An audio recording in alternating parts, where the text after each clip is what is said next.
Hello everybody and welcome back to Wappleville. Not actually Middle Earth this time, no, it's just Wappleville here. And I've got a couple of 3D prints, actually a few different 3D printed things. This is from RM Printable Terrain. We've done a whole bunch of their stuff already. And here, actually, I might get one of these other ones just out here to have it handy. That would be, look at this, one of these right there. Just going to keep that handy just so I can grab it when I need it. Now this is actually from Archvillain over here. There was two parts of a thing where the miniature actually had a big old failure in it, but the base was salvageable. So you can see that right here. So we saved the base, but put a different miniature on top. And again, that is from RM Printable Terrain. We've done a bunch of different things. Here's something else that we have done. I just realized we have this wonderful piece of terrain. This is actually up on the YouTube channel. So you can go watch that right well, anytime you want. I want to have, if I look at this picture down over here in the corner, see that one over there? I was thinking about magenta glow, different colors of glow, but I'm thinking maybe as we welcome Dano. Dano, how the heck are you doing? Thinking about doing that blue glow and then some purple and stuff. Maybe even do like a magenta or whatever secondary light back here, something like that. I don't know why, just reasons, just for the heck of it. So, Dano, that's pretty crazy news, right? I was expecting that to be months from now. I didn't think they were just going whole hog with that.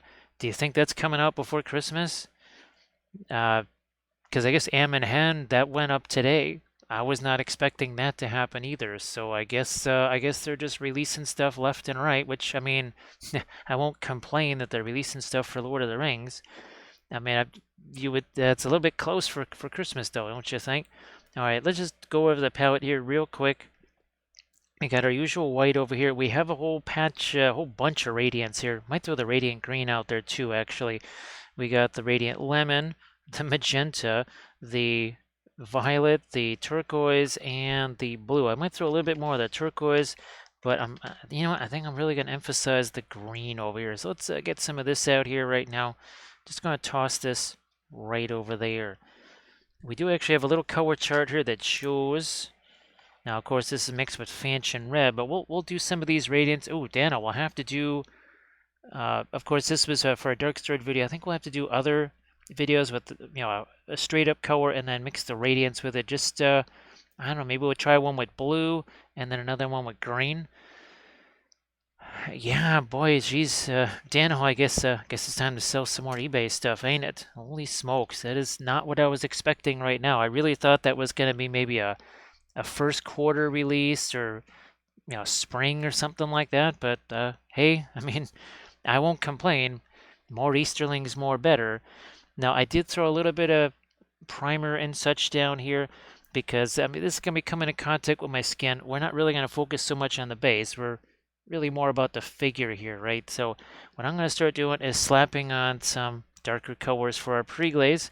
As far as the other colors go, we got indigo, black spinel, Van Dyke brown. You got your asphaltum over there, Prussian blue over here, perline black there. Indian yellow, of course.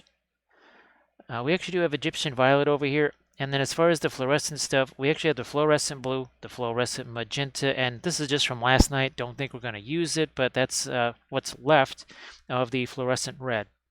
Again, not so sure we're going to be using too much of that, but hey, it's out there. Also, a little bit of Terra Rosa. Van Dyke brown leads off, maybe some of the black spinel too. And I'm just going to start throwing this here. Don't be surprised if some of the colors on this maybe change. I may or may not put any kind of source lighting in this. I had been tempted to put some flamey stuff on these skulls, right? Using the heavy gloss gel, but I think I would almost rather have an off-camera light source, kind of like what we were doing last night with our, well, in some ways it's going to be more like this, I guess. Obviously not with the orange, but you got the blue light there. I just thought that was kind of fun, and I saw this picture over there on the left, and I thought, maybe we should give that a try. Could be fun. Let's see what happens. But geez, Dano, I mean, it is kind of exciting, I have to say, especially seeing that whatever that was. I'm sure that's going to be a Forge World thing. I can't imagine that that is a plastic kit, that palanquin. Although I'm guessing there's going to be some Harad players that will be maybe a little bit miffed that we Easterlings are getting. Oh God, it's not Suladan. No, Suladan rides. He's riding on that horse. I think that is the Golden King of Abrakan or something like that. Maybe. I think he's the one that's on that palanquin. All right, just going with a little bit of the black spinel over here, and we're gonna let this sit there for as long as I can. Now I am gonna grab that other one that we painted sometime last year. Or no, maybe it was this year. Might have been this year even. I know I did a separate basing tutorial for, well, actually the basing of it and then all the flock and everything. But look at this here.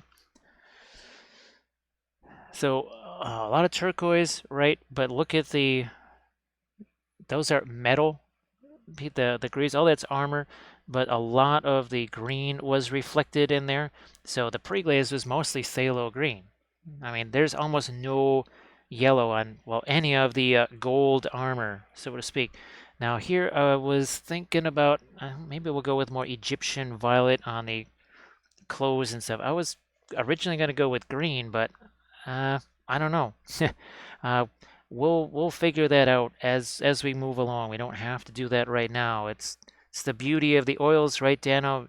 You say, oh boy, that direction, maybe that's not what I was looking for. How's about we change that up? One thing that is kind of essential is to actually have some darker colors here. I'm so glad I never bought anything from, yeah, Dano. Now, of course, well, they're a little bit farther away to reach, but we'll grab one of them here. You know, they can have some decent detail on them, like these Huskarls did, but gee whiz, at the price of them, though. Yeah, at what price detail when we can do this, right, Dan? And of course, oh, this, by the way, is printed almost 200%. I think it's like 180% or whatever. Yeah, that is a whole lot bigger. And there's a Grumdy in the house. Thanks, Grumdy, because, you know, we could use a little bit of a sip of medicine right now. Yeah, so Grumdy, did you see that thing that I sent you there? Yeah, I guess the War in the North book is coming out sooner rather than later. And apparently today the Hen terrain set went up. I mean, not that I was considering getting that, but Dano, don't you think there's going to be enough digital sculptors that'll make at least the parts of that, and then I could just make the basic actual structure of it myself out of foam? Actually, I was actually thinking of using some of the griffins from, was it the Highland Miniatures release that's coming up? There's just like a griffin dog. I might just modify that a little bit and say the heck with it. So, Grimney, nice to see you again. Nice to see you. That was quite the stream yesterday. But hey, you know, there's hobbits now. Yeah, I remember you saying that you had to be, you had a lot of stuff to do, and I know that, I know Dave is really busy. But oh, look at this! Look at this! Boy, it's been a wee while, Captain Caveman. Thank you so much for that sub, because that means a sip of medicine. Thank you so much, Captain Caveman. So, Grumdy, was it something that was kind of simple, or did you have to really dive in and do some serious fixins on that thing? Now, you know what? Let's not go all just purple here. I'm gonna try and get a little bit of some Prussian blue in here. Now, the camera arm is really raised a lot, so if I don't see something in the chat, I'll have to, you know, you can always ask it a second time or whatever. And of course, Armored Wolf, he's still at ECCC, so he's not there to kind of spot the questions or spot the chat things. So if I miss something, I apologize in advance. I'm not quite sure what color we're doing on the hair. I think we'll just go with, I think we'll just stick with the darker stuff because, you know, where's our Frodo here? I mean, essentially, this is kind of what we're thinking about doing. So the hot end nozzle, and to clear the tube that feeds into it. Yeah, Grumdy, I don't know, maybe since I have to be reworking that area because of the home repair I'm going to have to do, I might just try and set up some place where that Ender 3 can go. Uh, it's too potentially handy, right, to kind of ignore. Grumdy, I can totally understand that. Totally understand that. Grim will just, he'll look at some and go, oh yeah, that's just this. And to me, it's well, much more mysterious, like that Z-axis sensor thing. There's so many things about the printers that just you don't know, right, until you have to know them. Hey, Deck Knight, nice to see you too. Hope the happy Saturday, all that good stuff. Once again, I'm pledging some fealty to the Mordors. Boom, Witch King, yeah. So that was really fun last night too. That was very fun. Speaking of which, I'm going to be trying to write GW, at least their marketing department. I'm sure I'll never hear anything back, or it'll be too late for the War in the North stuff. But that is something I must do tonight. I wish Armored Wolf was here to send me a reminder of that. Although I did keep the email open on my other computer. I printed out the ballista. So Dano, how do you think that rates as Lord of the Rings scale? Unless you already scaled it up or down yourself, my guess is you'd have to scale it almost up because they're so-called 32 mil stuff. Well, you've seen how tiny that is. I haven't even had the heart to be making any build plates yet until I know that other printer works. It's just I could just see myself investing another 4 or 5 hours in making build plates, only to find out that there's either something wrong with that printer or there's just some other mischief that's going to happen. So yeah, I haven't had the heart to make any build plates, and it's sad because there's a lot of stuff that I would love to be making build plates out of. But yeah, I'll have to just get that going for doing the terrain. Uh, Now, Grumdy, how long do you think? I mean, you know what the average sort of Lord of the Rings terrain piece looks like. Are you looking at 20-hour prints for the average kind of 28 mil, maybe two-story building, or 48 hours or something like that? All right, but that Egyptian violet, that's going to be a staining color, let me tell you. And nothing to fool around with right there. Half the build plate, I put it against the 32 mig for scale. Well, Dano, you know what's coming next. I'm gonna make the sad puppy dog eyes and ask if you could send me a picture of it once you've got it off of there and stuff, because I'd love to see it. Well, then I got to do what, the trebuchet. I don't know. I don't know about the other siege equipment at this point. What the heck? I'm just gonna go with the darker here. This can always, well, we're gonna be wiping a lot of this away. Remember, it's just an earth tone, right? So lots of that will just be wiped away. And maybe I'll grab a little Terra Rosa into this. Bam. you, you can see just how fancy we're getting here. Look at that. We're just slapping paint all over the place here. Let's see, how long a filament print take largely by the quality you're shooting for.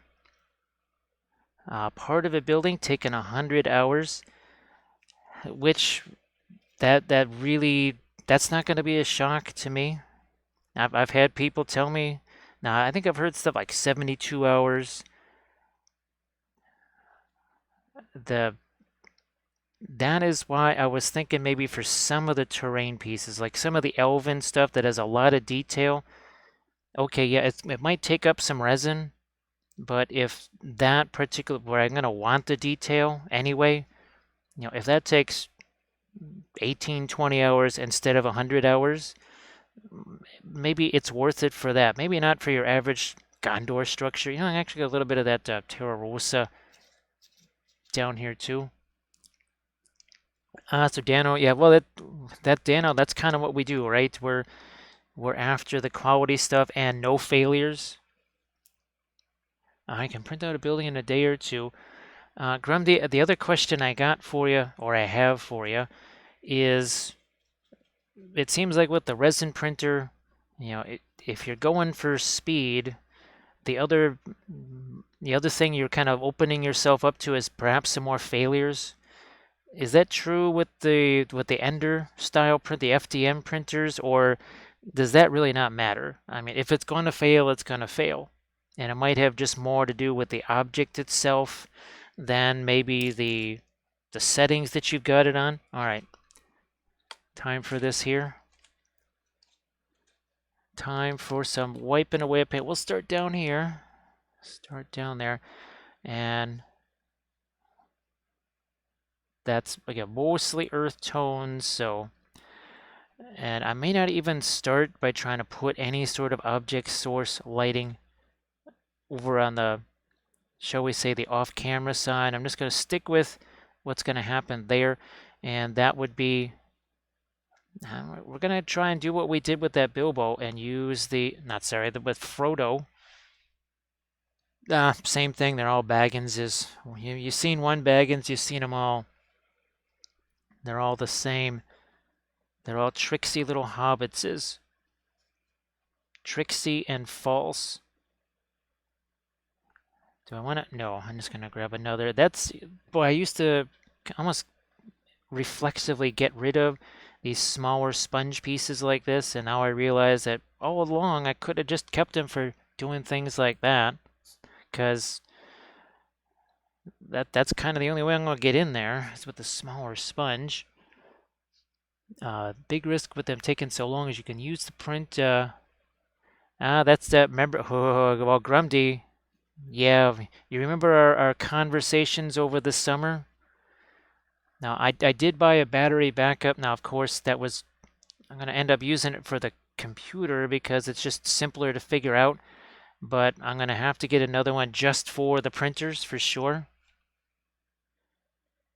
I mean, it's not like the battery backup is going to last forever, but if it can at least get you through the print, because from what people have told me, the printers really don't suck down a lot of power. Wow, look at look at the staining ability of that Egyptian violet, huh?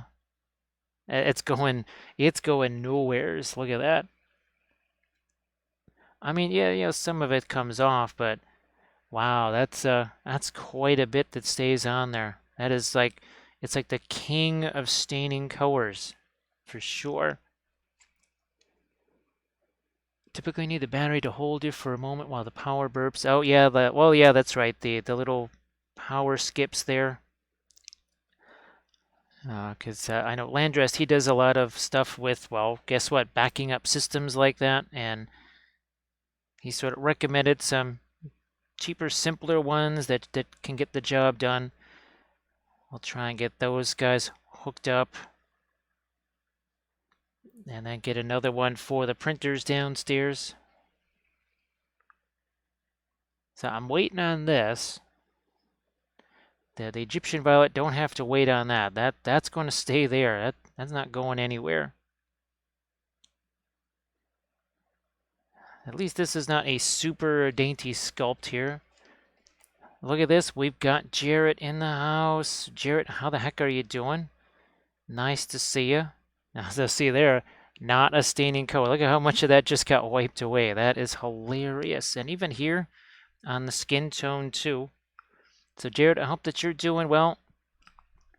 And Jared, if you want to shout yourself out, that's fine, because our usual moderator, he is off at a convention got his booth set up there. So if you want to shout yourself out, that's fine. And now, Jared, have you done any music streams, or have you pretty much been sticking with the painting streams for the last little while now? And I do apologize if I've been missing your streams. Now, there's a Grim in the house. Grim, how you doing? There's a Grim. So we've been having a lot of fun with these 3D prints right here. Now, this is the latest one that I was just working on. Another one of those arch-villain prints. We're going to get the blood effects in that. Like, where's our other one? Where's the lady with the hearts? There we go. There's the lady with the hearts in gravy. So we're going to be doing blood effects like that. No music streams in a bit. I know that sometimes you and V do those duo music streams. Oh, look at this! So we did last night. We did the new Witch King, but look at this. No one can say that we don't paint hobbitses here. Look at that. We got Frodo and Sam, tricksy little hobbitses. There they are. That is until Boromir helps them over the edge of a cliff. So maybe that's just a prequel right there. I'm actually kind of jazzed because apparently Games Workshop is coming out with some more. Well, the one Lord of the Rings source book that I've been waiting for I don't know, like 15 years, maybe longer. Apparently that's coming out sooner rather than later because I just saw some publicity stuff for it today. Hey, Bithron. So yeah, Bithron, it looks like War in the North is coming out sooner rather than later. I think I sent you a link to that, or at least the pictures of the stuff. All right, I think we've got that mostly wiped away now. I'm just going to get these sponges the heck out of the way. I know we were also painting some of the Huskarls here. Speaking of Lord of the Rings, we did some of these guys a few nights ago. I think those are maybe dry. I can almost take them off of there. Okay, Bithran, I must have just sent you the picture. I only saw the link myself just minutes before I started here. So I'll try and, well, you can just go to the GW publicity page and it's just there. All right, we got ourselves, so you know what? Let's start going crazy from the get-go here. I'm going to take this blue. That is the fluorescent blue, and I'm already mixing it with the radiant green. Ooh, that's an interesting turquoise. That is a very interesting turquoise. And I'm gonna, I mean, it's super dark. It's funny because it looks like a highlight here. But believe it or not, that is really dark. So yeah, Jared, now of course we've had lots of mischief happen with the printers. But that's kind of, well, I'm sure you've heard from all the other folks, like, Pyro Club folks and stuff, that, well, that sort of stuff can happen, to say the least. Jared, if you actually have any sort of Instagram pics, things you've been working on or whatever, you want to throw those into the chat, feel free to do so. Same thing, Grundy and Bithron, if you want to throw some of your mechs in the chat there, there's enough folks to take them out. And of course, Grim, you want to put your Discord links in there because Armored Wolf's still at that convention. Thank you so much, Olive. I appreciate that. Yeah, Olive, I don't know if you saw the little hobbitses that I just showed on screen there. But yes, for the first time, we painted hobbits on the channel. And boy, there was some crazy puppet show action. There was some crazy puppet show action for sure. Sam and Jack the Werejackal getting into a debate over potatoes versus raw hearts and gravy. So Olive, I hope that you're doing well. So again, we're just trying to set up a little bit of some kind of crazy lighting here. I don't know. We haven't really done turquoise lighting. We've done blue, we've done green, we've done magenta, even violet, but I don't know. What about some turquoise? We haven't really done that. So the hand right here, that's going to be very bright for sure. Again, look at this. This is against, well, this is our object source lighting right now. See how light that color, look at this. Everything is relative. What if this was white primer? Now you know why first of all, don't use white primer. Second of all, you know why I cover that stuff up right away. Look at this here. Look at how dark that color is, and yet on here it looks like a stinking highlight. Thanks, there we go. So Bitron has posted a link to the World of Battletech and all the mechs that Bitron's been working on. And Grim, also too, you want to throw your YouTube channel links up there as well. Feel free to do so. And Grim's got those intro to oils videos, and of course you want to follow Grim because Grim is going to be doing the streaming thing also. So yes, give Grim a follow. I mean, you probably already are, but just do it.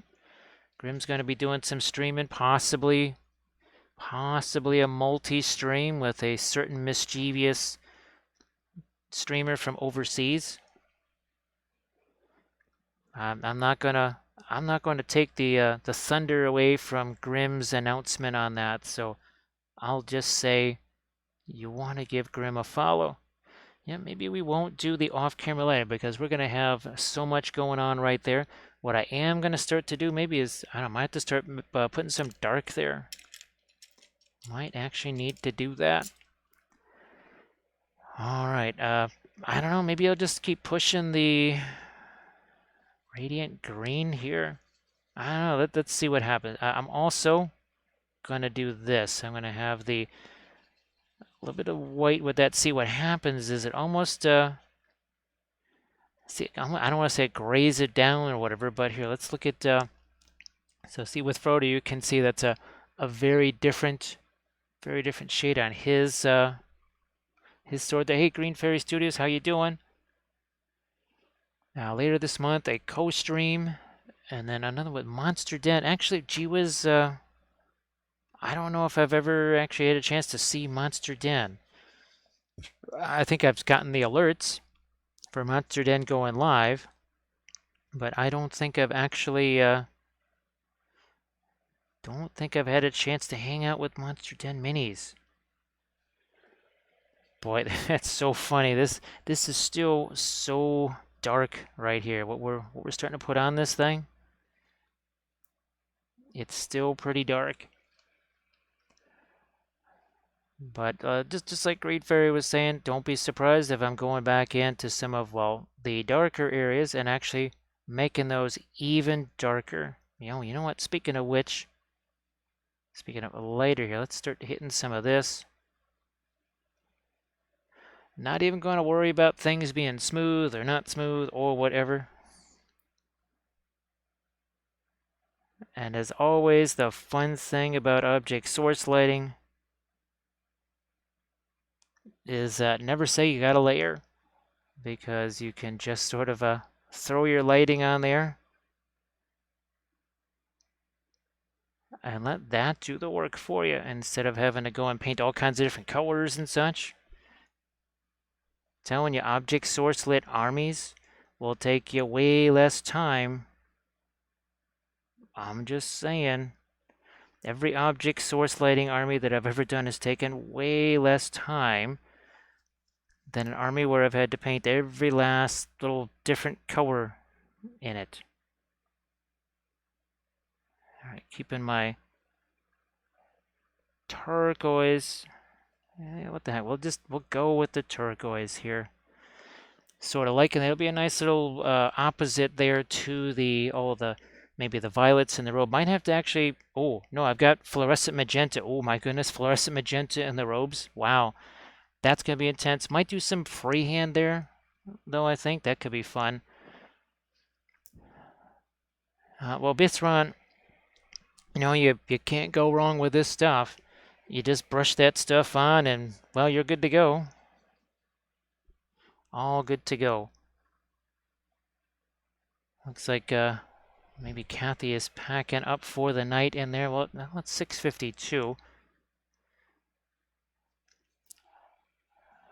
Yeah, smooth later, right, Green Fairy Studio? A brushstroke maintenance phase, right? Ye old brushstroke maintenance phase. I'm just going to make sure we try and hit as much of this as we can. Like with anything else, with rust, chipping, too much can be too much. And it sure gets to that point really fast, doesn't it? Like in no time flat, all of a sudden it's like, wow, that's an awful lot. Trying to think again where that might reach. Will it get down here on maybe the leading edge of the step there. I don't know.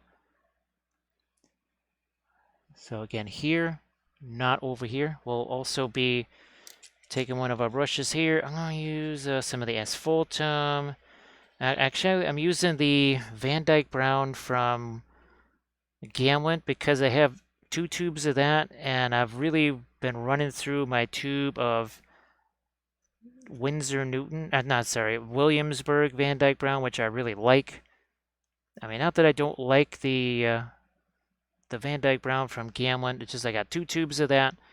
So when I'm using Van Dyke Brown, it might be a little bit different color and consistency maybe than when you see me using the Williamsburg version.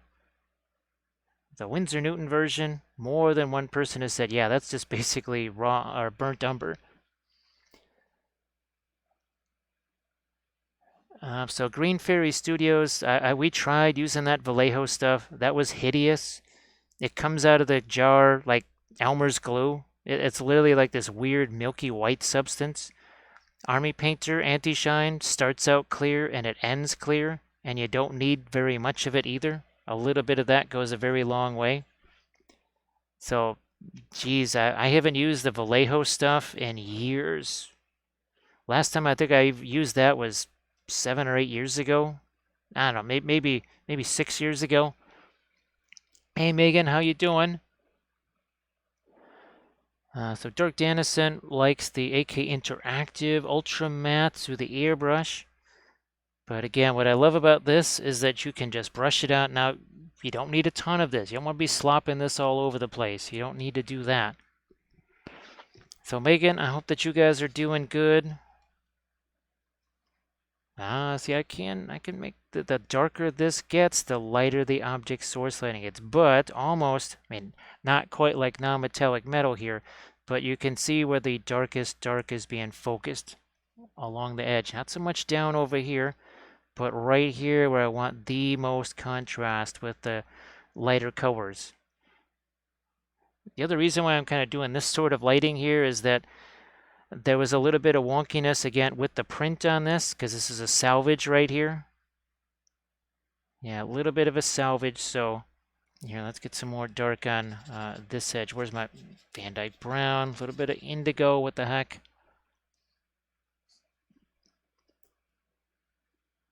Yeah, so Grim, for me, the Williamsburg just has a little bit more oomph to it. It also dries even more matte than the Gamlant stuff does. Now the Gamlant paint, it has it's a little bit more neutral. The Williamsburg has a little bit more of a warmth to it. Since I do an awful lot of stuff with skin tone, that's very helpful. I mean, they're both kind of nice. I just started to like the Williamsburg one more. But we've got plenty of the Gamlant. We'll make use of it here. We were using a bunch of it last night. I thought too, actually, well, that it's a little bit more, again, towards the neutral side of things. So, you know, that would be handy for some of the stuff I'm doing here. And even last night, I just thought that that bit of neutrality would be nice to have. Actually, so Grim, do you think there's anything in the Williamsburg line that comes close to what the Radiants are?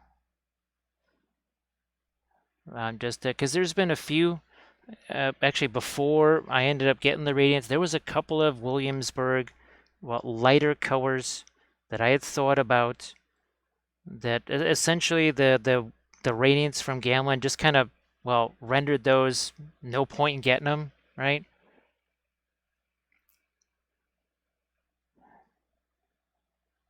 So Bacon, I hope that you know your holiday prep stuff goes well. That it's not going to be too frenetic, or you know, maybe not frenetic enough. Because I know there's some folks that actually do like the hustle and the bustle of getting ready for things like the holidays. Now here we're actually going to take the radiant. Speaking of radiance, I just mixed the radiant violet with the Terra Rosa. Mostly because the color I've already got here for the skin is pretty darn... got a lot of darks in it already. Now you can see how it's mixing with that. The modern color set, Dark Denizen, boy, that... I know that, what is it, Brilliant Yellow Pale is not in the dark, or in the modern color set anymore, but you'll enjoy the heck out of the Fanchon Red. I really do love that. Now, the other thing too is the Quinacridone Golden Brown. Just realize you're getting yourself a really valuable color right there. Now, for me, I didn't realize that it was 40-something dollars or $50 or whatever for a regular size tube of that. I would have not used it in a bunch of my color charts if I had known. So just that's one color that you want to preserve a bit. Now, of course, you're not doing all the stuff that I am, so I don't think it's going to be a big deal for you. There we go. Look at a little bit of skin. This is why I just love using the oils. Now, what I am going to do here is see if I can zoom in on her a bit more. Let's go the other way here. Zoom in a bit more on this. I mean, we can always, move this up if we're working on that. Let's see. I really have to be painting. Yeah, Grumdy. It's up tempo. It is very up tempo, to say the least. There's a lot of. It's scary, and December is going to be that much crazier. We're just going to have to go absolutely bonkers. I'm painting tons of extra miniatures in December, well, and January too. It's going to be interesting. There is so much to do. All right, look at this. So that skin tone really does start to stand out. You know what I might even do? I just might even think about a little bit of maybe sheer quality to some of this. Now that we sent off Schmeladriel, we need something with a little bit of a sheer quality. Why not? Maybe there's too many layers of that to do it. I don't know.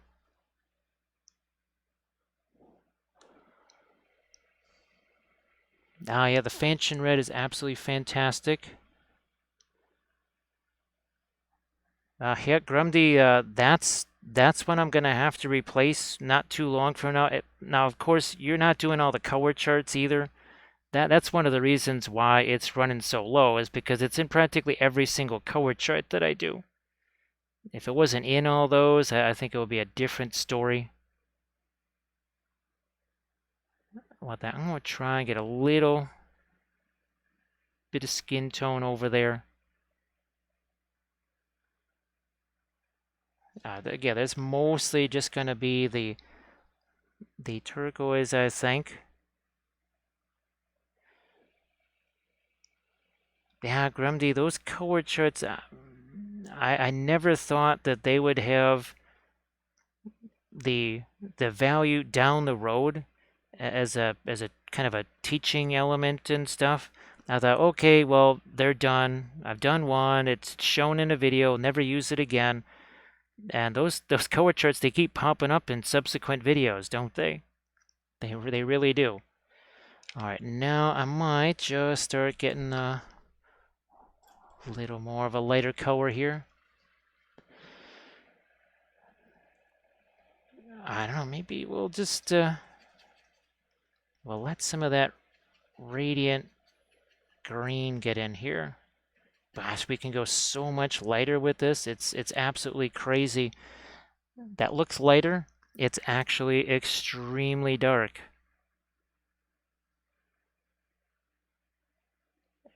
And this is not the lightest it can be either. Even what we're doing right here, this is not the lightest light by any stretch of the imagination. Now, of course, I feel bad.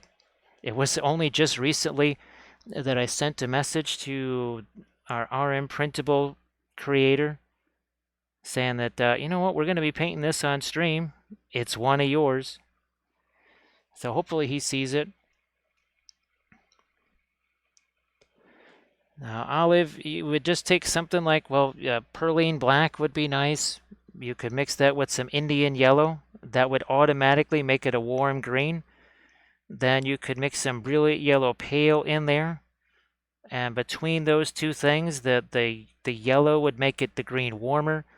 And then the brilliant yellow pale would not just lighten it up, but it would also, I don't want to say gray it down, but it would certainly cut it down a little bit too. Send it more towards a neutral standpoint.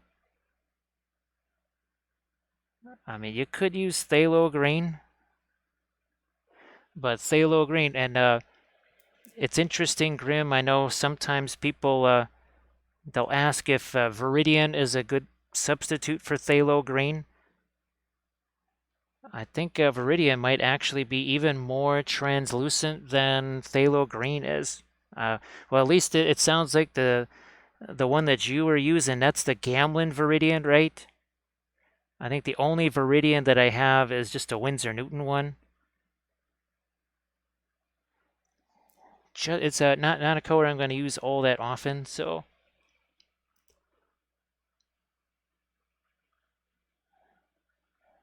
So yeah, Green Fairy, boy, gee, there's been times I think where I just told folks, look, take the black, mix it with a pink, you'll get a really interesting warm gray. Take the black, mix it with yellow. I know I've done entire videos. Oh, never mind. Whoa, look at this. This is actually one of the Patreon videos right here. You see his green cloak? There's no green. That was ivory black mixed with cadmium yellow. Yeah, so there you go. Actually, yeah, Olive, you should check out that video because yeah, that shows you how to make green out of just black and yellow, basically. Think of the black is more like your blue.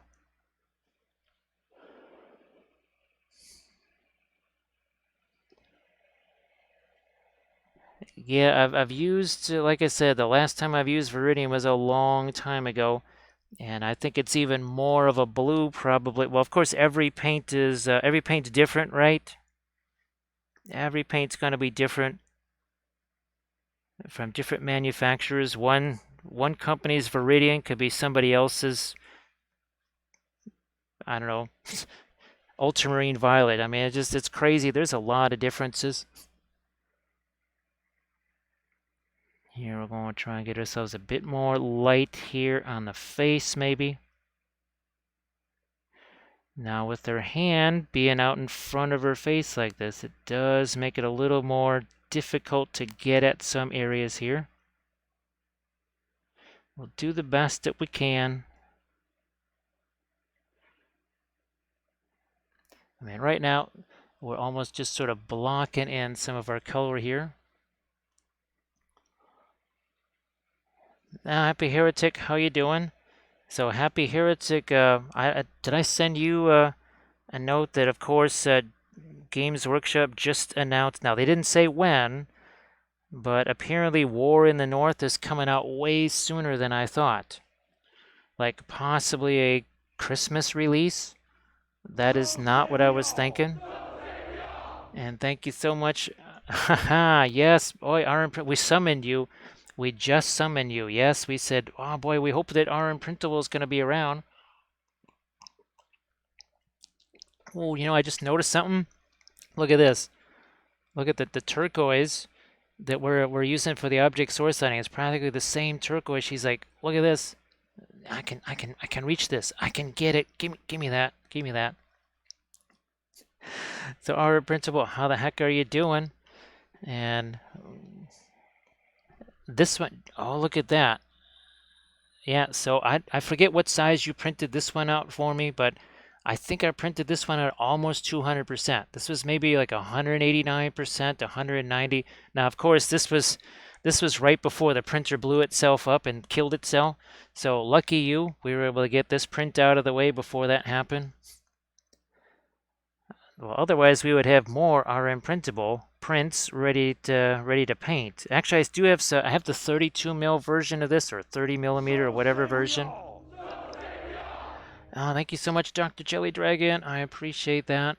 A little bit of a sip with that sub. It's purely medicinal, of course. We don't enjoy it. And thank you so much, Grumdy. I appreciate that. Let me see if I can make sure I have this handy just in case. Okay, we've got that just handy now. Yes, and actually, RM Printable, please put your link to the campaign there, so that maybe people can do the campaign manager thing. And thank you so much, Soren. I appreciate that. Thank you very much. And I think we actually did manage to achieve the. Yes, we did. Let me grab our train here. Well, actually, you'll have to send me some pictures of those, Sauron. You'll have to send me some pictures so I can see what those are like. She's like, whoa, what's that? What's that? I'm getting out of here. Oh, what's that? That's a hype train. Clear the tracks, clear the tracks. Hype train coming through, coming through. Hype train. And thank you so much, Green Fairy Studios. I appreciate that. It's Perline Black. There is no Perline Green, Olive. It's Perline Black. You could just use something. You could even use potentially indigo, but that would be a little bit more gray. So the late pledge. Okay, there you go, folks. So the late pledge is going to open up in about a week or so, you said? So we had our hype train. Thank you so much, everybody. I think last night we got really close to a hype train. I think when Armored Wolf is around, he can sometimes just like, okay, here, I'm going to just throw 2 bits at this just to make sure we get to the actual hype train. But thank you very much, everybody, for the subs and the bitses and the cheers. That really does make a huge difference. Oh, especially in about 9 days or so. Yeah, that's going to make a big old difference. And of course, we'll need it even more this month than usual, so it is really appreciated. Again, just using our turquoise here. We're thinking about doing some possible freehand over on this side here, just something fun, something not too complicated. We got Thranio in the house too. How you doing? Now, actually, let me see if I can find my. There it is. Now, actually, Olive, what series is the Perline Green? Because the Perline Black here is a Series 1. I'm just curious. So say we all. Because there is a Perline. Wait a minute. I just don't want you to think you're going nuts. Look at this. So there is a Perline Red. There is a Perline Red. So there are other colors, and there just might be. There just might be a Perline Green. So I apologize. I didn't see it when I was looking for it myself, actually. Now, what does this mean? What does this mean? So say we all. It means we got ourselves a. Oh, look at that. That means we got ourselves a hype train. Hype train. Thank you very much. Hype train. There it is. So say we all. And of course, Kathy's in the other room. And thank you so much, Sword. I appreciate that. Boy, I don't have any. The only Stormcast that I have, just that I can grab, and this is one of our Metals Workshop episodes. Yeah, that's one of our Metals Workshop. Oh, actually, speaking of Metals Workshop, here's the latest one. This is probably going to go up tomorrow or something. Yeah, probably put this up on the Patreon page tomorrow right here. So people were asking for dark rusted metal and metallics. Check. And we got some chromey Sky Earth stuff too, just as a little bit of a bonus right there. Let's see. So thank you very much. Yeah, Thranio, I do believe, what was that, the Doctor Who thing with the weeping angels, right? Don't blink. Yeah, that was don't blink, right? Yeah, you can't blink here. If you blink, it's all over. And speaking of, well, we did a bunch last night. Here's the Witch King. That's the new plastic one from GW. But look at this. Hobbits. Yeah, Sam and Frodo. That's why I thought I would do some more of the glowy stuff here, since we did some of that on our little Frodo right there. So again, if I missed something in the chat, oh, thanks Megan for the cheer as well, and Grump, yeah, we got the cookie. There was a cookie sighting. Now, of course, we were talking about I might have to do the cookie decorating stream after Christmas, maybe in between Christmas and New Year's. I don't know. We'll see how that all works out. So I'm going to just try and really hit this now with some of our lightest light. And then what we're going to have to do is we might actually have to leave some of this alone and start working on other parts of this, because if we just keep working on this too much, right, the paint's not going to have a chance to set at all. And we did Sam here, so it's in our Moria Fellowship color scheme. So we've actually got all we have left now, I do believe, is Legolas and 2 more hobbits, and we'll have the Moria Fellowship done. Yeah, just like Green Fairy Studios was saying, if you're a hasty hobbit, well, you'll be really good at making the mud. You'll have plenty of mud if you're a hasty hobbit. And then you might just get stepped on by Treebeard, because if you remember, Treebeard is still nose blind. So, I mean, again, it's not his fault. He never remembers to take his Claritin. So Soren, I really do appreciate that. Thanks for all those gift subs.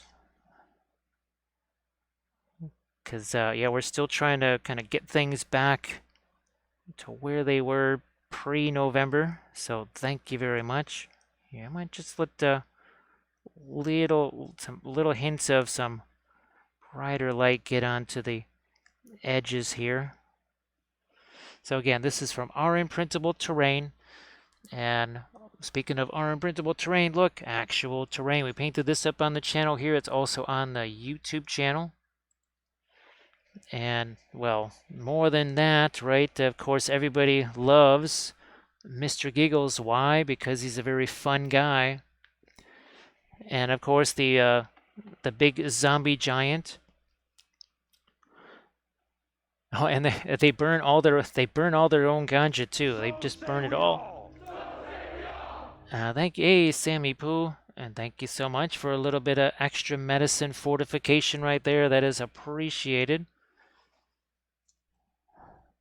So RM Printable, I'm hoping that, well, we had to restore the status quo with the one printer.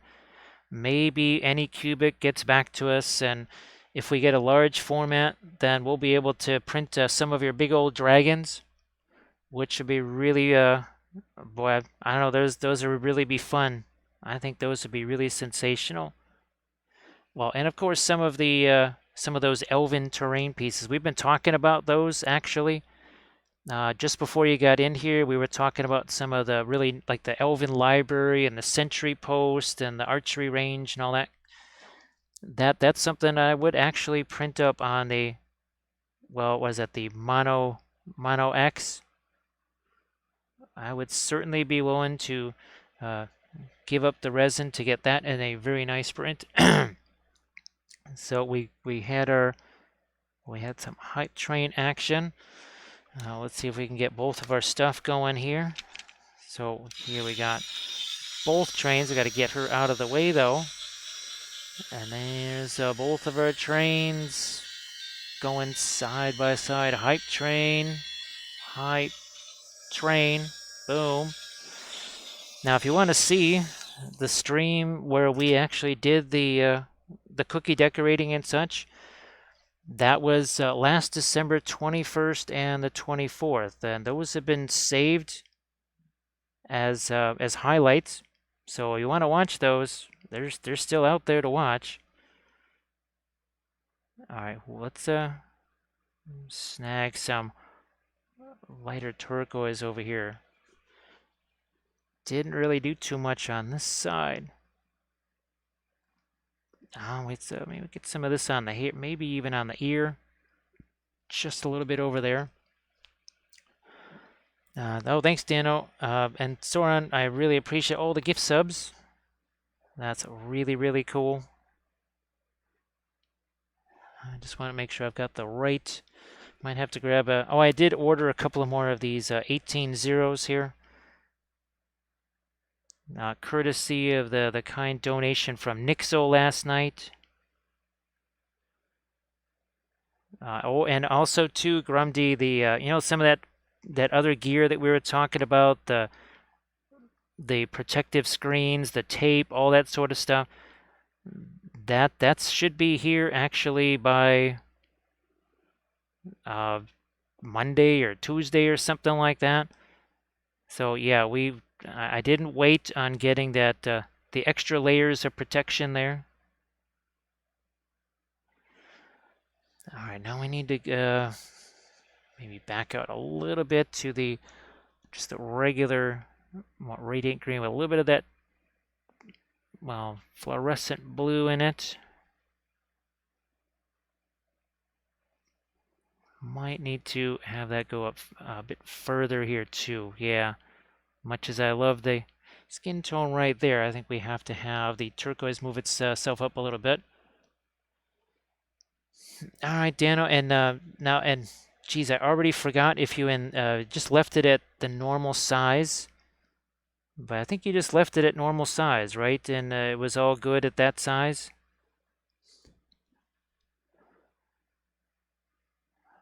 Now, of course, I'll have to look around and see if there's any, like printing goes ever on or whatever, trolls that either have a rock in their hands or would be easy enough to convert and give them like a rock or something like that. So at the standard size, okay. Yeah, Grumdy, the screen protector is on its way, and some of the snazzy tape that Laminess was talking about. There we go.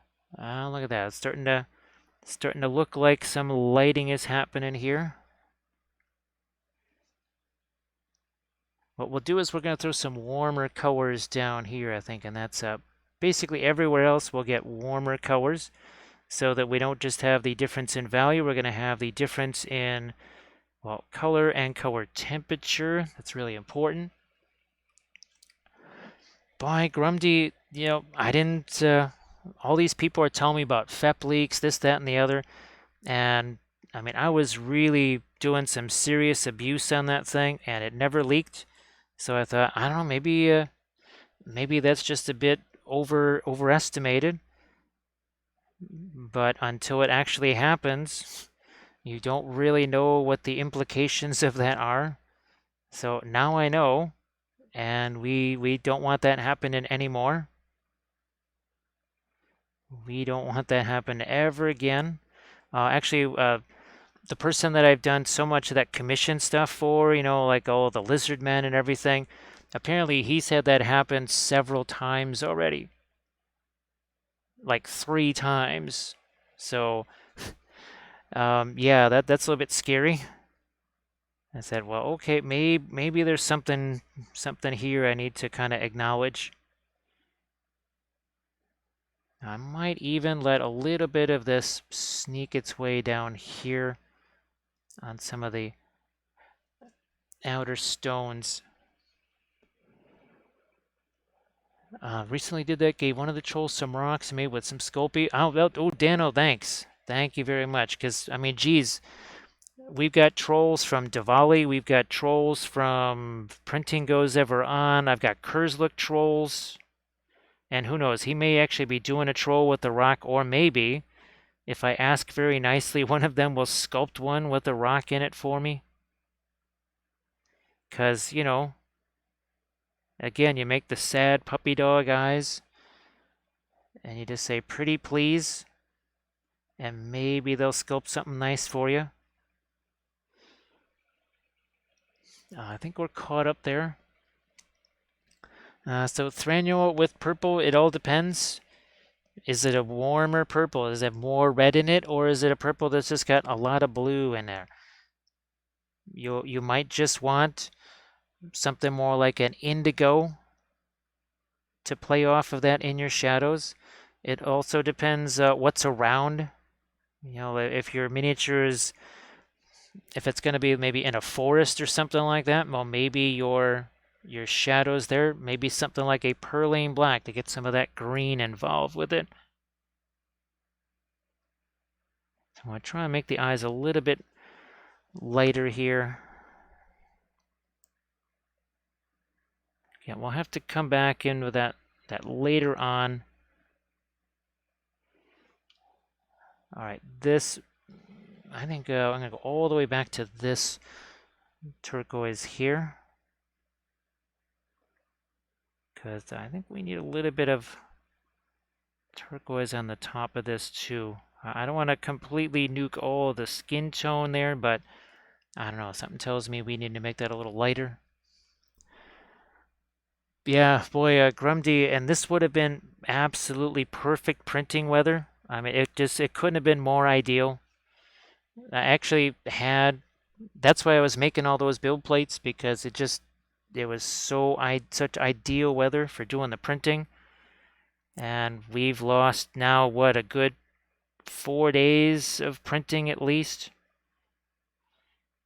So that's, and of course, again, we won't be around for a whole chunk of the month here too. So yeah, we're gonna have to definitely, boy, it's gonna be a lot of all-nighters, I think, just doing printing. Okay, that's I'm just gonna give that some skin tone here. I know there's also some clothes there, but maybe we start to think about that almost being a little bit semi-translucent there. Here, let's get a little bit of skin tone on that. I mean, this is the sweet thing. We got Terra Rosa literally mixing with stuff like phthalo green. That's pretty amazing. I'll take a little bit of the white here. See if we can lighten up some of our Terra Rosa skin tone. So instead of using brilliant yellow, or brilliant yellow pale, we're actually using some of the fluoro, or sorry, radiant magenta instead. I'll keep going here with more of that nice warm skin tone mix, but it's got that little touch of magenta to it. Why? Because it got all this purple here. So I think that would be kind of nice to have that as a bit of a complement. Can't make the skin tone shadow areas too light, otherwise, well, the object source lighting, like we say all the time, it's going to look more like object source shading instead, and that is no good. So yeah, this one right here was printed at least about 189% with the original supports. So as you can see, the supports are just fine, even with dramatically altering the size of it. The skulls right here, I couldn't tell you where these come from. I'd have to go back and try and find the build plate that belongs to these. Now on the okay, let's start to work on stuff that has less to do with the object source. I'm going to try so that is the Radiant Violet mixed with Egyptian Violet. And then we're going to use a little bit of the Radiant Magenta too in some places, just to give that a little extra warmth too. You notice over here where it's closer to where the source lighting is, I'm going to stick with more of the Radiant Violet there, and then as we move further away from it, I'm going to warm it up with some of the Radiant Magenta just a touch. So again, the Radiant Violet there. Do some more of that. Here it is. And that's just a tiny bit of Radiant Violet. We could certainly chuck in some more, like you do. There, maybe some more of that back here too. Oh, down there. Just using a nasty old craft brush here, and it's essentially a dry brush. There's not a whole lot of paint down there. But we're not just looking to gently layer anything, are we? Boom, look at that.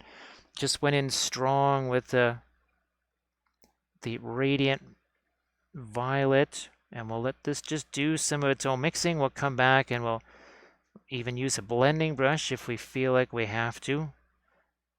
This is not just where the time savings come in, which is, it's important for all of us. Don't care if you're not doing this for a living. You have way less time to devote to your painting than I do. So you need to save time just as much as I do, maybe for different reasons, but you still got to save time. This is a good way to save time. Again, hitting that there, and you can see how it's just practically blending itself. Look at that. We're just going to slap those on there, and I could just see if I can find me another one of these. Ah, here's one. Let me get some of the gunk off of this here.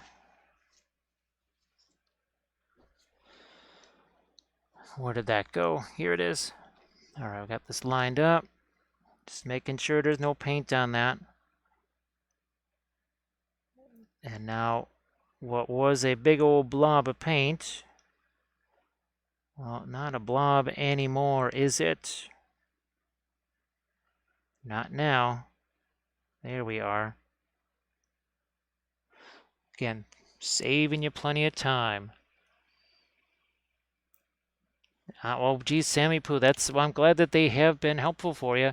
Now, this should be interesting to see here. I'm just going to make my screen a little bit bigger so I can see some of what's going on here when we do our film noir. Wow. Well, we've succeeded in getting our darks there, and you can already see the effect that the light is having. I'm going to also do this so that we've got, we can see what a different color light source is going to look like when we bring this back here. Wow, look at the color intensity, right? We talk about that all the time. The difference that color intensity makes, color warmth. So that is a much warmer color than this, but that is still warmer than, now these are getting pretty warm here, but that's still, warmer than a lot of the bluish purples because there's that touch of green. But obviously this would trump that if we had, because remember I was thinking of having some red glow down here, but I said, nah, that'll just be too much all in one place. Background, it's always really fascinating, isn't it, just to see that color just kind of come back again. So Hope Mini, I hope that you're doing well. Yeah, Hope Mini. Last night we were painting hobbits on the stream. Yeah, so now people they can't ask where are the hobbits because we painted the first two hobbits. All right, we're just gonna throw this on here. Look at that, that's a big old blob of paint there. Well, until we do this, and then all of a sudden, oh wait, that's all blended. I just keep thinking of how many layers this would be if this were just, the old style acrylic way of doing things. So super, super time savings there. I'm not saying, I'm just saying. All right, why don't we also think about doing, I don't know, let's just go with some potentially gold trim here. We'll take our Terra Rosa, mix that with some Indian yellow. I'm going to actually throw some of the fluorescent magenta in. Wow, that got orange mighty quick. And I think we can maybe throw a little bit of our radiant lemon into this. Gives it a smidge of opacity. Don't want that to get too light too fast. Hope Mini, I hope that you're doing well. Happy Saturday, all that good stuff. It's hard to believe that Saturday is mostly over with now. It's, well, not mostly, it's 7:33 here. There's some parts of the world where we're either in Sunday or getting really darn close to being Sunday, which now makes me want ice cream, of course, just naturally.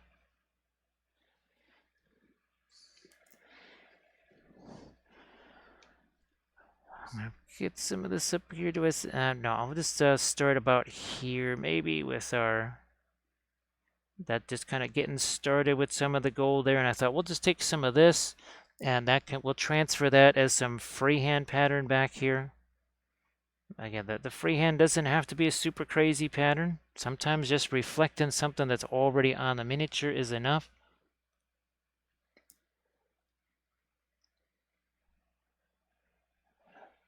Let me see. Okay, I think we're caught up on chat. Again, it's a little bit harder for me to see the chat because the camera boom is way higher than it usually is. So it's really blocking the chat. So again, that makes it a little bit difficult for me to see. Yeah, let's maybe get some of our trim out here too. Don't mind if the purple starts mixing in with that. That's just fine. What is it going to do? It's going to turn it almost more of a brown. It's going to actually make it more of an amber color, which is sort of what I'm looking for in my shadows on that. What I will do though is kind of throw this out here and then just leave it go for a while. And thank you so much, Holt Mini. I appreciate that. Thank you, man. I'm going to grab a little sip right there. And of course, for whatever reason, it doesn't get the sound for that, but we can do this. We can do... So say we all. We can do that. That is one of the sounds that I have some manual control over. I know that is also supposed to be... Well, maybe, is that what this is that I'm seeing here? Oh, yeah, okay. So maybe that's supposed to be gold as well. We got more of this trim to hit over here.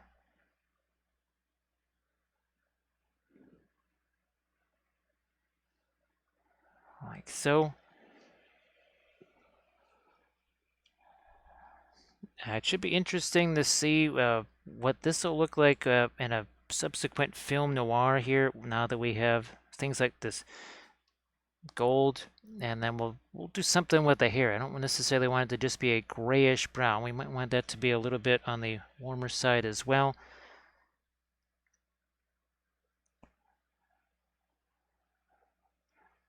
You know, this thing right here, you know what? I'm going to do something like this. I'm going to change that completely. We're talking about making changes in things. We're going to change that from that was more of a violet, but I'm throwing some of my gold-ish colors in there. I don't know. Yeah, see, I already like that better. This is the other fun thing about the oils. We're like, oh my gosh, huge tragedy that just happened there. Oh my gosh, what are we going to do? We are just going to wipe that away. And it's all gone. That's it. That was really difficult and tragic. No problem. Let's go back and get some of our lighter colors here like we were doing on the other sections. Again, all that is the radiant violet. Makes a little bit of the Egyptian violet. And we won't do too much with this because if we want to do some freehand here and we have a whole bunch of shading and other stuff, well, that's just going to distract from our freehand. It's all about that center of interest and then spreading out the interest in different places. If you have too much draw on the attention of the viewer, well, you don't really have a center of interest. It becomes a little bit disjointed. Practically becomes hard to look at. You need some dominant feature on that, whether it's a color, whether it's, well, it could be freehand or, lighting. something like this here. We're trying to also use the lighting as that dominant force as well. Where's my, here he is. So you can see that's a little bit rough right there. No big deal. That's what the blending brush is for. Smooths all that stuff out. We certainly took advantage of the blending brush on the previous RM Printable figures. Now where'd that one go? Here she is. So here are the two very different schemes, right? You have a lot of the gold, you have a lot of the turquoise here, but even more warm greens. Here, everything is much cooler greens.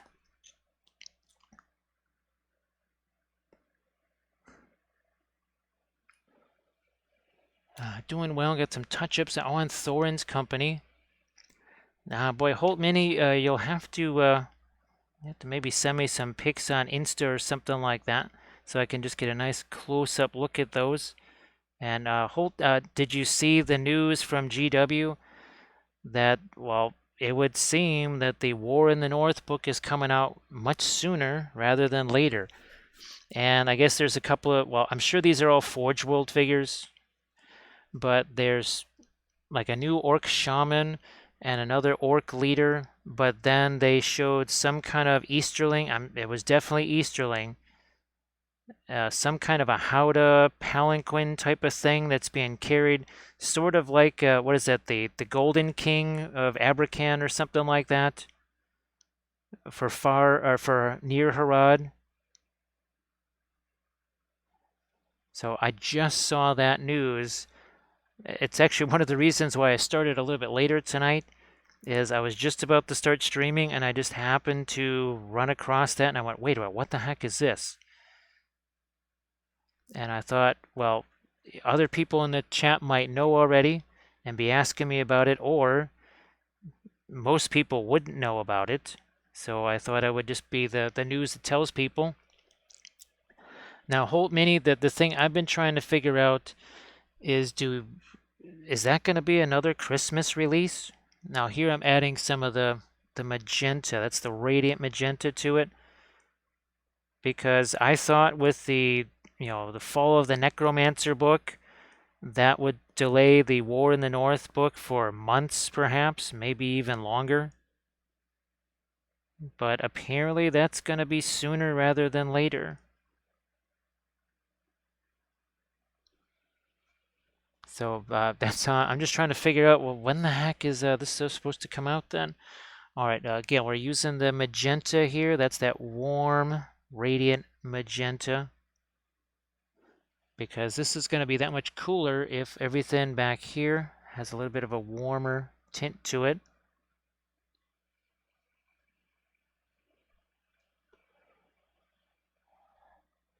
Well, Happy Heretic, the way the Lord of the Rings stuff keeps going scale-wise, it's practically Primaris sized compared to the other Lord of the Rings stuff.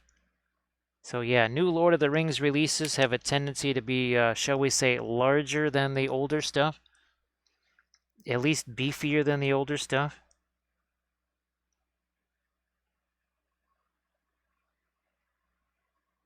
I never realized that apparently they did Gundabad orcs. I've never seen those ever. I know they're Forge World because, you know, as expensive as GW prices are, I looked at the prices of those and I went, yeah, those got to be Forge World at that particular price. Now, actually, I'm going to look and see here. Yeah, see, this is definitely a much more neutral Van Dyke Brown than, say, the Williamsburg, which would have a little bit more warmth to it, no doubt. That's fine. Don't mind that being a little bit more neutral. Yeah, Holt Mini Paint, I didn't realize that was a limited whatever release, so that's gone already. Yeah, you can't get that anymore. It's already gone. Which, again, another Another sad thing that GW is electing to do. So again, that's just some white mixed with the wrong brush. There we go. Well, Happy Heretic, depending on, even some of their hobbits are pretty darn huge. Now I'll have to see. I've printed out a few of the printing goes ever on, and some of the, oh, not Diwali hobbits, because I can't get them to send me their hobbits, but I'll have to see what, I think I've got maybe some of the Medbury hobbits, but I know I have the printing goes ever on. I'll be curious to see how those scale, unless somebody else has already printed up the printing goes ever on hobbits. If you have, just let me know. And how do they scale compared to the GW ones?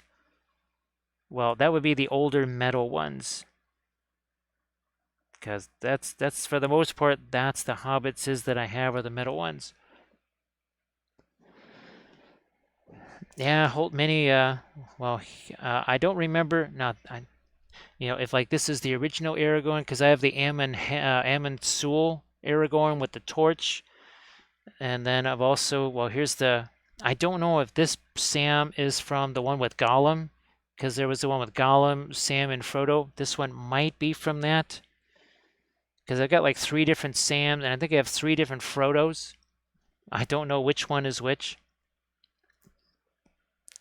Ah, okay, Dano. Yeah, let me know. Because they seem to be smaller. And I think I printed out maybe some Medbury halflings, and his stuff tends to actually be smaller, like the Diwali stuff tends to be smaller. I think I've actually increased the Diwali stuff and the Medbury stuff 5 to 7%, which is funny because the Kurzlook stuff I have to reduce it 5 to 7%. It's real, and the printing goes ever on stuff. That's the one that I can pretty much just leave it at that size. The Sam was from the Two Towers, Frodo, Sam, and Gollum. Okay, now I don't know about the Frodo. Maybe the Frodo from that release didn't. He wasn't holding Sting, at least not out in front of him like that. Because I know I've got at least 3 different poses of Frodo. All right, so starting to feel like we got some action going on with the hair. Don't want to get too far out ahead before we start doing more and more here, but don't do anything with stuff like the hair. Ah, that is the original Aragorn from the Fellowship. Now, is this the Ammon Hen Aragorn right here? Because there's the Ammon Sewell with the torch. That might be from the Ammon Hen set, I'm not sure. And then there's another Aragorn. There's like a 4th one. The many poses of Aragorn. Well, Strider, I guess. Of course, the miniature that I'm still after is the Eowyn. Speaking of the Ammon Hen set, I think that's in the Ammon Hen set. Basically, Eowyn in the glittering caves with the sword. That was when I don't think I ever got a chance to paint that one back in the day. Not quite sure how I'll ever lay my hands on one of those, but I know that every so often GW does those made-to-order things, but, well, you'd have to wait a year and a half for it, for one thing. All right, let's start to get some lighter stuff here in our yellow, or, well, in our golds. Indian yellow, adding it to the radiant yellow. Boy, that makes a nice, intense, relatively opaque yellow. Again, I had to let some of that set for just a bit.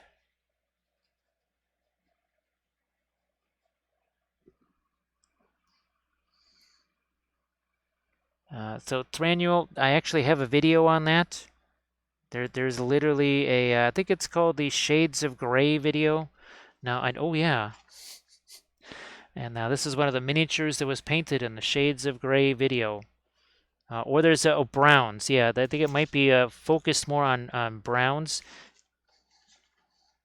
Oh, look at yeah, it was the video where we did stuff like asphaltum and the two different Van Dyke browns. So it's best that you just watch that video and actually see the difference, because me telling you it's like, okay, it's a little more warm. Well, what the heck does that mean? I would suggest you go back and check out that video, because you'll actually see it being mixed.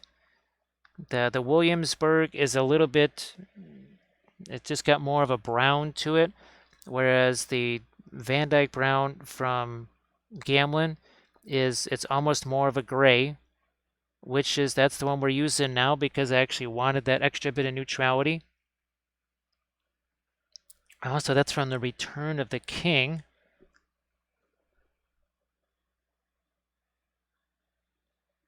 And then there's one other one. Of course, I don't really have it easily available. The only Boromir that I have is, where did he go? Here he is. This is the only Boromir that I have. I don't have Pincushion Boromir either, but that's from the Ammon Hen set.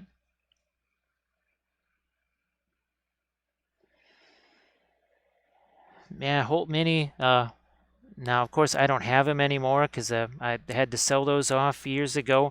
But I used to have the original metal Easterlings, the metal cataphracts, and all the metal infantry, which was apparently the reason why they didn't do pikes when they did the plastic box set for the Easterlings. They didn't give them pikes because they had given a bunch of the metal guys pikes, and well, then of course they stopped doing metal because that's a good idea. All right, I'm gonna see if I can get some yellow over here.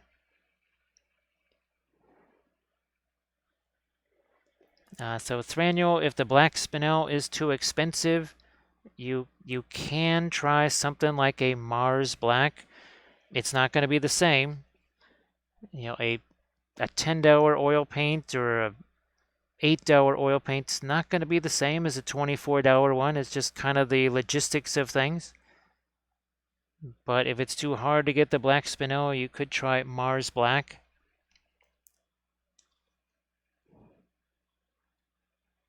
It's kind of funny.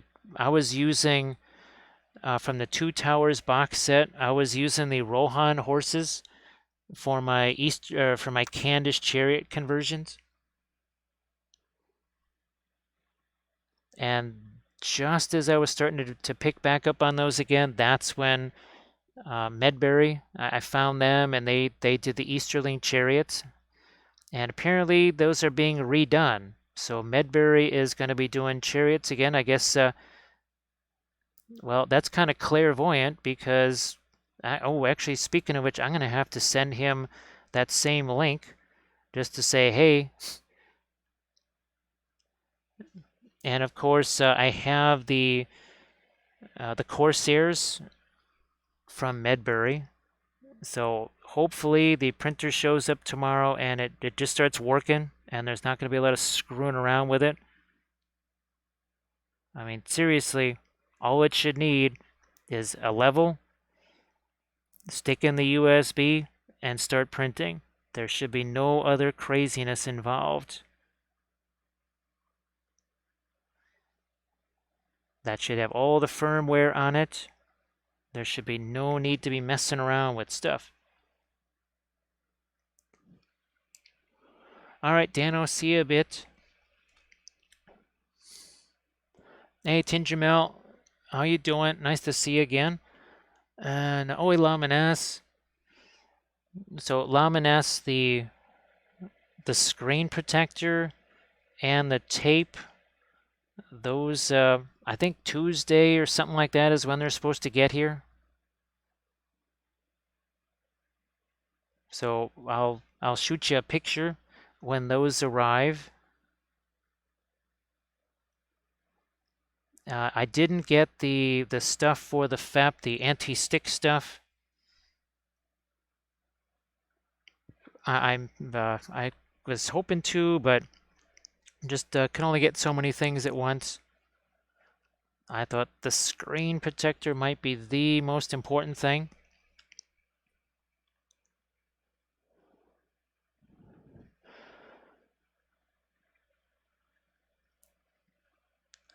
So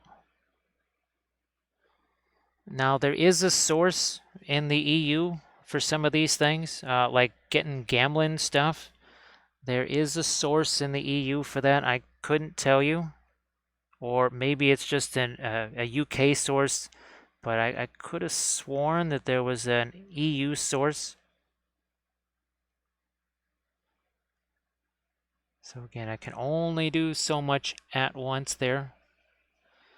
We're gonna flip over here and start thinking about, I'm gonna say that maybe some of this gets to be gold as well. Why not? Maybe here on the collar slash necklace, which of course is mostly in shadow and hard to reach. I mean, it's in shadow because of what we did with our lighting. Speaking of lighting, we're going to hit that edge too. And the nice thing is we have all that darker kind of orangey yellow in place that even has some of the violet mixed in there with it. Which means as we do this, it all just blends together. Got no need to do all that nasty layering. So Jackson, that's right. Jackson was that Jackson Artorama, something like that. I don't know. I really should just stick with the Radiant Lemon here, I think. A little bit of the Radiant Lemon. We'll try and hit the lightest bits in our gold trim if we can. Something like that. Right about there. Because I want that light, then the dark, and then back to light again. All right, so there's Grim's got an answer for you. It looks like. Yeah, check out that link from Grim.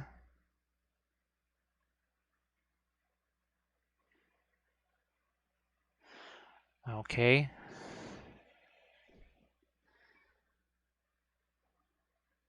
Doing the same thing over here. Can't let the troughs keep their dark. We'll also be going back with a little bit of line reinforcement there too.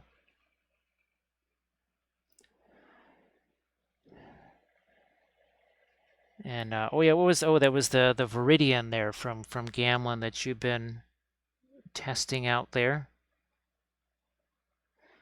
So Grim, wish me luck. I'm going to be trying to contact GW. I'm sure I'm not going to hear, well, I probably won't hear anything ever, but if the different social media things that I have and some of those numbers, given who they send things to, you and I talked about that already, I would be somewhat disappointed if they wouldn't maybe send some things our way, at least when it comes to the Lord of the Rings stuff.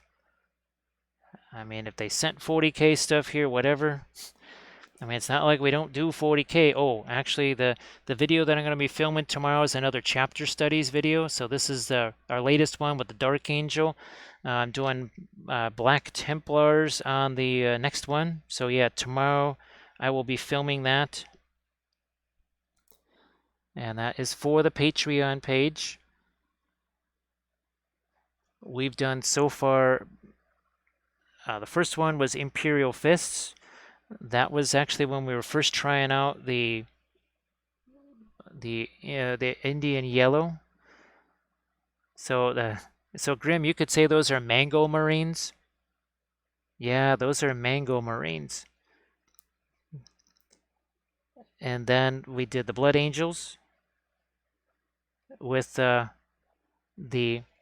pre-glaze of Perline Black. That's the dark green that I was telling you about earlier.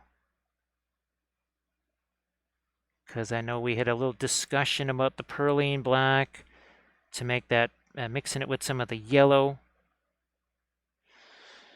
I think it was, oh, I think it was also the video that we did on Rivendell, but we also use that here. So there's a lot of the perlene black mixed with cadmium yellow. So that's that dark green mixed with cadmium yellow. You can see for our Isengard landscape what we did there.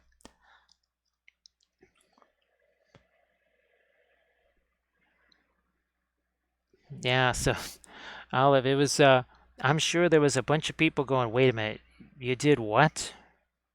You just slapped this really dark green all over that figure. It's supposed to be a blood angel. What the heck is going on here? Tingermelt, no green stuff. As you remember, you've seen a bunch of the different videos with the flame stuff, right? All I did was I took the heavy gloss gel that we use for water effects, for icicles, for everything else. That took about 2 seconds. Green stuff would be not 2 seconds, and it would be a complete pain in the keister for sure. That's the same stuff we used for these flames right here. So I've got basing videos on the Patreon page that have that, and there's sessions on the Twitch channel. And here is, I know we did it on this series right here. There you go, flames. Look at all those flamey swords and the flames on the multi-base there. So yeah, that was all done with the heavy gloss gel. The same stuff again. We use it for water effects. We use it for icicles. Actually, speaking of which, where's my buildings here? So that's the heavy gloss. You'll see we use it on the roof. And then the flames on the building there, that was all done with the heavy gloss gel.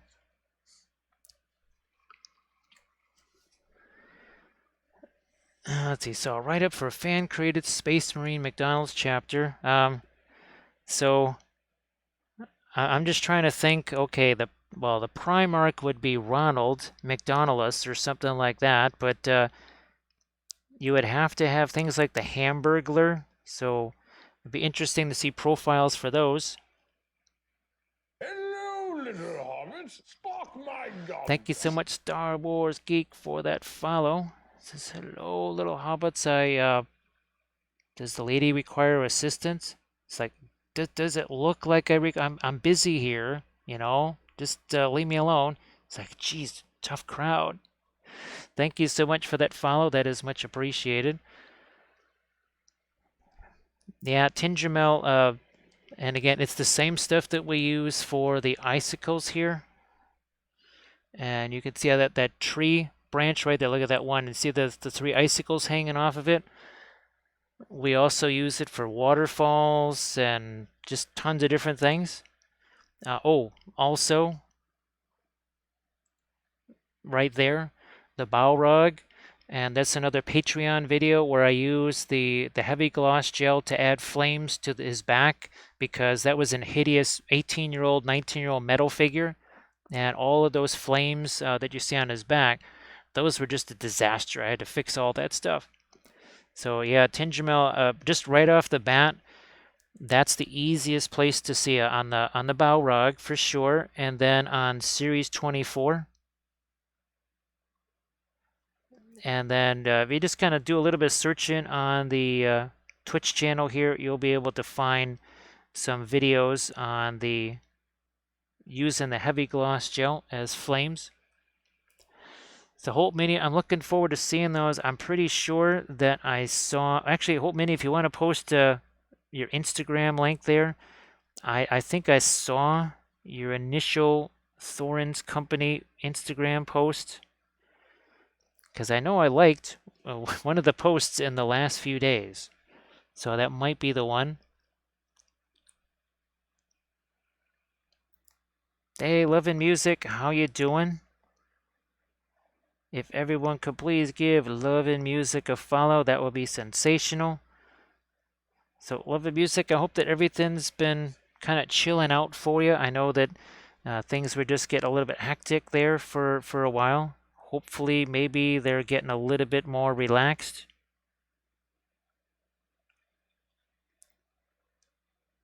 And we've, well, as always, we've been having tons of fun with our 3D printed stuff. Looking forward to some of the new Loot Studios figures. And actually, I think you saw some of the. Maybe have you printed out any of the Printomancer busts? Now, of course, this is just regular size. I know that you would print out yours like 10 inches high, and it would be something you could probably just kill somebody with if you hit him hard enough. But yeah, that was me just printing that out at the regular size.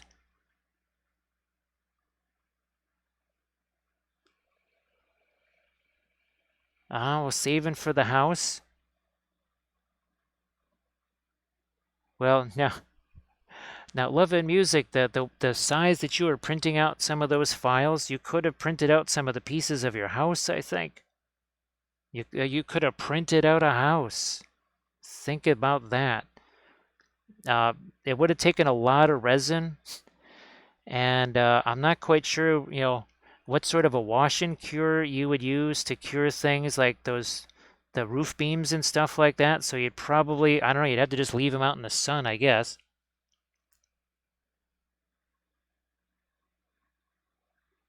But that's sorry, I couldn't resist that. Obviously, it'd be somewhat challenging printing out actual houses, but I don't know. I just kind of had to go there. I'm just gonna throw a little bit of the yellow there. We'll take our blending brush here because I wanted that to be almost kind of a violet, sort of a grayish color there. Here, let's get some of the junk off of this brush. Now here, I'm gonna restore some of the line there. Might let a little bit of indigo get in this now, actually. It's gonna go right over here, like so. There we go. We need a little bit more of an edge there. Ah, Dano has returned. Yeah, Love and Music, I guess we call that one-to-one terrain. So Grumdy, now would you recommend FDM style printing for that? Do you think FDM could stand up to the rigors of home occupancy? Uh, I just keep thinking, you're trying to print out a big old I-beam for the house or something like that, and then you get the spaghetti. That would be a lot of spaghetti. And training for some grade engineering in 2 weeks. Well, Love and Music, wish you all the success and all those. That's a lot of moving parts right there. So I know that's a big challenge. I figured that while you're doing all that kind of stuff, it's going to be really tough to do any kind of streaming at all.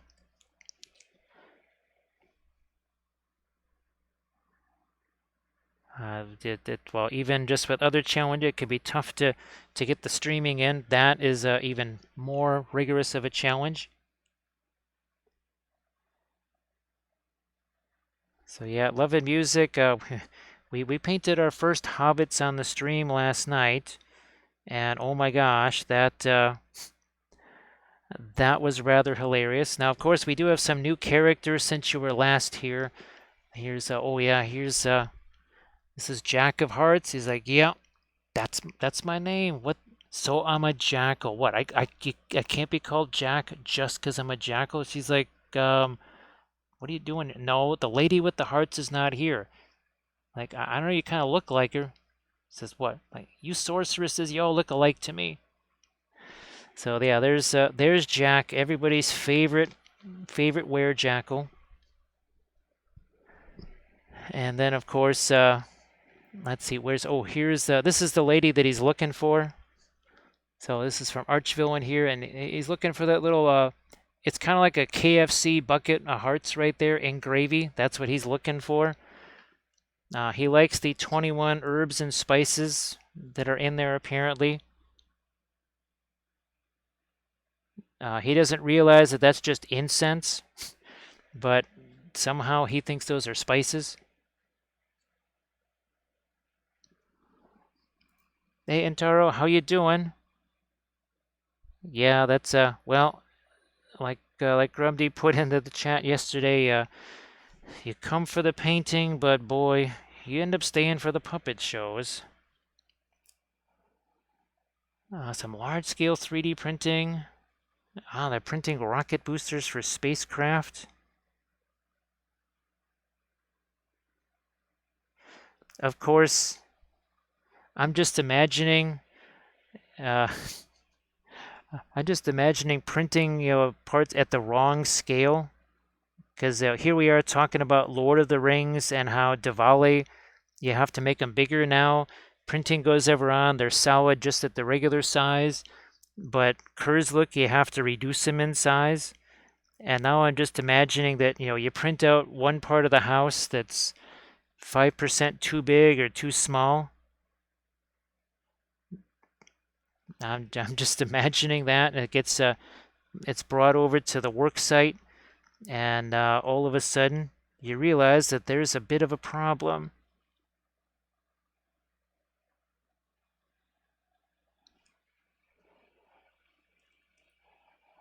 Yeah, love it music. We had so Sam and Jack last night. They were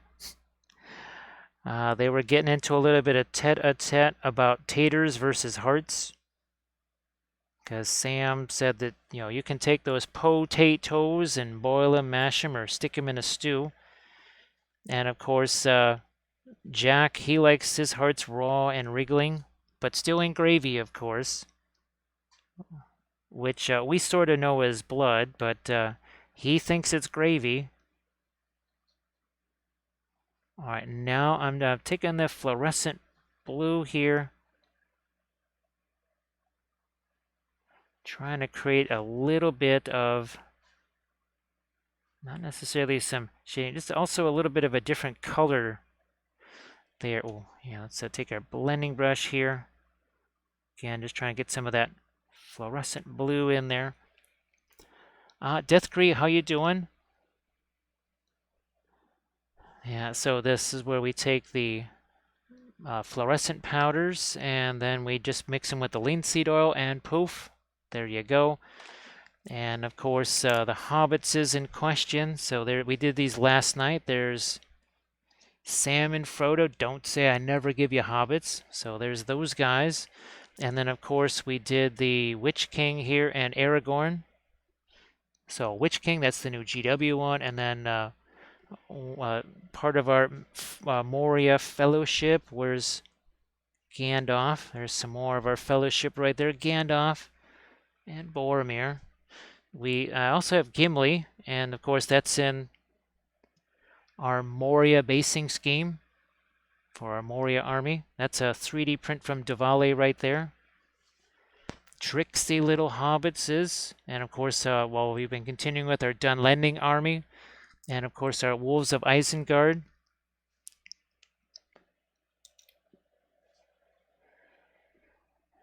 Let's see, do we... I might just put a little bit of the indigo over here. A little bit of indigo right along there. Then we'll try and figure out what are we doing freehand wise. I mean, we've got some very simple patterns that we can follow over here. I mean, just really simple stuff. I mean, we can try and add more to make it more complicated, but it's it'll be easier for the eye to read that pattern if we just keep it a little bit simpler, not make it too complex.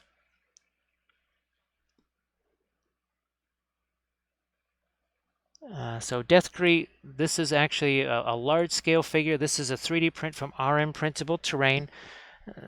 I do the larger scale figures because it's easier for people to see what we're doing on camera than those smaller ones. So this is also from RM Printable with what the foliage also added to it. So again, the larger stuff, that is just more. Here's another large scale figure. These are mostly just to show people how different techniques work. Now you got the smaller figures that are more for gaming. So you got those Lord of the Rings one you saw.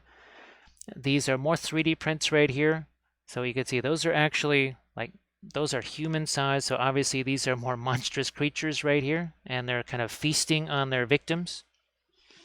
And oh, look, here's another one of those. Here she is. So it's they're called the Daughters of Sekhmet, and those are from Archvillain.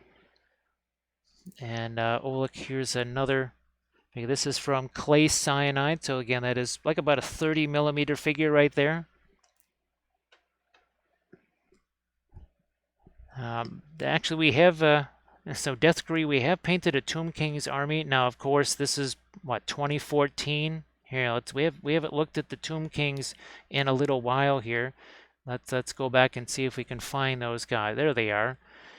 So this is 2014. That is those are all well a mix of converted Games Workshop figures and stuff that I sculpted from scratch.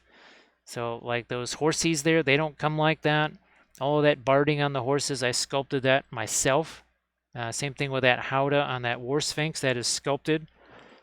And then all the stuff on that top level that you see, that was sculpted by me. The Colossus on the right, the Hyro Titan on the left, those carrion birds, the sphinxes, all that stuff sculpted. And then, of course, well, this is the very first Warhammer army that I ever did. And those two big engines of the gods in the back, those were sculpted from scratch. Sculpey, epoxy sculpt. A little different look at those. Some people say, Jim, you sculpted those only because you wanted to paint those portals on the howdah as spacescapes, because I love painting spacescapes. And this is another scratch sculpt right there. That's a Baby Babo, the skink mage priest. And then here's a conversion that I did, and also a little painting of him. That's Sticky Wicket. He was the general of the army. And oh, here we go. There's some views of the display board, which is also a terrain piece that we used in a few of our battles. So again, that's one of our armies. We also, we have some of our Lord of the Rings armies here. So our Easterlings, the Ossiarchs. Oh yeah, there's our dragon diorama. That was fun. And of course, the Mimes of Moria Blood Bowl team. That was really fun. And then of course the some war bands here. Let me get the other one here. Where are we at? Oh yeah, there's some of the Lannister horses, Witch King. And then where's our Scions of Flame? Oh yeah, those guys. Some 40K stuff right there. And then the Canite Shadowstar. All this stuff was painted on the channel here. There's the Mandalorians. Oh, speaking of RM Printable, oh, look at that. There's some of those RM Printable trolls. Oh, and our Thousand Sons, of course. Oh, look, more of our Moria army. Yes, we've done a lot of different. Wow, it's our dragons. Lots of Song of Ice and Fire stuff. That's another one of our army painting series with our dwarves. And of course our Minas Tirith. And then there's, again, some of our terrain that we've done. So let's get back to our scene here. Yes, the Mimes of Moria. Hey, Prometheus, how you doing? Nice to see you again.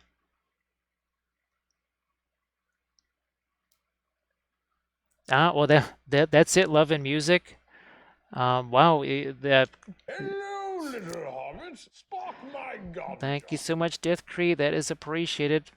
We might just see fast Gandalf. Hello, little hobbits. Time to save the ganja. There he goes. He's very fast. So, love and music. You see, great mimes think alike. So yes, you and I, we were thinking along the same parallels there. So that means that great mimes think alike. Yep, and Happy Heretic just was painting some of those same Song of Ice and Fire dragons. Happy Heretic, I'm gonna have, well, I don't know. I was just gonna say it'd be nice to get those and paint some of them, but there's so many 3D files out there. As we welcome Ibranizan, how you doing? Yeah, Grumdy, well, ever since the Dun Lendings showed up, he's really worried about it. Yep, Love and Music. That's it. So that's All Hail the Silver Pharaoh, and then out comes well, the story of that army. You can see it on my blog. Of course, Armored Wolf normally is here to post links for you, but it's wapeliusblogspot.com. And if you go check out the Tomb King section of the blog, you will see the entire story behind the Tomb King's army. Basically, I was going to be painting a Tomb King's army, and I didn't want it to look like everybody else's Tomb King's army. No gold, no red, no blue. Once you start doing that, you don't have a lot of options left.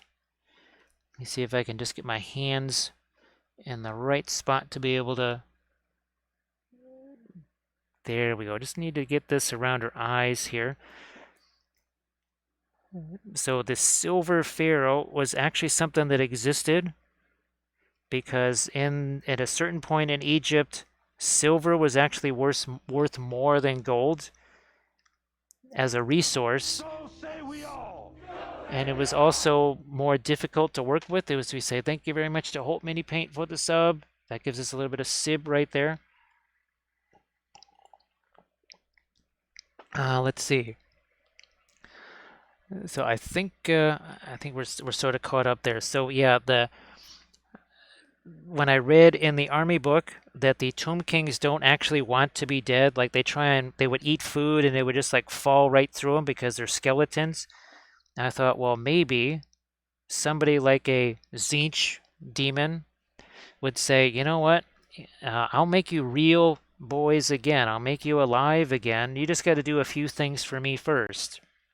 And when the Tomb King agreed to that, all of a sudden, all of the statues turned that crazy shade of blue. They all came to life. His little pet birds became these gigantic two-headed carrion birds. And again, statues walking around all over the place, giant scarabs running around. Essentially, everything was tainted by Zinch. And that's why the braziers, instead of warm fire, it was that really cold bluish green light. And essentially everything in his tomb cities became corrupted by Zinch. And that was an absolute blast. I really had fun doing that. Nothing was the same color. Every skeleton was painted in a different color because Zinch, right? And of course, Zinch is, of course, the bestest of all the Chaos gods because he's always keeping his eye on you. Here he is. So here's get one of our army painting series. Zinch, right? Here's looking at you, kid. Like really just looking at you. I think I did about 100 and some odd blog posts on that army. Talks about the story of it. I even had a story that kind of gave you some background to the story itself. It was written by an Empire archaeologist who didn't believe the stories about statues coming to life and turning blue and two-headed carrion birds and all that kind of stuff. He should have listened to it. Spoiler alert, by the end of the story, he's Hello, not little alive hobbits. anymore. Spark my ganja. Thank you so much, Andre. I appreciate that. Hello, little hobbits. I spark my ganja. Doesn't look quite like Lady Galadriel. I certainly hope it's not. Well, speaking of Galadriel, look at this. Perhaps a dark queen. Dark and terrible. All will love me. Yeah, yeah, yeah. End of spirit. Get out of here. This is my show. It's like, seriously, I will end you. Wow, that's quite the spat there between sorceresses there. So again, if I miss anything in the chat, I do apologize. Again, our moderator is off at ECCC right now as we're darkening that edge. Making that darker makes this lighter without me having to light it up even more.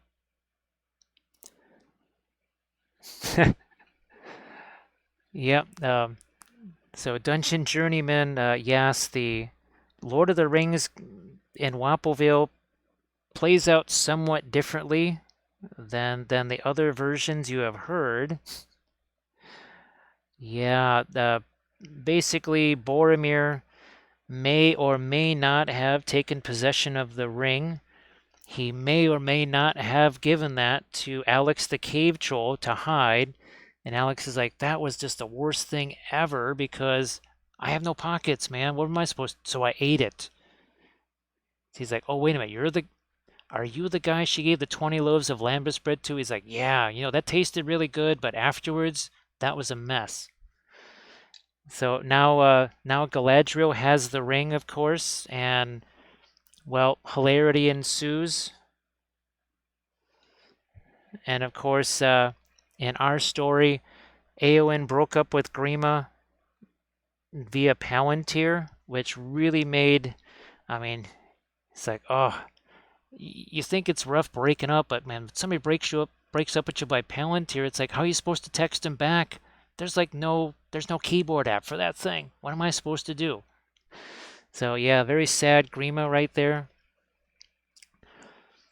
So Death Creed, the oils, just like Grim was saying, the oils are far more luminous than regular acrylic paint. Some of the other benefits, they're also far more sturdy. I mean, really way more resilient. And the other nice thing too is that even there was areas of this that I actually missed with the primer. The oils would actually still cover that. Yeah, the oils could almost cover, especially anything absorbent like printing resin like this is. You could practically not have to prime it and the oils would still stick to it. Yeah, Dungeon Journeyman, of course, we haven't had Faramir yet. And I've got a couple of miniatures, I think from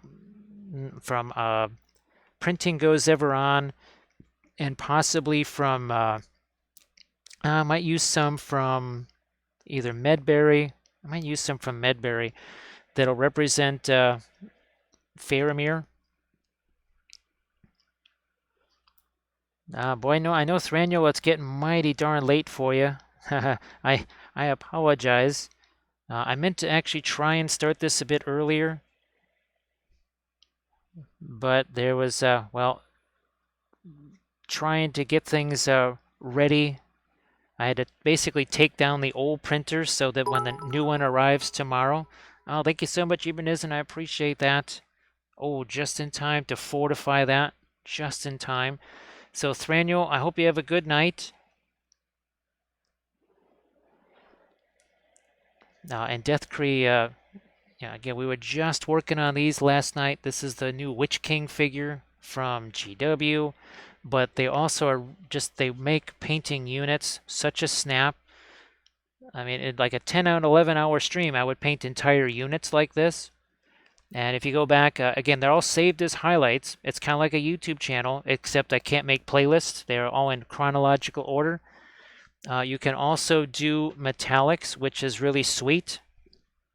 Here, we'll grab, these are some of the ones that we did. Well, we'll just grab this one, a little bit easier to find here. Also makes freehand easier. So yeah, that's all.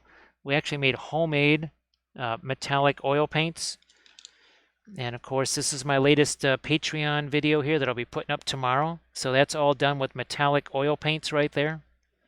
That was really fun. Had a blast doing that. Oh, and it works for terrain as well, because there's a piece of terrain that was all painted with oils. That's on my YouTube channel. Just go to James Wapple on YouTube. And of course, there's our Ossiarch army. And yep, there's our, we've been doing some Space Marines as well. Here, let me, again, don't have my moderator there. We'll do that. Laminess, I think you would really enjoy the Printing Goes Ever On because he's got some large scale, like Galadriel figures. And he's got a lot of terrain too. So obviously the RM Printable, these figures, I really enjoy the heck out of these, and you can upscale them really easy, no problem whatsoever, and you'll be able to do it even easier because, well, I mean, you've been printing stuff way longer than I have, so it should be a real snap for you.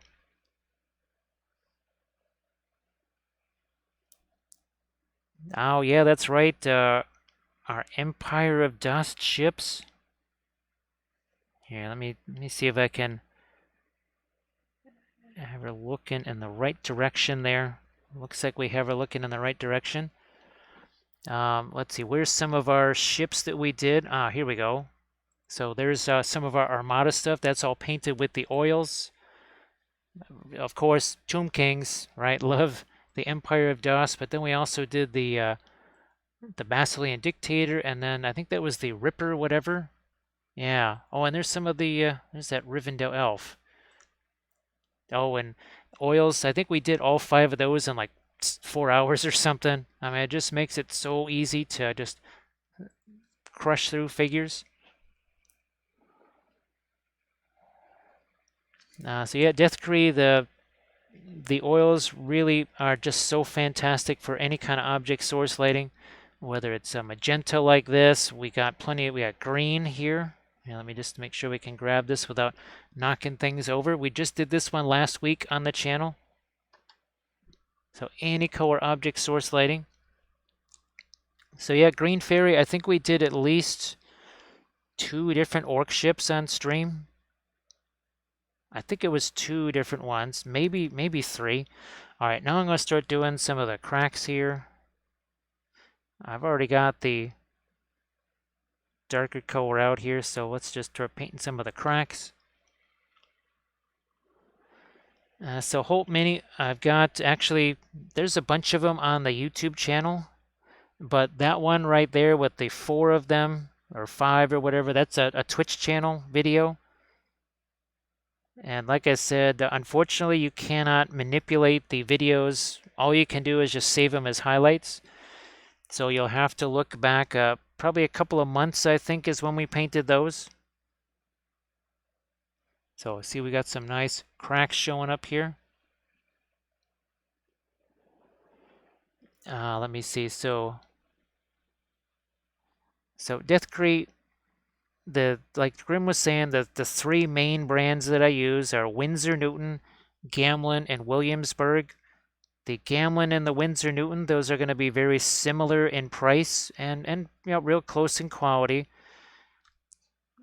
It's not always the case, but the Williamsburg paints tend to be of a better quality than the Winsor Newton or Gamlin. It's not always true, not 100% of the time, but you'll pay more for those, but they literally are made by hand. Having handmade oil paints myself, it's laborious, so I understand why they might charge a bit more for those. That I can completely understand. Now here I'm trying to work in a bit of a shadow here. Grab Mr. Blending Brush. Just starting to think about, again, a shadow that she might be casting there. All right, so Grim's gonna have to be walked by the dog, and then Grim will get back after the dog walks the Grim, because that's how it goes in Grimland. So green backslash. I don't know. Maybe there's just instead of doing it via the machine, having mixed these myself. Where's my container here? And look, here's the container that I used.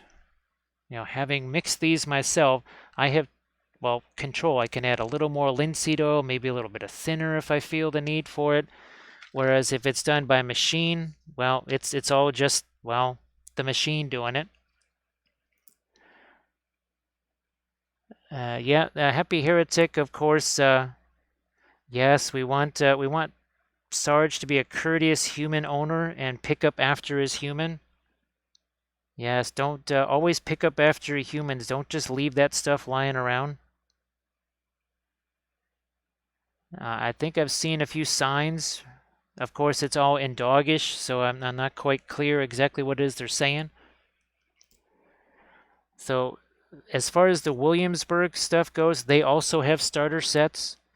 Now, if you're in the US, I would strongly recommend you go on Dick Blick, and that's where you can get some of those starter sets. As we say, thank you so much to Darkness Nom for that sub. Much appreciated. Thank you very much. That really does. That really helps so much. So we appreciate that. Kathy appreciates it when people sub to her channel as well. Just got some more of these right here, these liner brushes. Actually, I just got Kathy some heavy gloss gel because she's starting to get back. Actually, that's what she was doing today, was prepping a bunch of miniatures. So say we all. And thank you. Oh, no, thank you, Death Cree. I appreciate that. Thank you very much. Actually, Death Cree, you just reminded me that I have some old Deathcore Cree Forge World figures. We'll have to paint some of those on stream at a certain point. I think that could possibly be interesting. Especially now you got the new plastic stuff out, breaking out some of the classic Deathcore Krieg. But thank you so much for that sub. And like Hope Mini was saying there, the Williamsburg starter set, it's got smaller tubes in it. I actually got some right here. Yeah, here we go. So these are the size for regular folks. Guess what? This size would really last you a long time. For me, since I'm painting hundreds of figures every month, and also, well, we're using them for other things like our 2D art lessons. So usually on Thursday, my Thursday streams, we're painting 2D stuff like this because, well, guess what? The same fluorescent green paints that we were using, the same fluorescent orange, and uh, getting into things like well, much more subdued colors, right? Not the same kind of bright colors, and well, something like this, more of a landscape. Our Isengard, and here's our Minas Tirith. Really talking about perspective and reflected light on that one. And those are all painted on our Thursday streams. Now you can go back and check out some of those. They are also saved as highlights on the Twitch channel, but there's a few of them that are on the YouTube channel as well. So sometimes I'll take Twitch sessions, and if they're short enough, let's say they're only about 3-4 hours long max, I can take those and shorten them up a little bit and put them on the YouTube channel. I try not to do that with, say, 6-7 hour videos because you're kind of missing too much of the important stuff at that point. I'm going to try and get a little bit of a highlight here on the side of some of these cracks right here. There we go.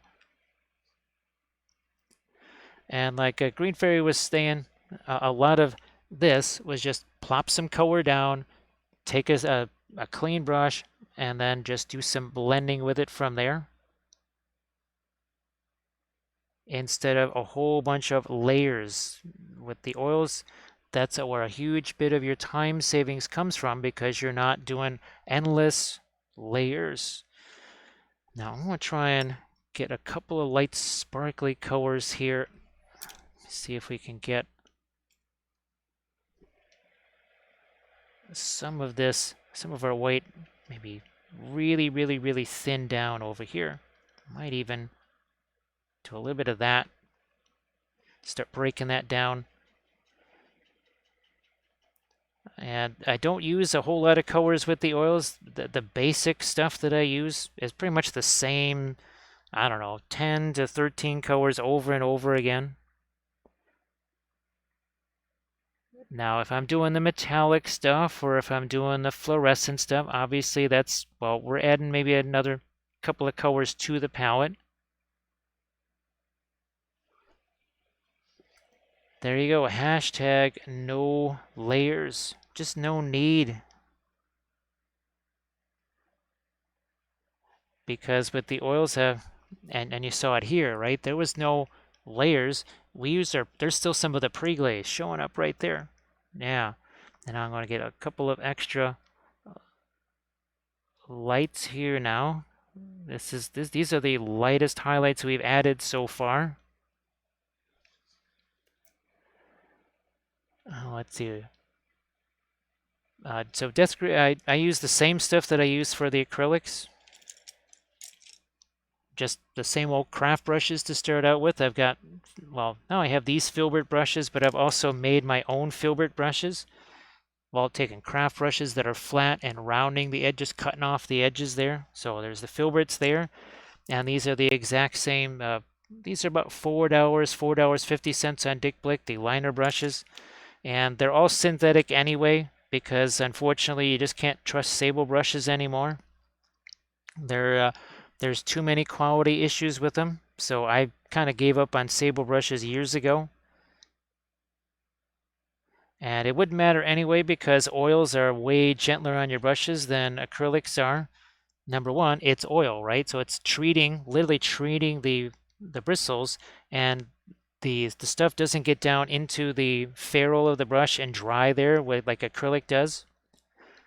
So it's just one bonus after another.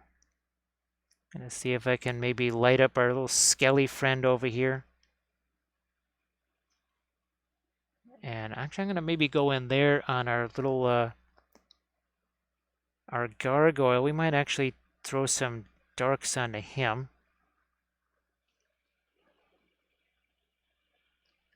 Let's see. So, yep, cheaper synthetic brushes work just fine for the oils. Now, the one true brush, it's easier to get these in the US. Let me see if I can actually get to them here. Let me see here. So normally, so set of 12 for $4.99. I've just been getting these from Hobby Lobby, so you can see what they look like when they're pristine. They start to get a little more beat up, like this. That looks more like a makeup brush right there. You can see here's one that we just used today. So yeah, they start getting a little bit beat up. When they get beat up like that, well, I like to do something like this here. So see how we've taken that, we've cut that off. It's a spatter brush, it's a stipple brush, and those are really exceptional for when, I don't know, we're doing things like this. When we're doing our T3485 and we need all kinds of, mud spatters and all that sort of stuff when we're doing this. But of course, it doesn't matter, whether it's a more pristine brush, like that, or whether it's in a little bit worse condition like this. No matter what the color of the handle is, and they've been different colors, they've been green, blue, all different colors, but there's still the one true brush, and that is always the one brush that I start with, is the one true brush. Let's get back to our scene again, and then we can continue to add some of our brightest highlights here.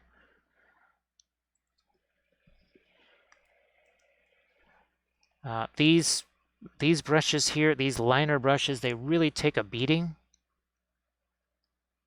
I've actually been really surprised at just how much punishment these brushes can take. Oh, maybe we'll get the side of our little skelly friend right there. There we go. Oh, Jackson Art Supply. So, yeah, I actually have never actually ordered anything from Jackson Art Supply. I mean, it makes sense for me to get things from Hobby Lobby and from especially Dick Blick because Dick Blick is located in Illinois. So the free shipping doesn't mean it's going to take a while because it's just not going very far. But one of these days I just have to look and see, what the prices are like with Jackson. There we go. There's a nice bright highlight right there. Oh, the Royal Langnickel ones. Okay. Yeah, those other ones, those are pretty much just a Hobby Lobby special right there. And they're they're really not all that special, but they do take quite a bit of punishment, I have to say. All right, these little skelly friends down here, we haven't done much with them. Let's get some lighter colors here.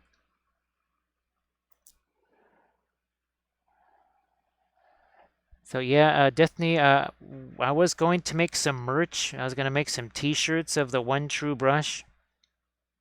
I was going to make, what was that? Oh, the, not badges, but the little, not the little avatar things, the emotes. I made one of those as the one true brush, but apparently because it had words on it, Twitch wouldn't let me have that one. So otherwise, we would have a one true brush emote, but Twitch said no.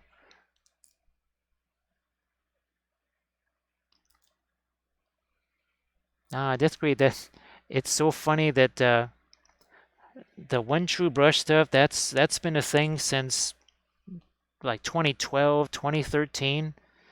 Because I've been doing tutorial videos since 2013, and that's kind of when they first started to become known as the one true brush. And of course, there is that chapter in the Book of Wapple that says, "I am the Lord thy craft brush. Thou shalt not put sable brushes before me." And that's what we do here, right? That's what we started with this. Here's the brush that we used. This is the one of those number 8 round craft brushes, all of that pre-glaze that we did. And then, of course, hoping one day to be able to have the Book of Wapple stickers, if anything else, for merch as well. The Book of Wapple is just really a handy way to talk about the different things that we do here all the time. Just in easy to remember sentences. And sometimes they have a bit of a humorous take.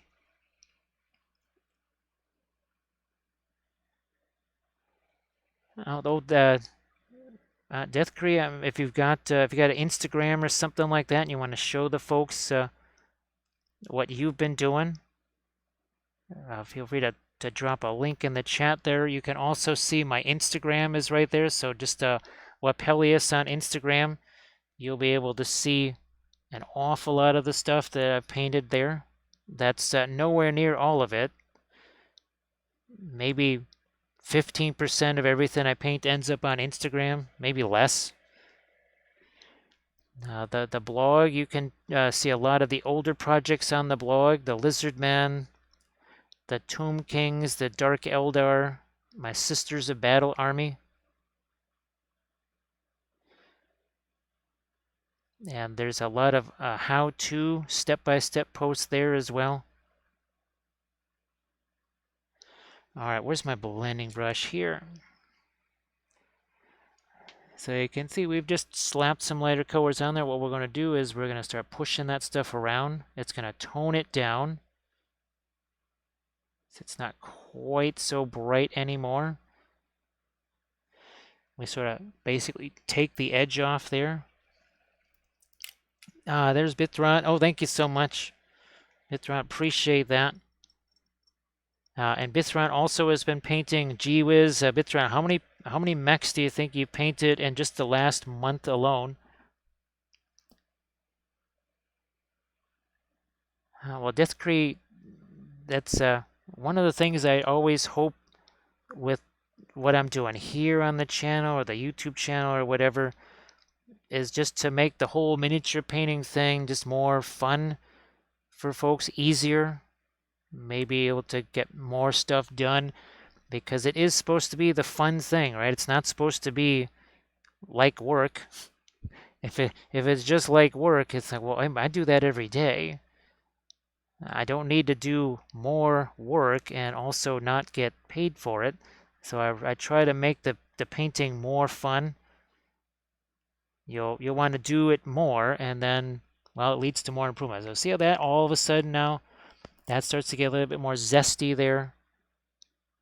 But we didn't start out with that, right? A lot of this is still just pre-glaze here. Here obviously we want to develop the light source more. We still want to figure out what we're doing for some freehand over here, but you can see how that reddish orange really contrasts with the purple. Oh, we haven't done one of these in a while. What I'm actually going to do is go a little bit further back so we can see more of the figure, and then we're going to do one of our film noirs here. So all of a sudden now you don't see purple turquoise or gold. You don't see anything. All you see is just shades of gray. So still plenty of shading here, but watch what happens when we bring back that color. You're going to see that extra couple of layers of contrast, right?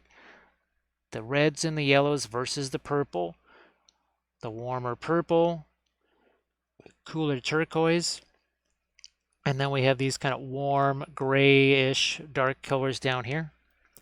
Happy Heretic was able to finish off one of those Harlequins. I know you were talking about those yesterday. So gee whiz, Bithron, if you had said 30, I would not have doubted that for 1 second. Because I swear there's like, it's got to be close to 30. Yeah, I might throw a little extra light here as well. Maybe some over here. I don't know about the skin. Do I really want to lighten that? I've kind of been focusing these extra light colors on things that are metals to get that little bit of extra sparkliness. Here, I'm going to zoom back in again. So I think we're caught up on chat again. And once again, I apologize if I missed something there because of the size, well, the height of this figure here. The camera boom is squarely in front of the chat. It's kind of blocking my visual access to it. So there, if that line is a little bit too big, so I can just take some of it away with a blending brush, and any brush can be a blending brush. Doesn't have to be a small one, or it doesn't have to be the mid-size one. It can be any brush. Well, I get a little bit more of the turquoise there. Why not? Yeah. Maybe a bit more on her face there. Make that her lips a little bit wider.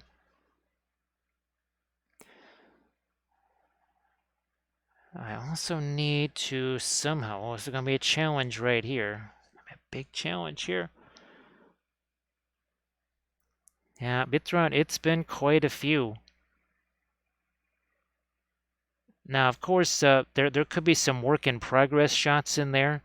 So I might be counting, I might be counting some of them more than once.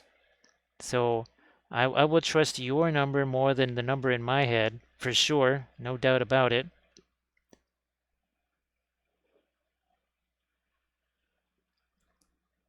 So, Hope Mini, you know how we've been talking about the brilliant yellow pale and how it just kind of does some things that you can't just do with, say, yellow and white mixed together.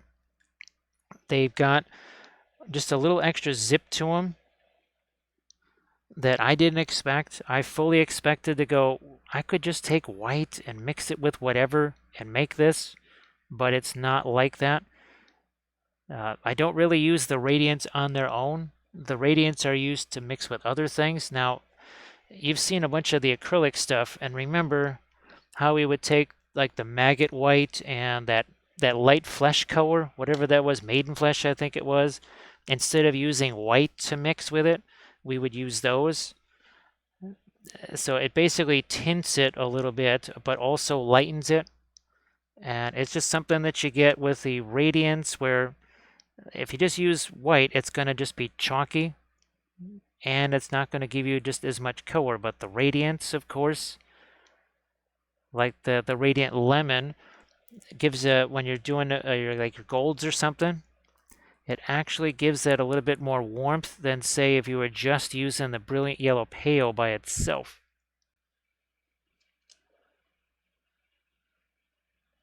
Oh, Deathcree, we painted that one on stream, and actually Prinkles is one of the most beloved and feared characters on the channel right here. So yeah, you thought, Jack and, well, of course. Now let me see if we can get these guys out of here. Of course, there's always Jeeves and Birdie. It's like, there's Birdie. It's like, hey, where's the old guy with the ganja? I heard him a couple of times. And then there's, Jesus, this is a very serious painting stream. People don't want to hear about ganja. So yeah, that's another one of our beloved characters right there. And it's two characters in one. And they're only a Series 2 color Holt Mini paint, so they're not exactly what you would say expensive either. That's also nice. If they were like a Series 3 or 4, I wouldn't probably be using them the way I'm using them now. But given the fact that they are not super pricey, I'm just going to try and get a little bit of a line there and there, and then we're going to see if I can maybe lighten up the skin tone there just a bit. So that was, I think that took I don't know, was it about a 9 or 10 hour stream? Yeah, it was about a 9 or 10 hour stream. We painted that in. That's the other wonderful thing about the oils.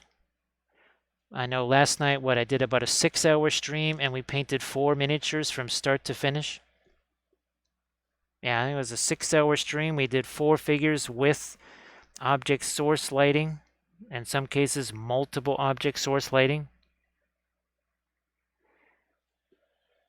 The night before, we did like a 3 hour, 44-minute stream, and I think I painted 3 or 4 miniatures there too. I know it was at least 3. Yeah, it was a 3 hour, 44-minute stream, and we did 3 miniatures. All right, I'm just trying to lighten this up a bit more. Some of the metal right here needs to get a little bit shinier. I mean, we have lighter colors on there, but not real highlights. So Holt Mini, now that I've used a bunch of them, two that I use them an awful lot is the Radiant Lemon and the Radiant Green because, well, you know how much I like to have greens and the gold. I think the Radiant Violet is also a good one to have. If you look at one of the skin tone videos that I did for the Patreon page, you'll see me using the Radiant Violet with Asphaltum actually to make this skin tone. Where did they go? I think, oh, here we go. Yeah. So this skin tone on this darker skin tone, that was the Radiant Violet mixed with Asphaltum actually. And this was in the latest Dark Sword video here. So basically we used Fanchon Red, and then we took all of the Radiant colors and mixed them in with the Fanchon Red just to see what that could do.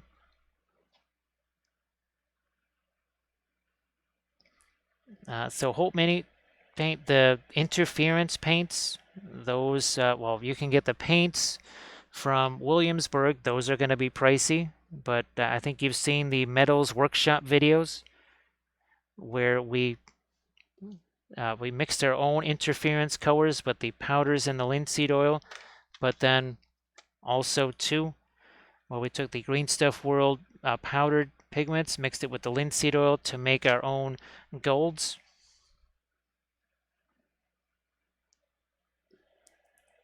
But again, those are like Series 4, Series 5 Williamsburgs. That's going to be pricey. But if you get, again, the Green Stuff World powdered pigments, you're already going to have probably some linseed oil around anyway. You can get that stuff anywhere. Then you can basically make your own interference paints, and that's going to definitely be cheaper. Now I think it's time to actually take one of our filbert brushes and start to fill out some of this. Yeah, this is from Archvillain right here, this base. Here, we'll lighten that up a smidge now. So I was looking at this, I was like, wait a minute, what am I missing right here? This is what I was missing. Not here though, right? Because if this light is supposed to be kind of being cast or projected here, why would it be back there? We're gonna have to try and warm this up back here. Hey, Nixel, how you doing? And well, thanks again. All of those things that people were telling me that I should get as far as saving the printer, like the screensaver. It's a screensaver, and the tape and some of that other stuff. And actually got some Kathy some supplies that she needed to get her miniature painting going again. So thanks again for yesterday. That was immediately helpful in securing some very valuable supplies. So Nixel, we're going to be putting some freehand on here, probably something on the simple side like the squiggles here. And we'll just repeat those onto the fabric here.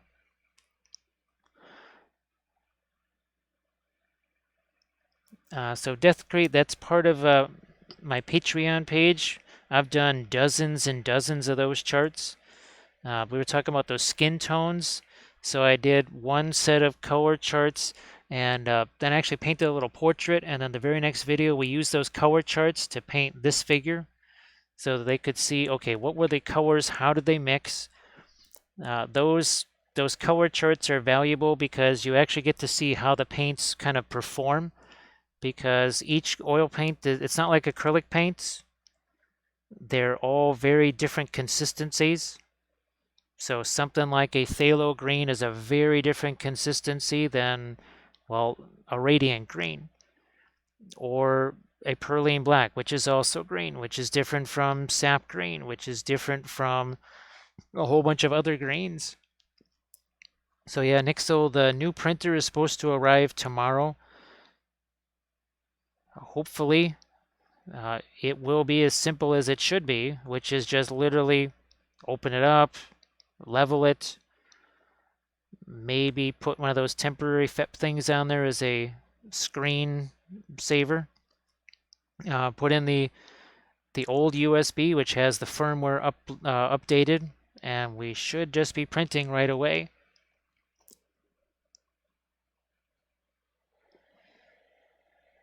So yeah, Nick, so how long have we been doing this, Nick? So 2 hours, 37 minutes ago, this had absolutely no color on it whatsoever. And I wasn't even sure what I wanted to do with this basically until about an hour before I started. And I just happened across that little reference picture over there. And I think, as you can see, it's kind of having a little bit of an influence on what we're doing color scheme wise here. So yeah, 4 or 5 hours ago, I had no idea what colors I wanted to use on this. That's the fun thing about the oils. You can just sort of experiment and feel your way through. There's definitely more that I'll have to get, Nixel. There's because I have to get the stuff that you can put on the FEP to make it less sticky. I wasn't able to get that just yet. And actually, well, I got some replacement brushes here too, because we'll be going through those. There's some paint colors that I'm going to have to get because, well, those paint charts use up an awful lot of colors. Now let me see here if I've got, so here's another color chart that we made. That was just the 3 colors: phthalo green, I think that was burnt umber, and that was probably Van Dyke brown right there, and then we cut them with white. I know the video for Gandalf, we did some color charts for him and then painted the miniature. And let me see if I can find, I don't know where those are, but there was the color charts that I made with that portrait. Can't locate those. I have no idea where those went off to. Oh, wait a minute. Maybe they're over here. Is this the color charts? Nope, they're not over there. So not sure where those guys went off to. There's only so much space here. Even though it's very much like a TARDIS, and there's an awful lot more stuff here than you would think was humanly possible to have around me. Hey, Tukale, how you doing?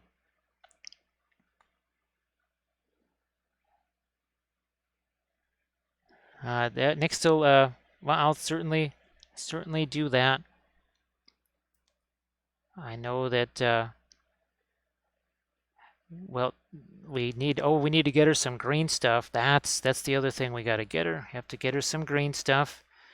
I just got her some epoxy sculpt because the stuff that I've been using is old and it's been opened so many times. She kind of needed some fresher stuff. So yeah, we got her some epoxy sculpt today. That's right, forgot about that.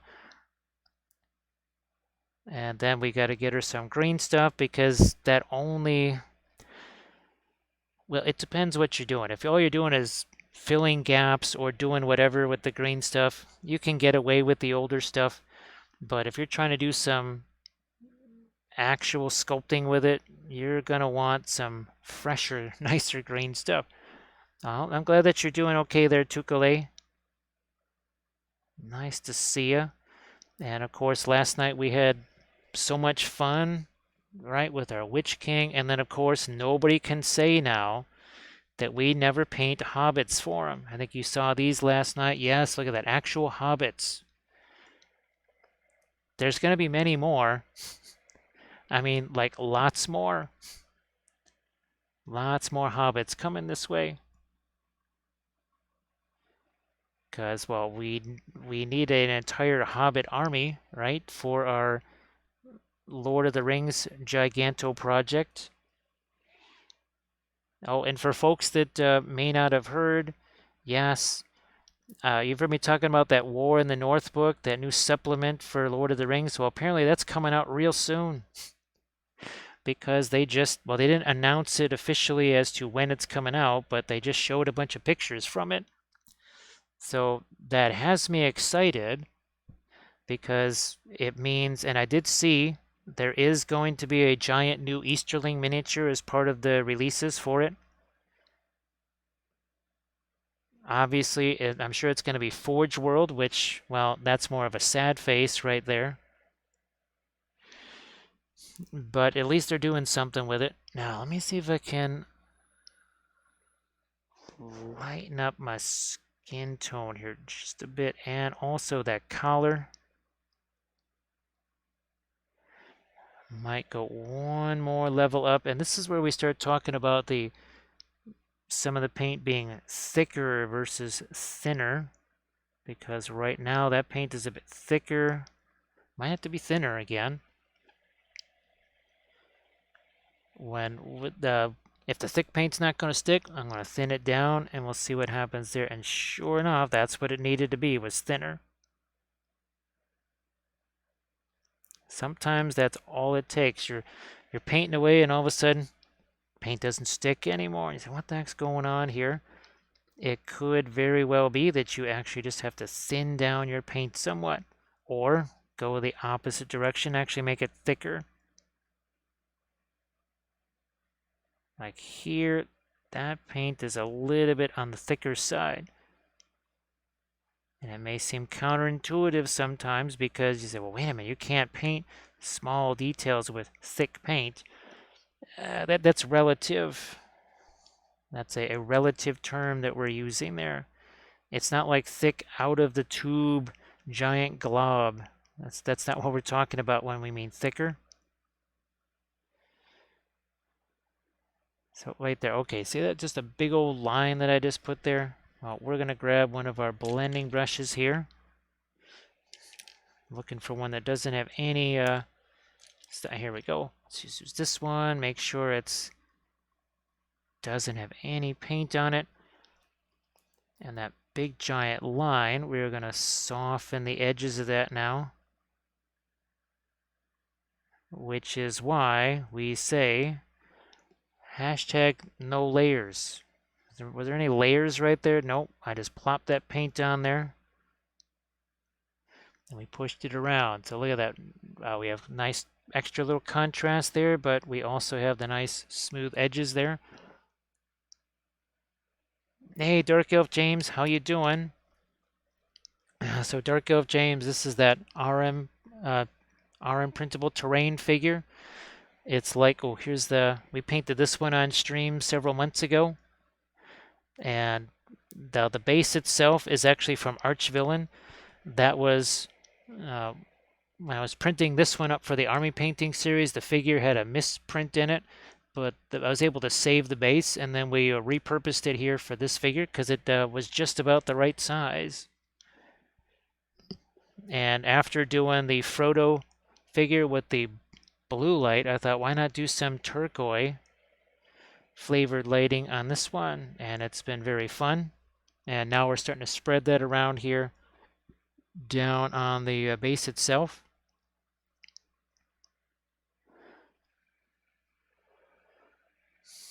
Yeah, Dark Elf James, again, it was one of those figures that just, and even this had some misprint. There was some lines and striations here. I had to kind of cover those up with some liquid green stuff. Now, pay close attention here. Look at the, see that you got the reddish gold next to the purple. Then purple versus all that turquoise. Not anymore. But yet there's still plenty of shading that defines all your edges and your shapes. But extra contrast, color intensity, color temperature, cooler colors, warmer colors.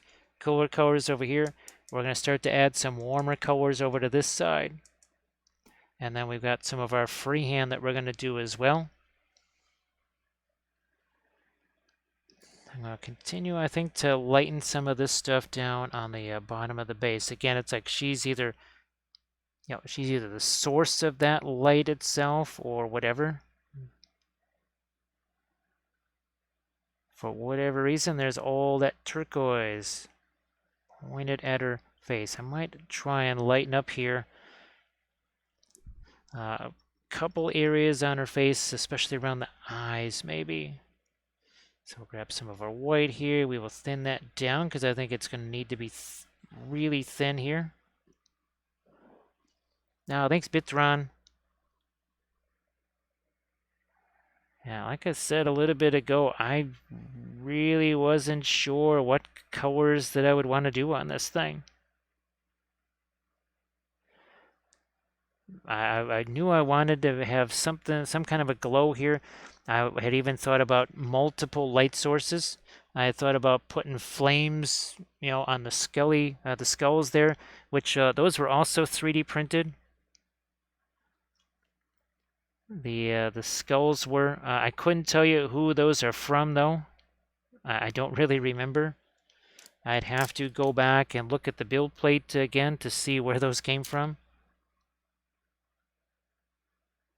See if I can't lighten up the skin tone on the hand. And somehow we never actually got our gold on these things. On the bracelet here, so letting that mix with some of the prelays here. Let's get some of that reddish orange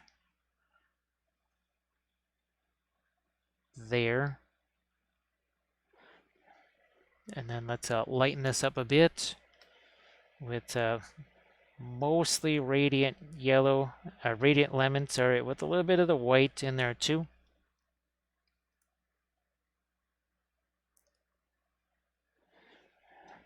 We even have our little touch of white there to really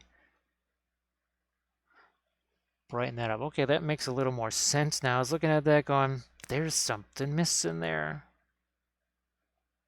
I think we have that little mystery solved. So yeah, Dark Elf James, there's I think you heard me just talking about that news. Now, I don't know when the War in the North book is coming out or the Easterling miniatures. I'm sure, and there's the two orc miniatures that they showed. Undoubtedly, those will be Forge World miniatures, which, I mean, is a bummer. But at least they're doing something for our beloved Easterlings. The bestest of all the factions in Middle-earth. More of that lightest light right there and there. Over here, and then maybe even a little more on her face, especially on that side. That's kind of lacking a little bit in this really bright color here. See if we can do this. And we're sort of stippling that because what it does is it mixes with everything else that's there as we do that. I'm going to have to get some other highlights I see on the hair as well.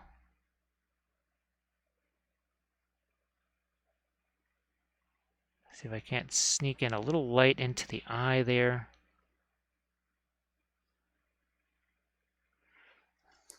And I'm going to turn this around here. We're going to grab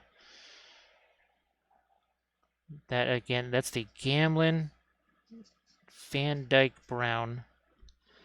It's got some of the white in it.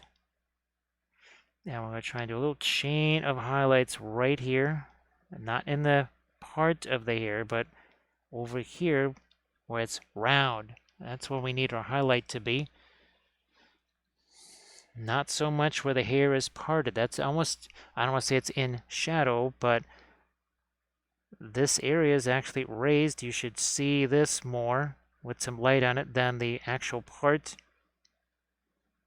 There, that should almost be dark right there.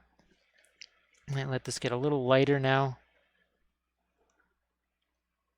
It also gives the hair a little bit of a shine. Let's get her ear here a little bit lighter.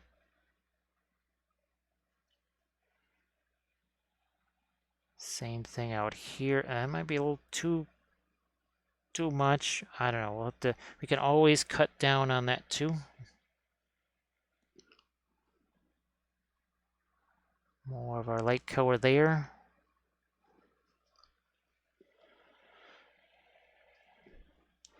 Same on this side.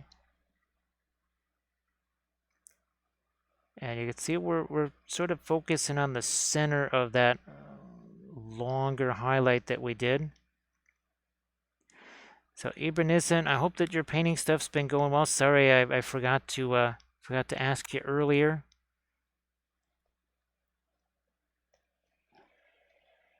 I'll be going to be filming possibly 2 videos tomorrow. One will be the chapter studies video. That'll be the Black Templar. Because people are always asking about how to paint black. And we'll be doing that one in oils. And I was actually going to make a base that has a Black Templar's symbol on there. So we can even make that part of the tutorial itself.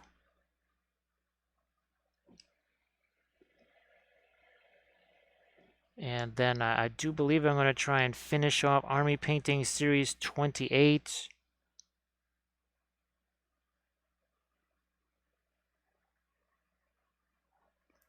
The whole schedule got kind of verschmizzled with October. So stuff that, with November. So some of the stuff I would have done in November is, well, we're doing that now in December.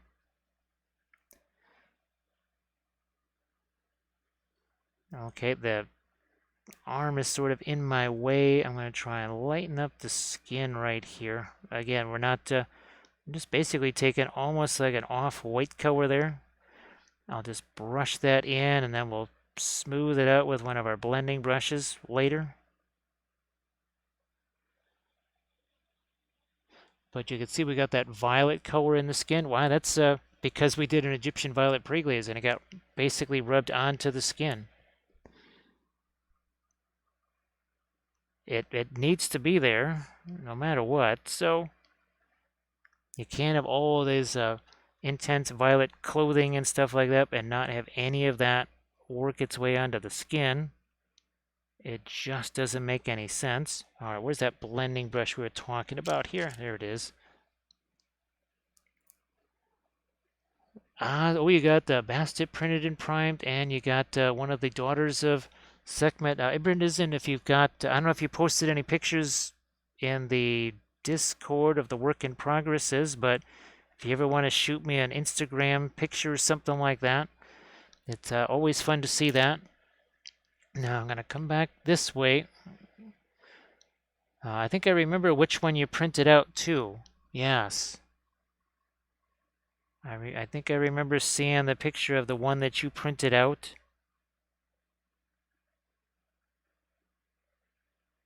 All right, just getting that a little bit lighter here.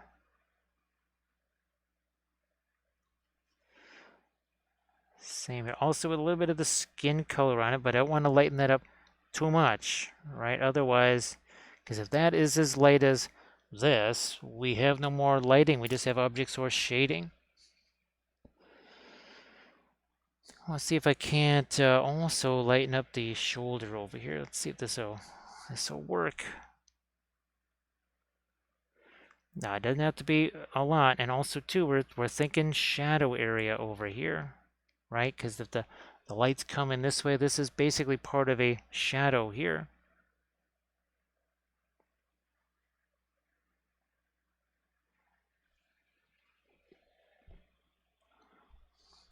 Now, as far as the freehand goes, again, I see an awful lot of repeat of these different swirls here. I don't know. Let's see what we can do with this. I'm going to take some of the Terra Rosa, maybe even a little bit of the Radiant Lemon, just to give that some opacity.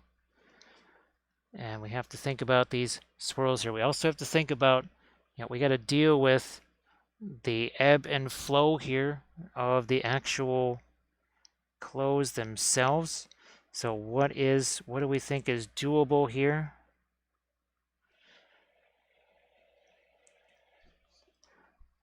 And we're going to allow that to mix.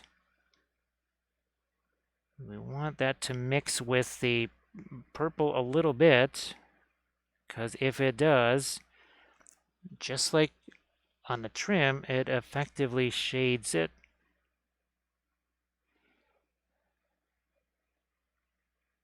And I'm just going to do some swirls here and see which direction they take me in. The other thing too is you can kind of cheat and make the most obvious, recognizable part of the pattern be in the most visible area. Remember, it was our Herodrum, I think it was. Yeah, it was the Herodrum where we tried to make the easiest to recognize part of the pattern. We put that in the easiest place to see it. Now here, if I don't like part of this pattern, I can just wipe it away. So let's say we didn't like that. We could take this blending brush and pretty much just make that all go away. It's that easy. I'll just get a little bit more of my Egyptian violet there. So yeah, wasn't a fan of how that was coming out. I just said, the heck with it, got rid of it. And we can try something else here. And see if we like that better. Because no big deal. Yeah, Ibranizin, the only reason I have those is just is because it was a commission. Yeah, otherwise I wouldn't be painting those. They're really nifty, that's for sure.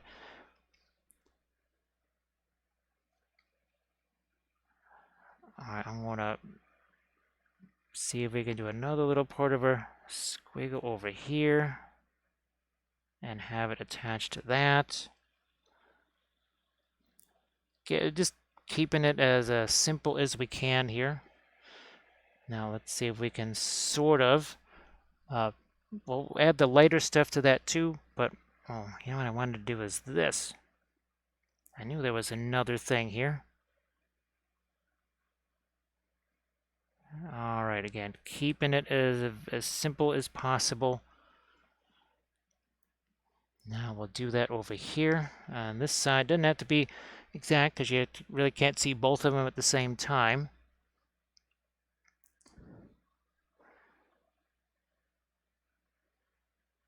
And they're a bit of a challenge to print out. I remember that. I don't know if it's the Great Grimoire or is it the Clay Cyanide.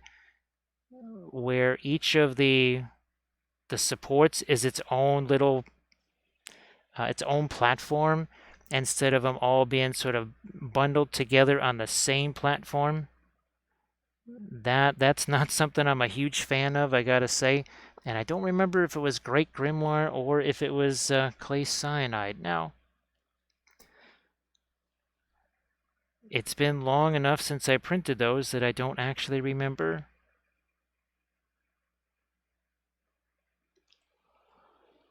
Oh, let's see. Oh, some Beastarium minis and Crippled God Foundry off the build plate and washed them. Dark Elf James, yeah, the Crippled God stuff. They do some really neat. Obviously, it's got a nice, strong potential Warhammery type theme for sure.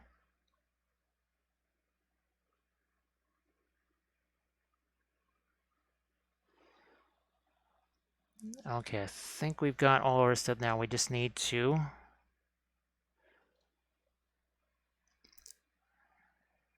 do one last little bit over here, and then we can start to maybe lighten these up a bit. But you could see the nice light touch we had on the brush. None of this. No, look at this. I can't even reach the darn miniature, but like this, almost closer to the back of the brush than I am to the front. You don't even hardly see my hand. Lots of control, right? Not shaking around or anything. Now, Dano, you did your own supports on that, right? Because what did we describe? The curves looked at, oh, they have a forest of supports. But I think as soon as you start resizing those, the supports get blown up anyway. So I just say, yep, fine, get rid of the supports. I just been doing the auto supports. And that seems to be working out actually better than some of the stuff that comes pre-supported, which is a little bit shocking, I have to say. That's not what I was expecting. Actually, Ibran isn't, I don't know, have you found the same thing? I think you were there for that discussion that are in some cases, are you just better off with, at least for me anyway, sometimes I'm better off just letting the auto support do its thing instead of using the pre-supported stuff.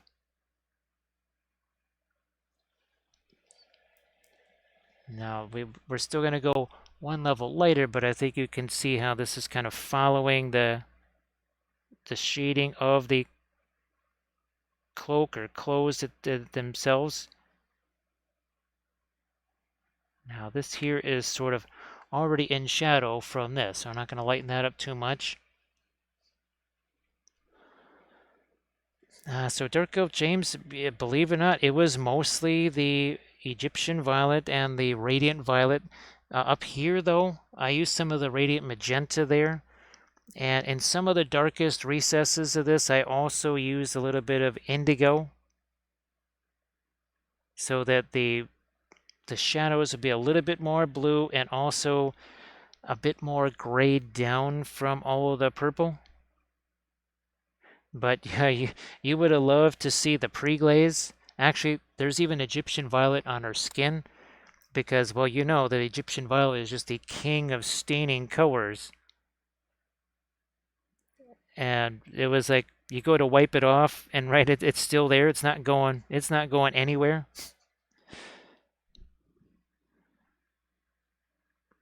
So I mean, look, this is super simple freehand. There is nothing complicated about this whatsoever.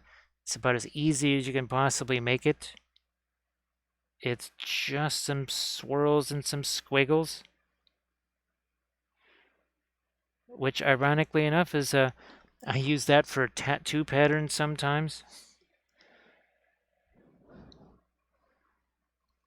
Now again, this is in the shadow area here, so I gotta be careful when we start to lighten this up.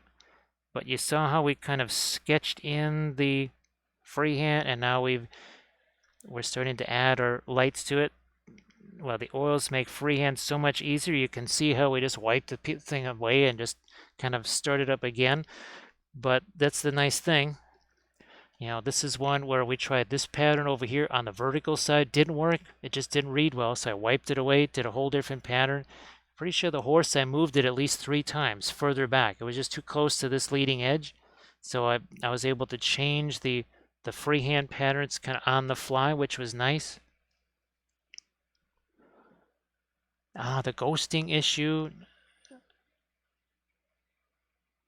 The Atlas supports are much more delicate than the Loot Studio ones. Oh, the Archvillain, sorry. Sorry about that. Oh, I'm going to go over now to the Radiant Lemon here, and that might just be the final bit of lights that we add to our freehand pattern here. And that hopefully gives it a little bit of sparkle.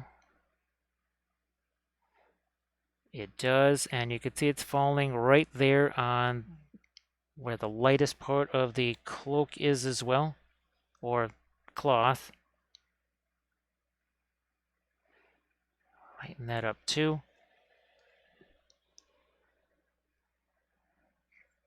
Get some of that light over here.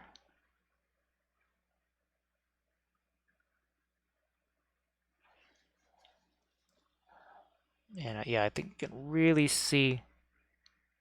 Whoops, the cloth is in the way. I'm trying to move my brush there. It's not wanting to move because this is just coming into contact with the brush.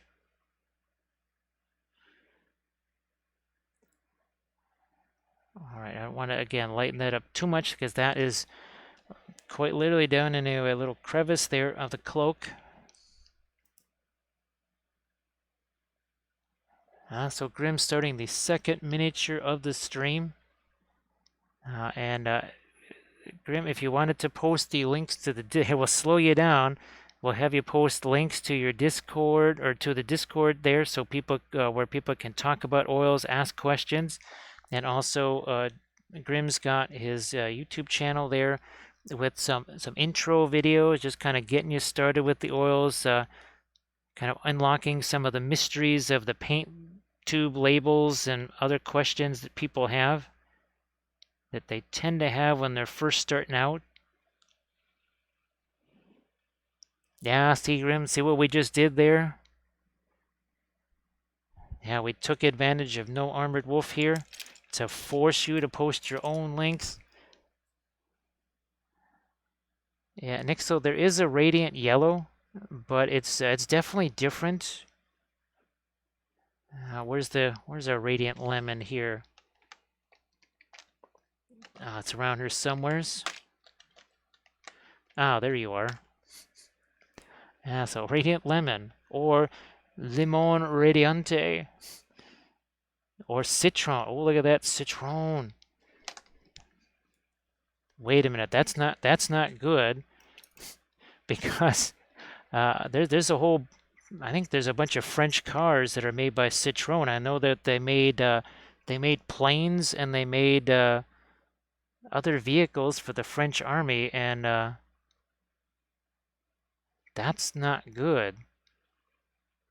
You don't want a lemon, right? Do you really want to drive a lemon? I don't think so. Sorry, just had to go there. Oh, that needs to be a little later too. I just kind of saw that. And we're letting that, there's still some of the original pre-glaze right there that we're letting that mix into. Now there's a lemon law. Now, of course, if you take that vehicle and you melt it down, do you have lemonade?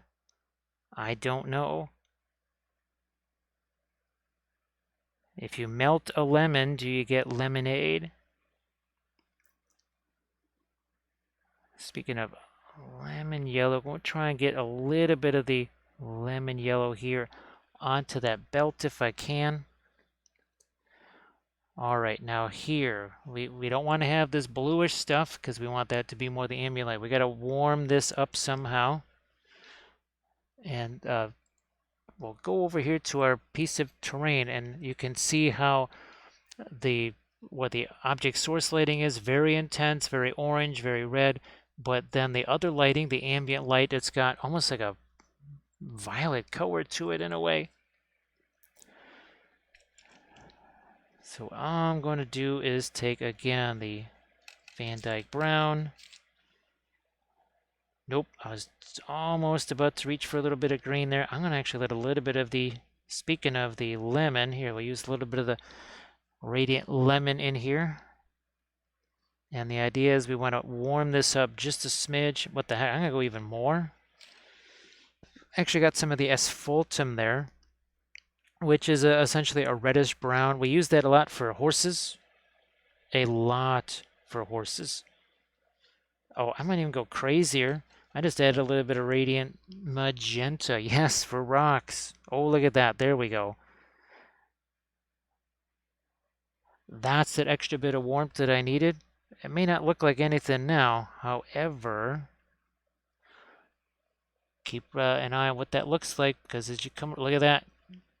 Warm here, cool there. Tale of two grays. We're gonna go even crazier. We got more of that radiant magenta. Yes, we are mixing radiant magenta into our rocks here. The rig's gone off the rails, right? But we also have is contrast, which ain't gonna show up when you just got this, right? It just looks like the same level of lightness either way. We'll flip this, bring our color back. Warm gray, cool gray, matches this. This now this looks unique. Otherwise, it just is like, well, okay, the light is everywhere. Then why is it not also on this stuff here? Now, Ibernizen wants the lemon violet paint. All right, now we gotta the same like we restored the darks of the cracks and crevices on the other side. We gotta do that on this side now. Let's do that. Just use the Van Dyke Brown here. So yeah, actually, Grim, I think you saw us using the Radiant Magenta here, but we actually used almost no Terra Rosa on the, well, we used a little bit of Terra Rosa, but also the Radiant Magenta on the skin tone, which was very fun. Yeah, now we're bringing in the dark of these cracks here. Then we'll come back with a little bit of light highlights, just like we did here, not as pronounced maybe, because we don't have an object source on these guys, so. And we might also darken up this a bit too. Maybe later on I throw some grass or flower tufts on here. I'm not sure. I don't know. I may or may not do that.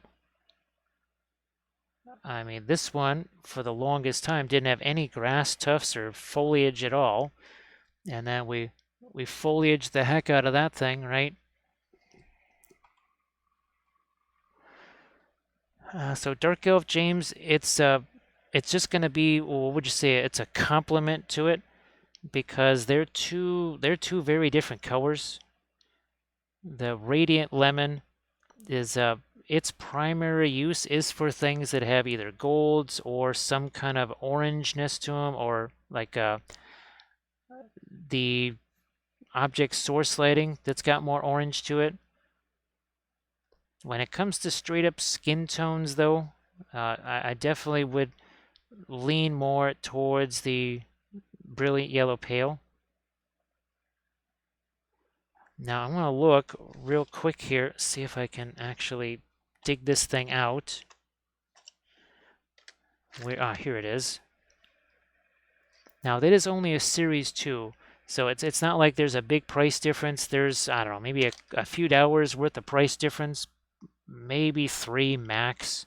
So it's not like price is a big difference between the two of them. But they do different things. And I really sort of like the Radiant Lemon with the golds. All right, now we've got, I feel like, look at that. That's what I was looking for. Now we got to add a little bit of a lightness here. We're going to take that, once again, the magenta, radiant magenta. We're mixing that with the, well, pretty much just the Van Dyke brown. Is that light enough? Not quite light enough. Also, there's a stubborn piece of fuzz that's stuck to the brush. And I'm not going to do this as a complete line everywhere. I'm just going to try and emphasize a couple areas where, I don't know, maybe the crack is a little bit deeper so we see more of it. And I might even catch the edge of the wall. I don't want to do too much highlighting on that because then it'll just look like some kind of weird metal. We remember all the swords and everything that we did last night. A big thing was catching the edge of those. And I might as well also try and find some lights for our skelly friend here.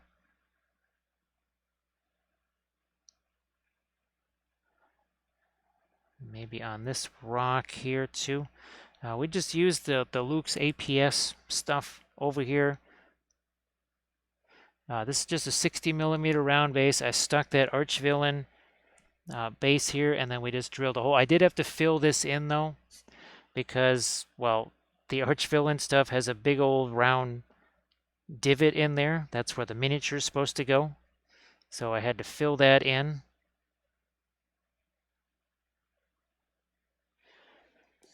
Now, depending on what I can get prepped for Monday, I might have one of the sons of Sekhmet. I don't know if I'll paint the last daughter of Sekhmet or not. I have to look and see if there was supposed to be actually a base printed for that. I'm not sure. But I do have all three of the sons of Sekhmet printed out, so we might just do those. I would love to be doing some of the new winter theme stuff from Archvillain, but I will only have, if I'm lucky, I will be maybe curing some prints on Monday. Won't have any new prints from those Monday. So probably the Wednesday stream then. There's a bunch of stuff from Medbury that I wanted to print out, like the new pirates. Because, hey, wants to do that Corsairs of Umbar army. Might even have to just figure out the color scheme, unless they don't have a unified color scheme. I know for the hobbits, I was thinking about, well, every hobbit being in different clothes. So yeah, you might just see the Corsairs of Umbar all in different colors, which would, I think, be hilarious. So Tukulate Medbury Miniatures is doing the Corsairs of Umbar. That's their December release. So that will be, that should be really fun because I've been wanting to do a Corsairs of Umbar army for a while. They are not going to look like your classic pirate figures. They're obviously designed to be more like the Corsairs. I mean, they look sort of pirate-ish, but not like Peter Pan style pirates. All right, where's my blending brush here? So I just threw some dark color there on his shoulder. Take the blending brush, swish that around. That is mostly the Van Dyke brown. And again, that's the Gamlin version, which is a little more neutral.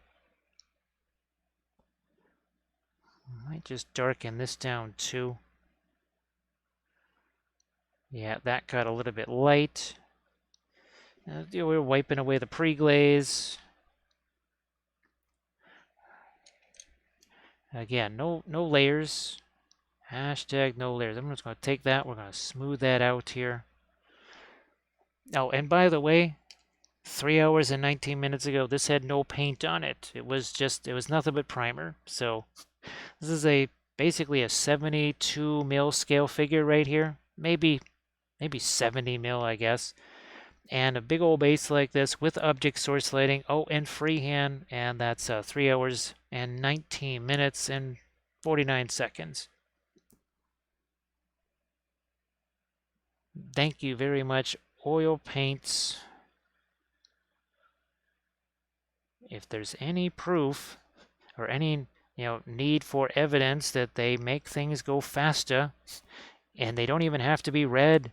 Look at that. They don't even have to be red to go faster.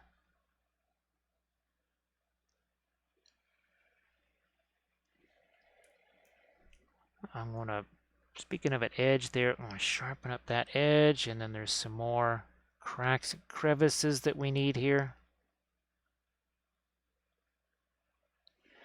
Might darken that a little bit. That's again, that's got the Van Dyke brown in it. Another reason I'm doing that is just because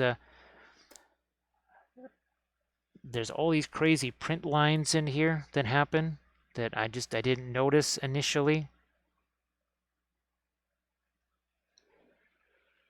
I just did a test on the video. Oh, it's opaque and it has some staining. So that's going to be interesting, Dano. I wish I could remember the name of that other company that I was telling you about, where I was trying to find the uh, somewhere that's saved on my phone. Okay, we did the cooler colors on this side. That warm stuff we did over here, that's going to happen on these rocks. So I got that still sitting over here. So these rocks over here, we have to essentially warm these up a little bit. I realized that all of a sudden that cooler color from the object source lighting was starting to work its way over here. I was like, no, that shouldn't be there. Like even here. Oh, what the heck? We'll just take a blending brush here and let that mix together. So we're trying to get some of that warmer brown like what we have over here.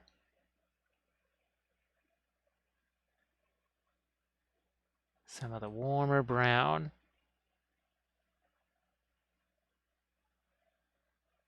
Same there. So cooler over here, and then it starts to get warmer, and then cooler again.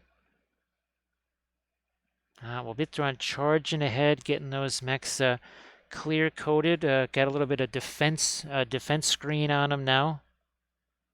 A little protection from mayhem and mischief. I'll take Dark Elf heads. I'll finish up the DOK army. Well, Dark Elf, just work towards it at the pace you want to, right? No sense in pushing or rushing or anything like that. Eventually, you will probably find yourself just using the acrylics less and less and less and less.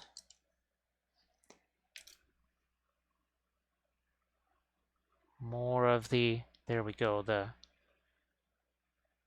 warm into these rocks. Make that a bit more of a transition. That just kind of ends a bit suddenly there. And you can see we're not doing this. We're sort of that scumbling brushstroke that we talk about all the time.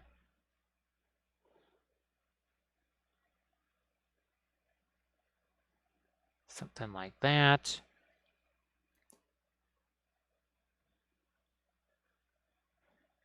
More here.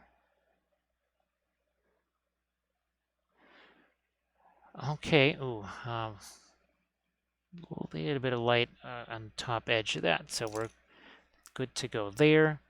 Now I'm going to throw some of that into here. We have nothing there.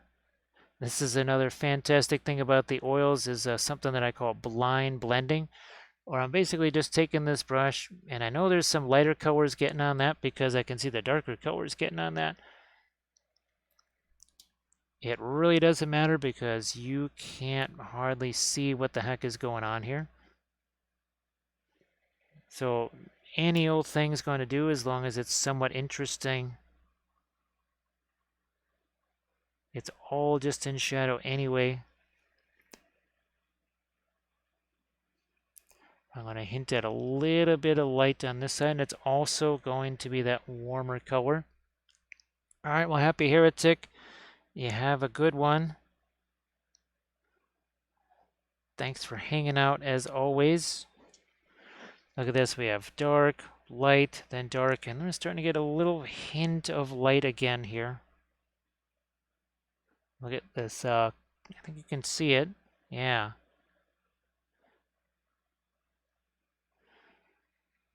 So that just gives it a little bit more dimension instead of it just being light there and then a whole bunch of just flat dark as it goes into the shadows. That just makes it a little more interesting. We'll do the same on this side too.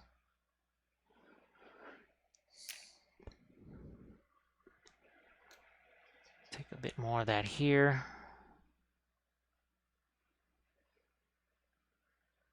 Ah, there we go.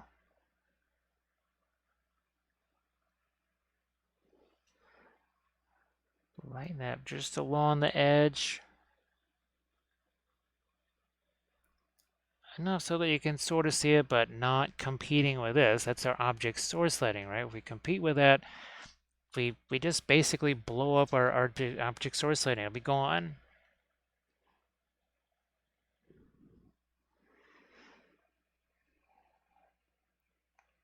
I want to see if there's a little bit of this that maybe I make a slightly lighter here.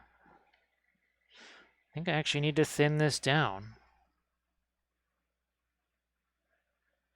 Yeah, that seems to, oh yeah, that seems to stick a little bit better by just thinning that down.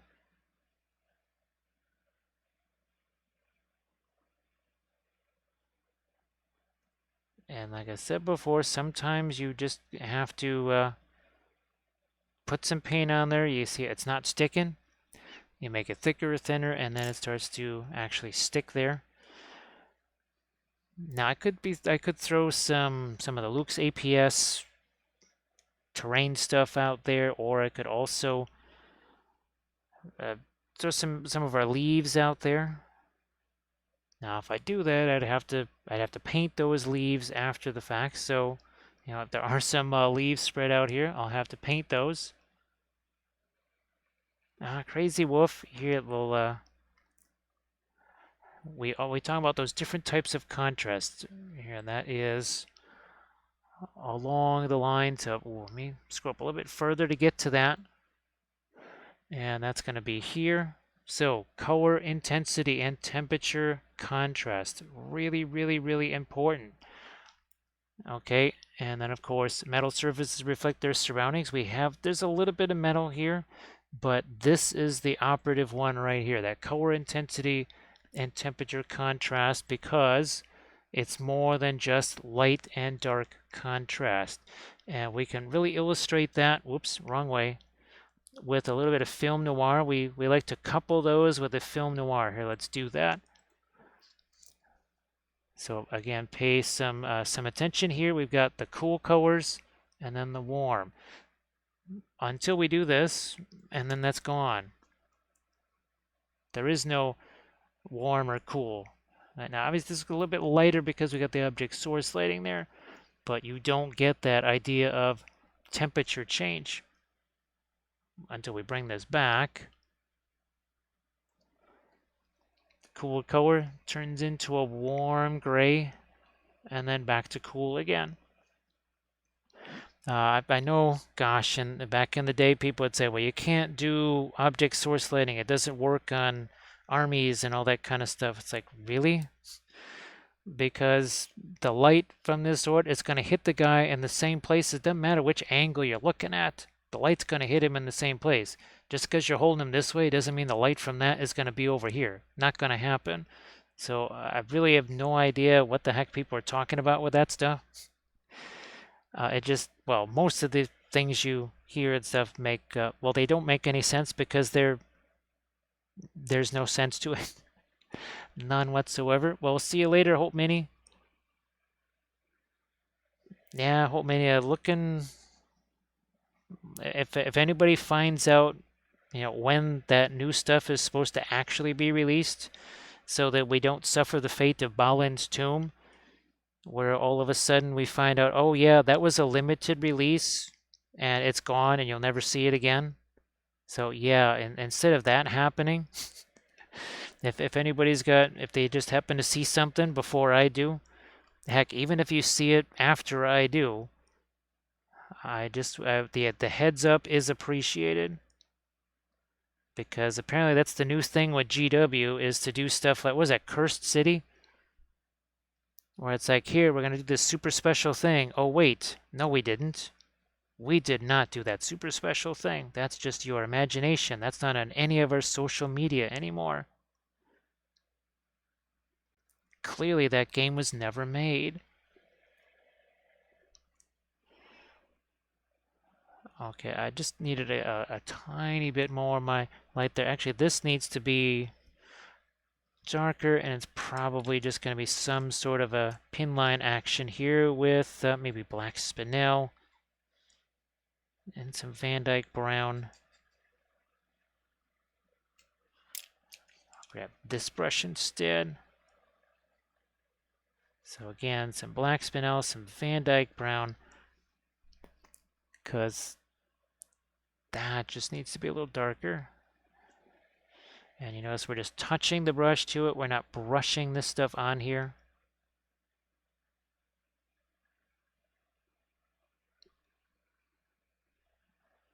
Just brushing that on.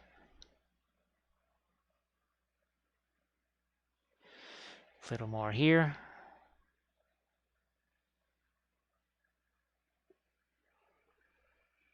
Hey, Velfira, how you doing?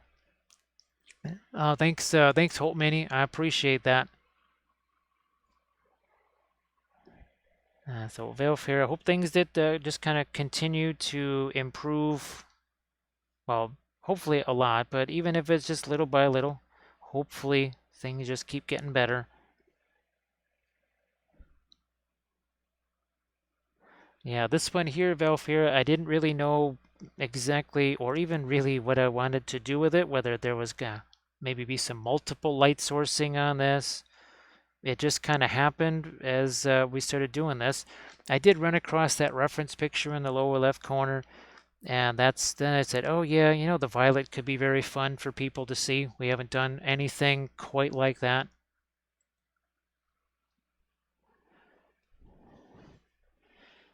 Now, Valfira, boy, I could swear that you and I might have talked about this. Is it the seasonal stuff, or is it just like a weird weather thing or something? Because I know, some people with allergies, or sinus things, it can be certain times a year, or it can be other causes.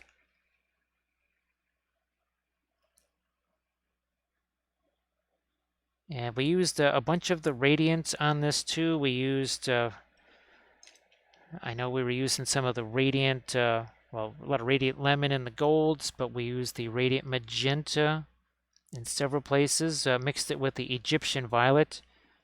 Yeah, Velfira, you could really see on this one just how much of a staining color the Egyptian violet is.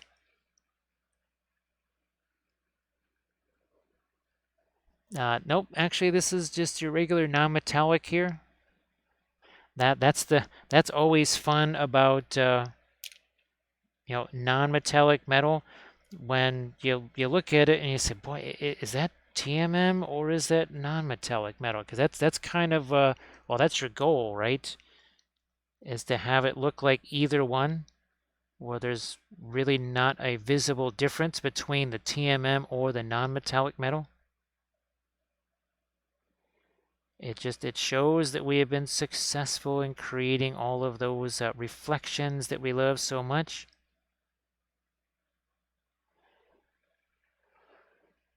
So Valfair, I'm not sure I had a chance to tell you. It would seem that the War in the North book is coming out much sooner than I expected. So we need to start saving our pennies for that. So the there's a little bit of an issue there with crazy weather changes and stuff, or maybe just regular weather changes. Now the other thing we have been using is this on the base edges, and this has been really nice. I actually like using it on the base edges or on dioramas. You know, we did that here on Jack, our Werejackal. We're going to have to do some more coats of it. That was just the first coat of it, but that is really nice stuff, I have to say.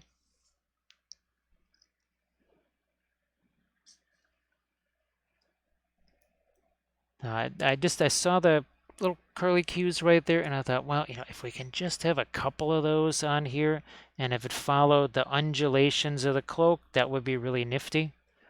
I'm not going to put that out there. I will, however, where's my... We might just go with a little bit more of the radiant magenta on the outside here of the sleeves, I guess we'll just say. Call them sleeves. A little bit of the radiant magenta. Thin it down.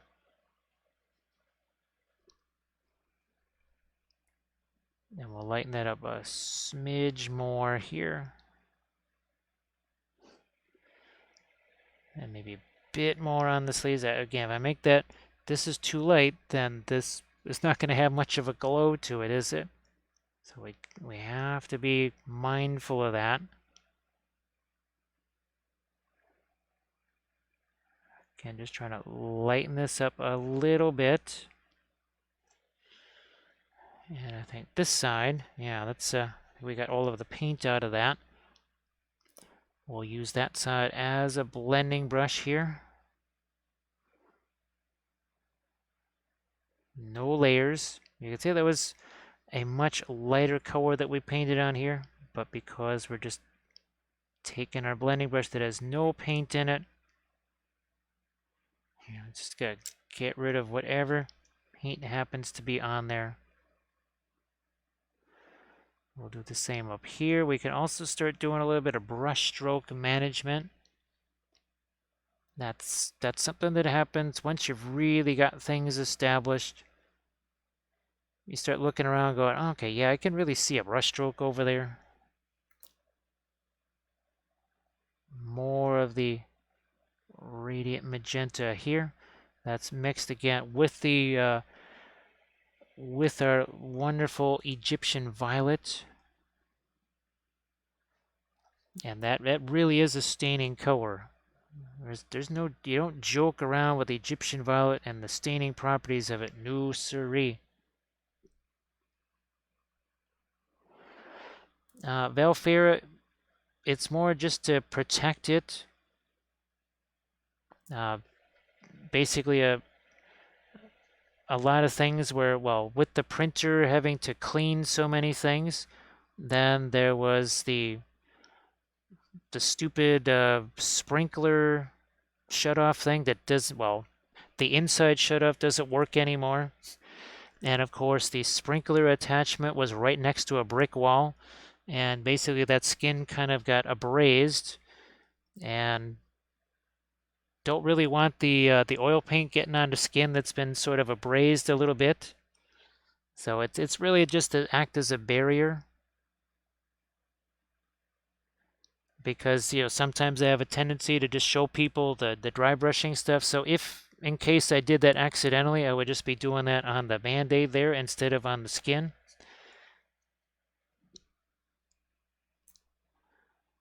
But unfortunately, yeah, finding out that the interior shutoff thing no longer works for whatever stupid reason, which means yet another home repair that has to be done. But before that happens, a whole bunch of stuff has to be moved around. So since that is in the area where I was actually going to maybe try and have more printers, I'm going to try and combine that with maybe creating more space for the printers. so that when I'm doing all that extra work, at least it potentially might yield some extra space for printers. This is not the time of year where I needed a whole bunch of extra work though, because I'm already losing at least 4 to 5 days this December that originally I wasn't going to. Because, yeah, originally we were supposed to be staying here through all of December. That's not going to happen now. Which means filming a whole bunch of videos. Like tomorrow I got to film 2 videos instead of the usual one.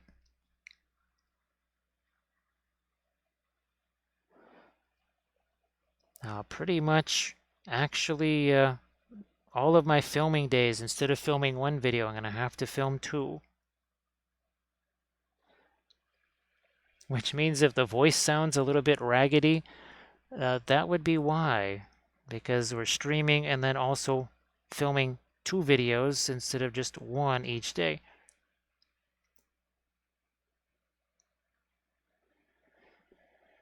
So Bithron, that is why we have to clear out so much stuff. We have to get at the main shut off. And of course, then I have to start breaking away drywall stuff to get at that other shut off that's inside. And who knows, may not even be able to get to that. I wouldn't even care if it wasn't winter time, where it could potentially get really cold.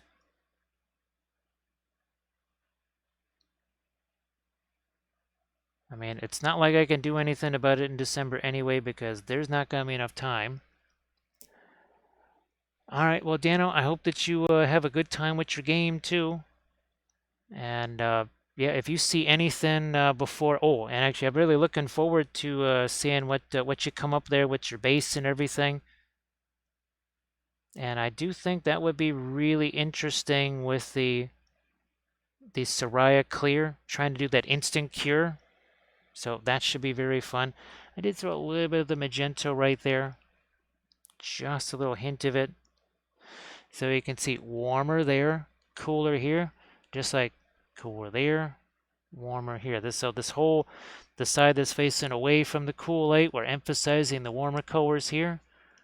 All of this stuff, where we've got the object source lighting, well, very much the opposite, right? Now I'm looking at the lips there. I am going to use, oh, I do have a bunch of Prussian blue over here. Okay. I thought I might have had some. I'm going to see if I can't maybe do something with the lips here. On the upper lip there. The lower ones seems to be okay. And I just got to move this where I can see it. Hopefully you guys still can. I know it's not in the optimal viewing position, but I need to be able to see what I'm doing here. That is helping a lot. That's what I was hoping to see. And maybe even a couple of darks there where the little tiara is. All right, much better. Perhaps even a little, instead of just a skin color there, since we want to have that lighting hitting it so much. Oh, thanks, Dano. Appreciate that. That'll be great. That will be sensational. So Velfero, hopefully that the printer that you restored is still acting the way you would like it to. I know that was, speaking of projects, that was quite the project, getting that thing going back up and running again with the modifications that you made to it.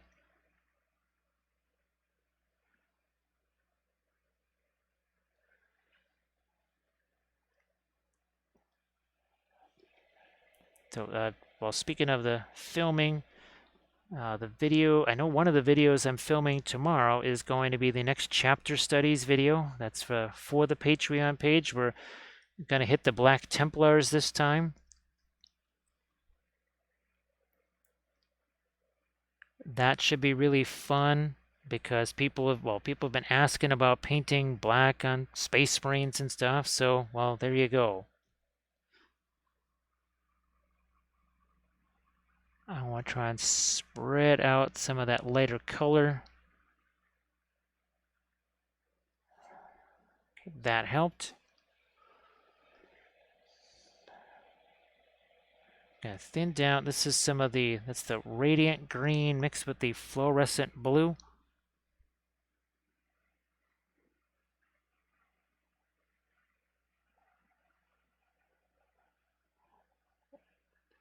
What I'd like to do is almost have a little bit of a smirk there almost, but guess I'm gonna have to thin the paint down. Yeah, see that paint is awful. Well, it's more dry than thick. It's just the paint it's been there long enough to where the paint is set a little bit. That's the same thing we talk about. So when you're actually painting, and I'll say, look, we have to kind of leave this alone and we'll come back to it later. And the paint has to set. That's what we're talking about. It's happening on the palette here too. Like some of this stuff here, that's not dry. You can see it's not dry, but it's set. It's really easy to paint over that here. You can see how I can paint over that easily and it's not being wiped away. It's not dry, but it's something that we call set, where it's a little bit easier to be able to get your next layer of paint over it, or next application of paint, we should say, not a layer. Hey, Toad the Gobble, how you doing? It's nice to see you again. I think it's been a little while. Hopefully you're doing well, and you had yourself a really good Saturday. Now, Valfira, is the sinus stuff, is that keeping you awake? I'm guessing might be, because it's on the later side for you. And well, since you're here, and who knows, hopefully maybe you just fall asleep like on your own. Before that happens, maybe we'll get you a little bit of film noir. You don't see the cool there, you don't see the warm there, you don't see the warm here and here. Let's bring that back like so. Oh, you can really see the warm and the gold right there, and how that contrasts with the purple, but then warmer here. It starts to get cool over here. Look at how cool that is. Same thing here. Cool colors there, warm colors there.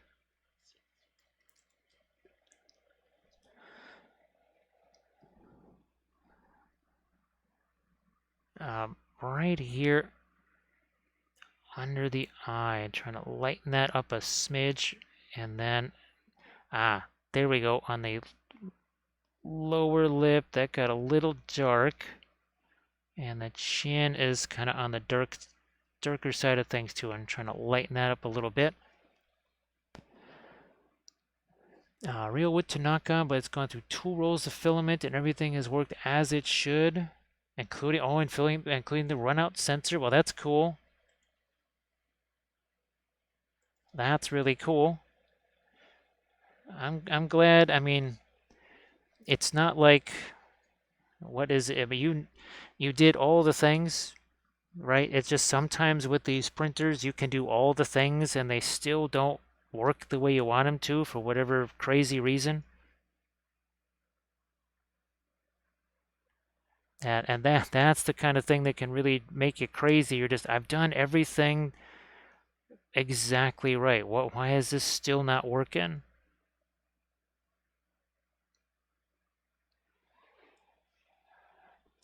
I might just find a little bit of my light right here on that tiny bit over here. Yeah, I just don't want it to look like somebody has attached like a light face onto all this shadow stuff. We don't want that. We need a little bit to work its way further back here. Hello, little hobbits. Spark my gun On just. the hand here, we're going to also welcome in our newest little hobbit. That's a Jotak. Jotak, how are you doing? And of course, there's Gandalf that says, "You shall not." Yeah, it's like, dude, you already passed. Like, well, that's not very nice. Actually, I'm not dead yet. I'm Gandalf the Grey. Not dead yet. So thanks again for the follow. Despite what just happened to Gandalf, he appreciates that too.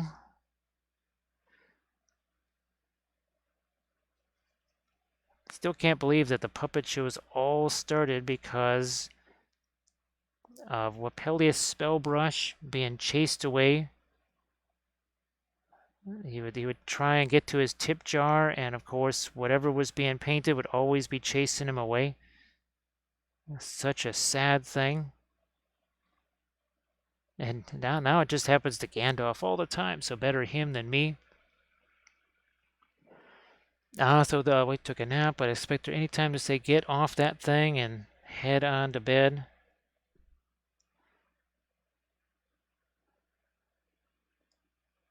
We're just gonna have to get you a secret set of really, really, really tiny earbuds or something like that. And like one of those untraceable cell phones so that you can watch Twitch on there. Even after the allotted time.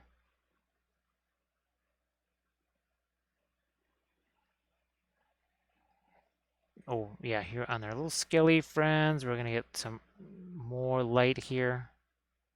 Just reasons.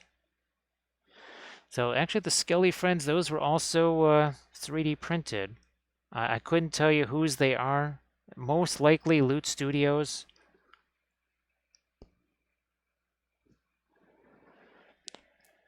Nixel, it's going to be different for everyone. Also, too, with the oils, you have that.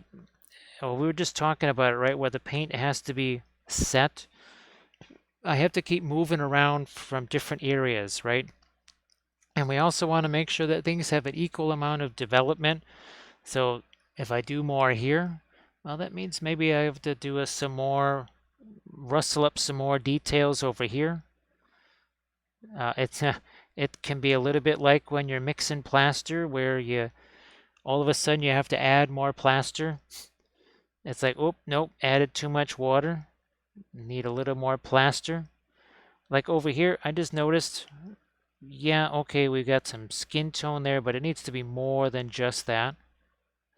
But sometimes you need to just step away from an area. It also is going to depend. Now, something like this, because this is, RM Printable Terrain is going to want to use this as more of a showcase image on all of his stuff. Well, we're going to try and make this as snazzy as we can, hence the object source sledding and the freehand here and such. So since he would probably want to use that as a little bit of a promo thing, we said, well, let's give this a little extra juice to it.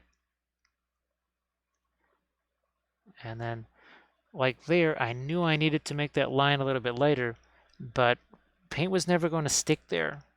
So the oils can have a little bit of a influence on when you might just have to kind of work on other areas and then swing back around and hit an area again.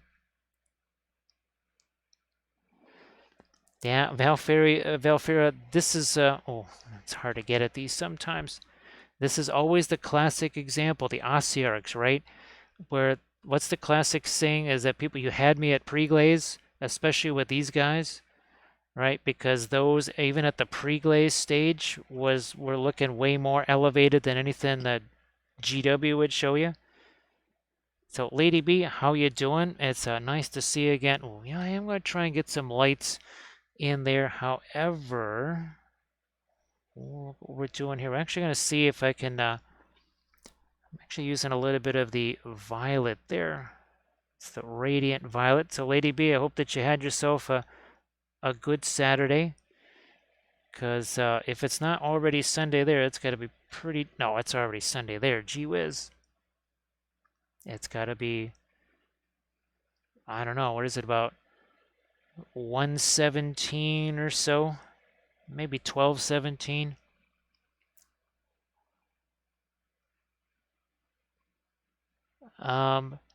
Brush flicker, well, I just use the same stuff that I use with acrylics. That's the Stuff like the Royal Langnickel craft brushes and the Hobby Lobby craft brush. That's how we always get started. Then I've got, here I made my own homemade filbert brush out of a Royal Langnickel craft brush, but you got the Velvet Touch, well, this Princeton um, filbert brushes, and then just some liner brushes. They're all artificial bristles. I don't trust sable brushes anymore. The quality control on those is just plummeted so much, they're not worth it anymore. So I just get synthetic brushes. Now, brush liquor, if you run into weird results with those optiling paints, it's not you, it's them. Because I tried those once and other people have tried them as well. And those, well, there's a lot of things wrong with them. Like a lot of things wrong with those. So if you haven't opened them yet, I know we saved somebody before. They had bought them, but they hadn't actually opened them yet, and they were actually able to return those and get regular oil paints. Yeah, I strongly recommend actually just getting more of the regular artist oil paints like these, because the Abteilungs, sadly, they tend to be very glossy, very slimy. And other folks, if it was just me running into that, I'd say, man, maybe I was doing something wrong.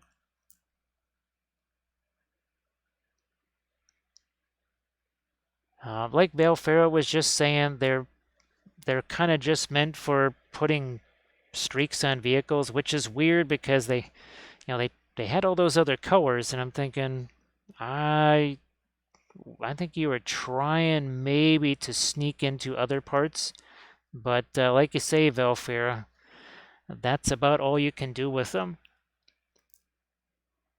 So I just wanted to let you know, brush liquor, just because people have run into weird things with those, and they just thought they were doing something horribly wrong, and that's what I thought when I used them, and I thought, wait a minute, I've only been using oil paints for 40 years. What just happened here? And then I realized, nope, it's not, it wasn't me, it was them, which was a relief. Also sad because I had been looking forward to those. Yeah, brush liquor, I just thought I'd try and save you some misery right there. Now, I know Drax uses those, but he accepts the fact that, they're glossy and they're kind of on the slimier side because he's not trying to do what we're doing with them. So he works around that and he's used to it because he's used them more like for weathering and such. But for folks that are just getting into the oils, it can be a little bit of a stressful thing.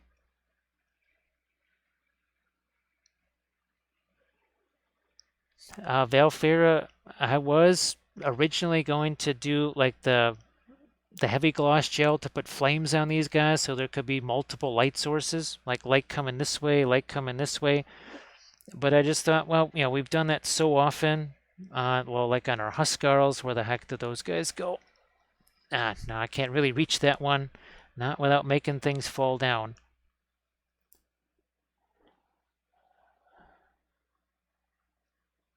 So yeah, brush liquor. Yeah, I hope I didn't derail anything there. It's just that too many. If it was only me, or even me and one other person, but it's been at least 4 other people that I know have all kind of said the same thing. And that right there is what we call a pattern. Yeah, it's weird, Velfair. They even have like some, oh gosh, I don't know if they call them anime colors, but they have almost like really bright blues and greens, but they have zero adhesion to them. Well, you can really see some of that turquoise there in the shadow.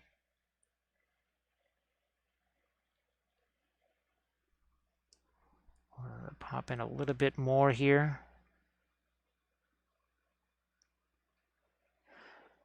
And like pre-glazed stuff with the uptilings, you just wouldn't really be able to do it with those. My goodness, I'm visualizing trying to do something like the pre-glaze with uptilings. Oh my goodness. I'll let that lighter skin tone just extend down a little bit. Here we're doing a bit of stippling right there. Now I'm glad. Boy, that's like the second time. I swear that's about the second time in maybe 3 weeks or maybe in a month that someone was just about to dive into those and went, oh, and they were able to get them returned. They got themselves some regular oils. And they should end up also being just, so Valfera, wouldn't you say that regular oils are also pound for pound, shall we say, cheaper than the Optilungs? I would think so.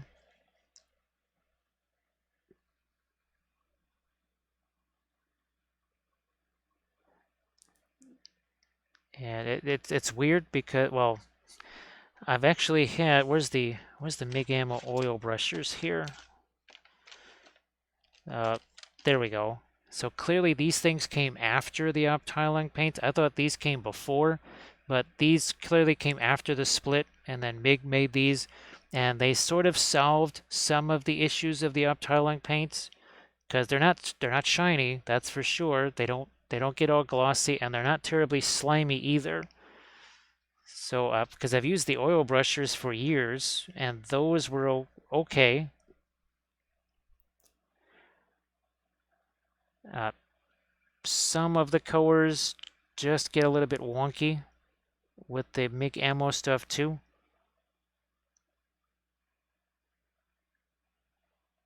Now, regular oil paints, there's the whole issue of well, some colors are just going to be much more translucent than others, and that tends to be your darker ones. You have some colors like the earth tones that really don't do much as far as that staining that we talk about. Just sort of the nature of the beast. Let's see. So I got the Winston Tour set was 8 or 10 colors for less than one pack of the others. Wow. Let's see. So Lady B got some of the enamel streaking grime. Oh, that was the other thing about the Optilings is they took forever to dry. I didn't do anything different with them than I would with the regular oils, which typically dry within 8 to 18 hours. Those Optilings were still wet days later, and that's what other people found too. So Artemichael, I hope that you're doing well. Crazy Wolf, I have no idea. That maybe they're just mixed with dinosaur hearts or something like that. I have no idea. But that was the other thing too, is it took forever to dry. I mean, this Witch King right here, it's almost dry now, and we were painting him last night, and by tomorrow he will be, I wouldn't put maybe varnish over the top of him, but he'll be dry, at least for handling, that's for sure. And if that were up Tylung, call me in a week or two.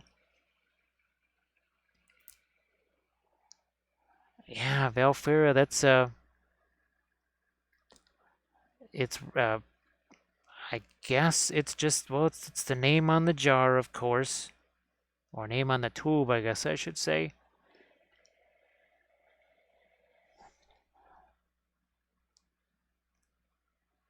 Now let's see if I can't up here on the top of her head just get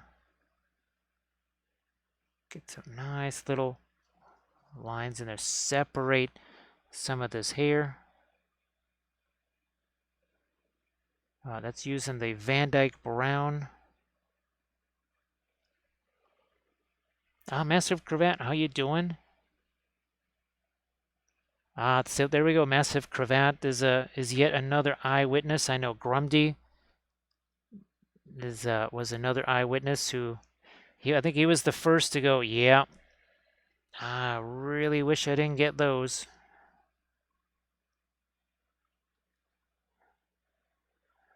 And it's not. Oh, this is the other thing too. People said, "Oh, well, here you can solve those problems by getting this."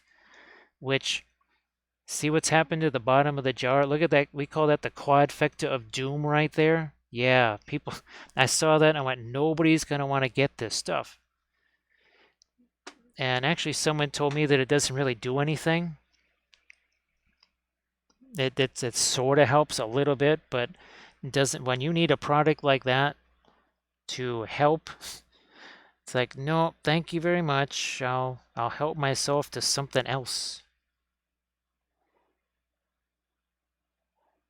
So that was a little bit like some of the printer stuff that I've learned the hard way. And that's why, let's see, wasn't it just last night we had actually Velfair? I think you'll find it entertaining that at least 2 or 3 people now have bought the screen protector stuff for their printers after last night's stream. Well, after the last couple of days streams, the Thursday stream, the Friday stream, yeah, people are like, you know what? I'm gonna get me a screen protector because while that may never happen, it could happen. And as we discovered, it only needs to happen once. And it's happened to folks way more often. It's only ever happened to me once. And it's happened to people that use their printers way less than I do.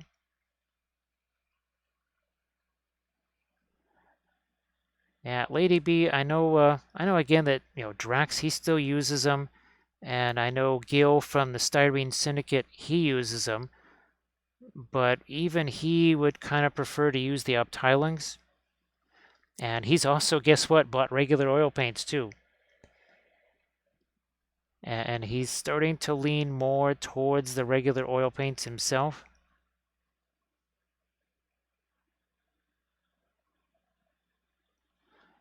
Okay, oh yeah, a little bit more of our dark right there.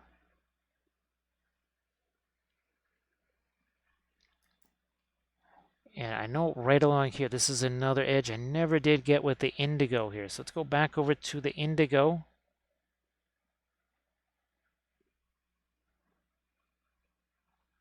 We're just going to have to do this with our hand completely unanchored. That's all right, just need to do a little bit right there. I think we're good right here. What's going on down there? I need to do a little something. Let's get some. I'm not going to go with the magenta oil. Actually, I'm going to take some of this dirty, some of the ground color here. And again, doing a little bit of the dry brushy stuff, but it's all mixing. You can see that. It's mixing at the same time. Doesn't have to be anything really, really light. You can see how it's got the dark color on the end of the brush. That means that it's actually mixing the way we want it to.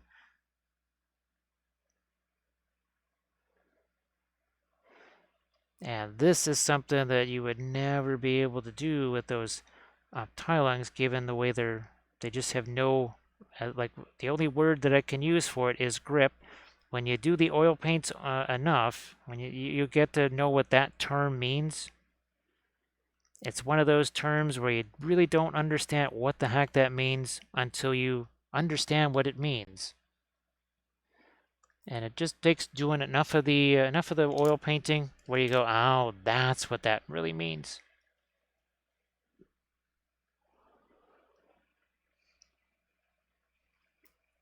Oh yeah, Grim. I know, and Marco started to use the Williamsburg as well, right? I think he started using those too.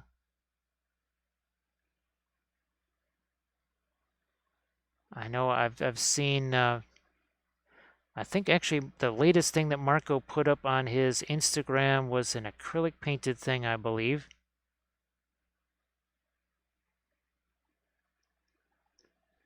But yeah, I know that maybe it was a couple of months ago, maybe it was 3 months ago or so that maybe Marco started to add the Williamsburg to his on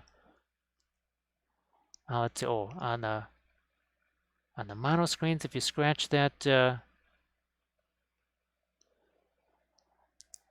yeah, Valfera. What was really weird about that whole thing is the places where I was sure that I had scratched it, it wasn't scratched. And there was other places where I said, well, if it's not scratched there, it shouldn't be scratched over here, but yet it was scratched. And then, of course, not being able to change the FEP because of the screws, and then not being able to get a VAT because they're all out of stock, which I don't know, Valfera, if they're out of stock on replacement VATs, does that does that tell me that other people had the same thing happen to them that I did?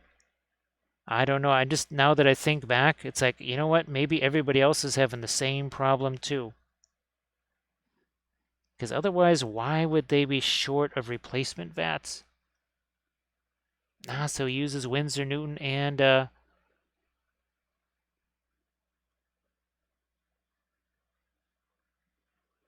so yeah, actually that's right. Marco and I, we were supposed to get together on something. It is a little bit difficult because his style of making videos is very different than mine. He obviously has lots of the speed ramping and voiceovers, and that is something that I will never ever do with one of mine. All right, I'm just trying to lighten up that area just a smidge there. We're also doing a little bit of stippling with that.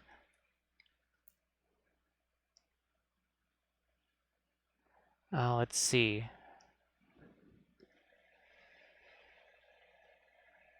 I mean, well, we did some grimdark here on our horse. Well, we have shiny and grimdark because look at the gears, very rusted, very dark and everything.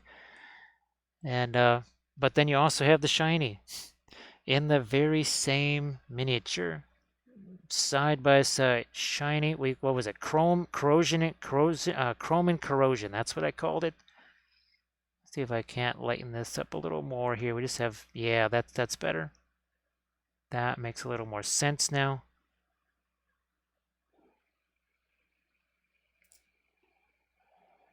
Let's see. So Velfera, I read that too, and I was like, well, I didn't know that cats could be so helpful with printing. It's like, geez, if that's the key, I'm getting me some cats. But I could really see that, yeah, changing the colors and because some folks like the that like tinted green stuff. I know there's Kathy's podcast crew. That's all he uses is that semi-clear green stuff. If I was to be switching back and forth, Valfera, actually, I really like that idea of having a second VAT and you just plug that VAT in. Well, screw that in. You don't really plug it in necessarily. Okay, so that starts to feel more like, again, we've got the light centered there. Now, okay, I do have that zoomed in. All right, I wasn't sure if I had it zoomed in as much as I thought all of a sudden.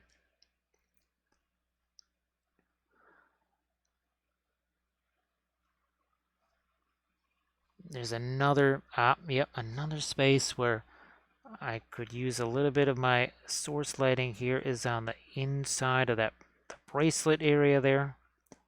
Mostly because it's a shiny thing, so it should pick up some of that. And maybe, no, I'm going to say that's in shadow. We're not going to say that picks up any of the cooler color. All right, that's all right. I might go back in time a bit here. That's a little bit more of just a turquoise. There we are. Because again, I'm thinking it's picking up some of that light. Yeah, Valfera, it's kind of interesting. I like that idea. Oh, just like we got the worm over here, that's going to start. We need to do that on the little gargoyle right here. I started doing a little bit of that. We're going to do some more of that now. And crazy enough, we're actually mixing that magenta in with our like Van Dyke Brown and such. And that's going to be some of our sort of interior light here just to warm this up a little bit. Can't all just be that cooler blue.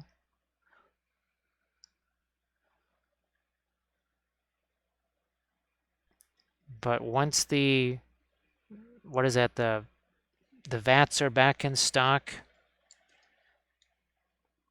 I'll get the vat first, then we'll try and snag a screen. Then we'll try and well, at least make it so that one could be back and run in order. And then it becomes that all-important backup machine in case something goes haywire.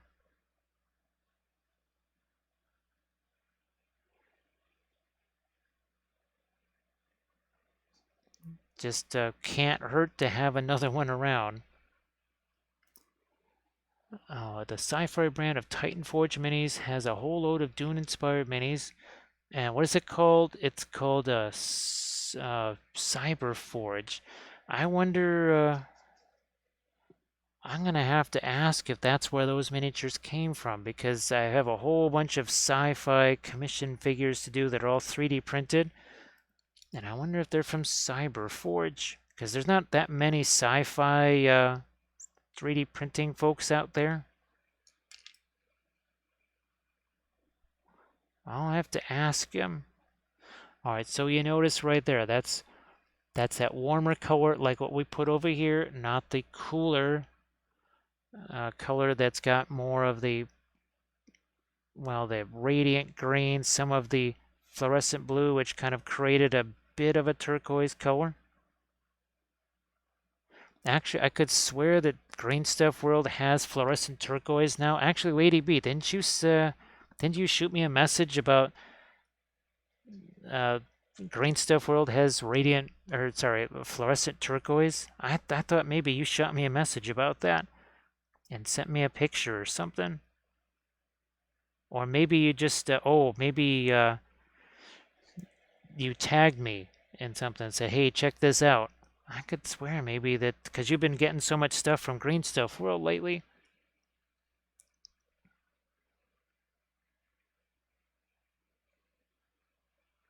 Oh yeah, Velfira, was that a couple of months ago? Good grief. They must have, it was almost like, who was the guy, Bloomberg, that ran all those ads? Loot Studios, well, you can't watch YouTube for 2 seconds without getting nailed by a Loot Studios ad. It's like the Loot Studios ad is interrupted by another Loot Studios ad. It's like that the first Loot Studios ad starts playing, and 2 seconds later, the second one. It's like an infinity ad that never ends. All right, so there's some of our warm stuff right there.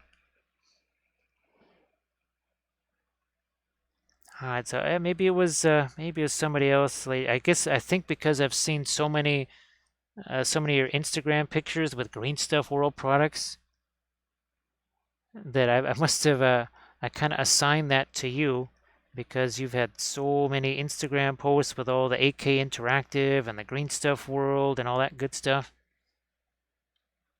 Where'd that one go? Here it is. So I don't want those to be lines. I'm just going to use this here. Get a little bit of that warmer magenta into those grays. Maybe even here too. That's just a whole bunch of dark there. Yeah, that's makes a little, oh, there we go. It makes way more sense there.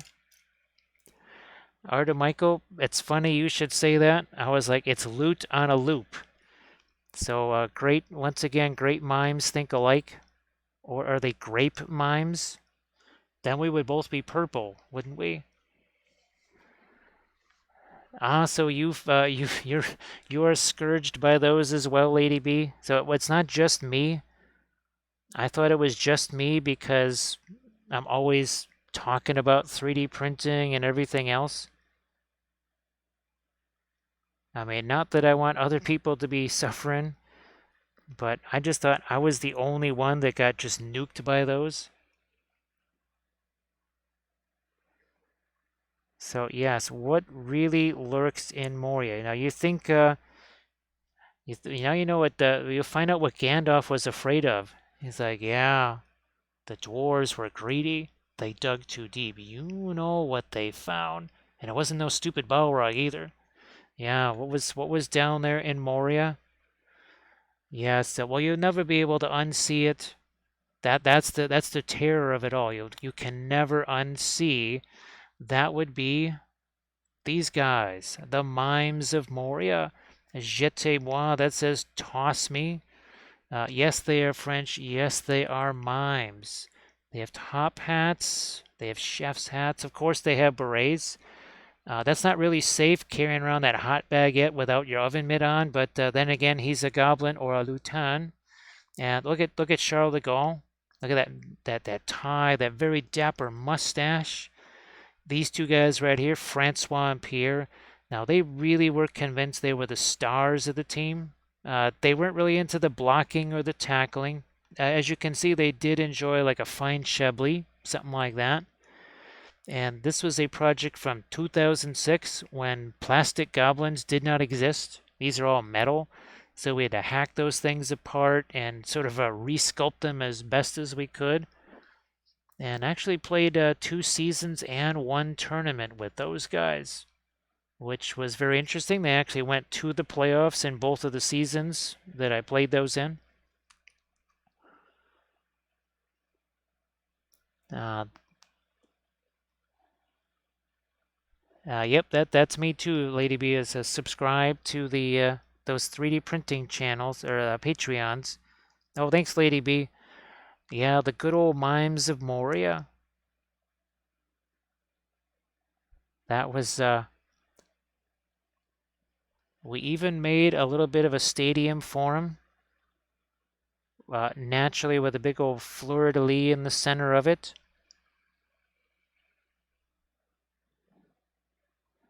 And now I just keep thinking, and of course Dano is not here anymore, but if I was able to digitally sculpt things, I could pretty much just take goblin figures and just digitally add some of those, shall we say, special effects on there.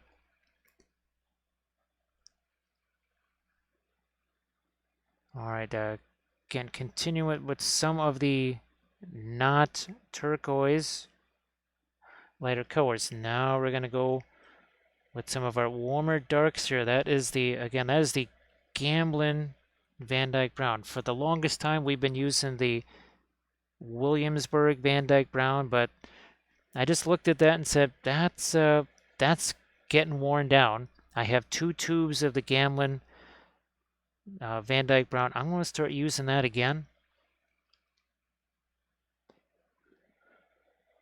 So yeah, the Mimes of Moria, actually you can see a bunch more pictures of them on the blog. You can see their stadium.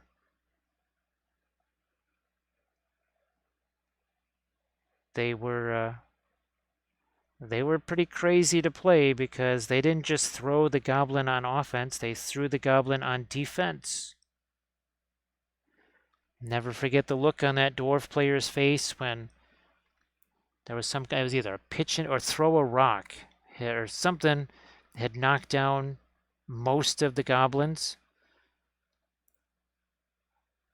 So I just took the goblin that had block, threw him at his runner who did not have block. He landed, blitzed the runner, knocked him down, took the ball, and then ran that in for a score.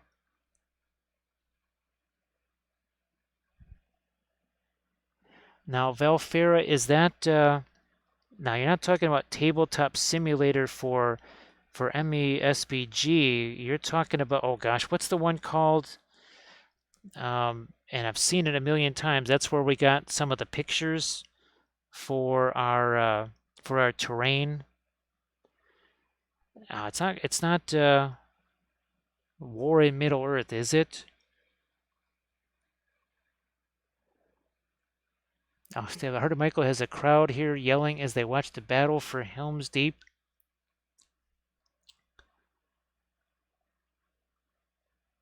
Yeah, I think sometimes actually uh, playthrough videos of that will pop up on my YouTube recommendations. Well, for obvious reasons, right?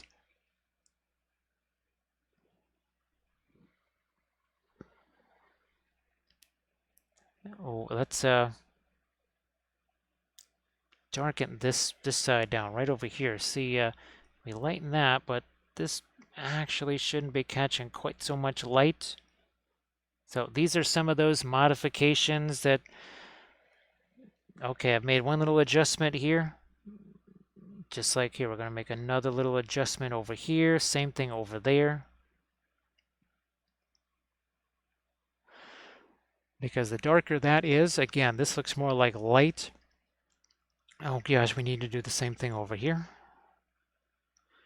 Now, of course, the oils, that's the other advantage of these things over acrylics. And I never realized it until, and I'd been painting with the oils for a while. I knew that they were more luminous and all that kind of stuff, but it was when we were painting that Wapelius Spellbrush figure in April, and we were doing the exact same color scheme, and I went, wait a minute. The darks on one look like it's been faded in the sun, and that would be the acrylic one. And it's never seen sunlight. So that was yet another shocking thing to learn, was that the oils also help you create really rich darks so easily. Yeah, Art of Michael, well, I guess, the conversation last night about Audible and stuff, and getting the audio books there so they can actually finally hear at least the books instead of just lore videos and the movies. Now, the Two Towers, the first time I saw that, gosh, we were supposed to see it with friends. It was the opening night, and it was midnight, and it was raining like really hard, and they wouldn't let us inside this tiny theater. And let's just say that you thought those orcs, those Urukai outside of the Hornburg were kind of angry.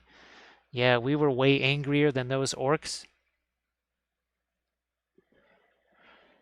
And when they let us in, the entire theater smelled like wet dog because we were all just out there getting soaked. That was not super fun. All right, I'm gonna go back to the let's see, Egyptian violet there.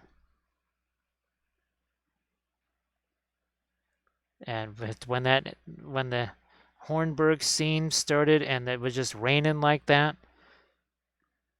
that's pretty much what we looked like when we charged into that tiny little theater. So see, we are adding some of our Egyptian violet, darkening that down along the way here.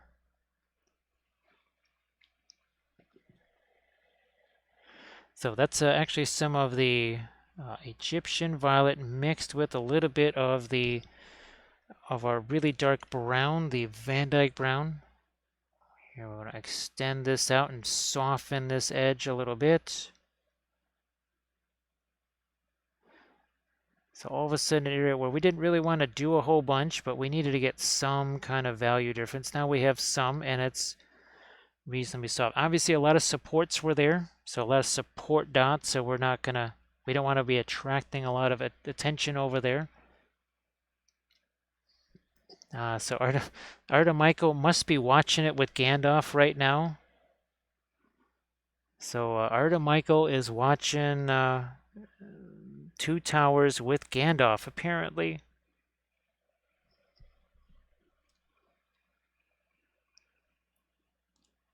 Gosh, I'm trying to think the last time I saw the extent. I've seen bits and pieces of them, but never just sit down. Well, maybe way back many years ago, but I can't think of the last time I might have just been able to sit down and watch the Lord of the Rings movies at all. Okay, there was another area where we didn't get some of our lighter coat. That's again, we're just doing some cleanup in some areas, some modification in others.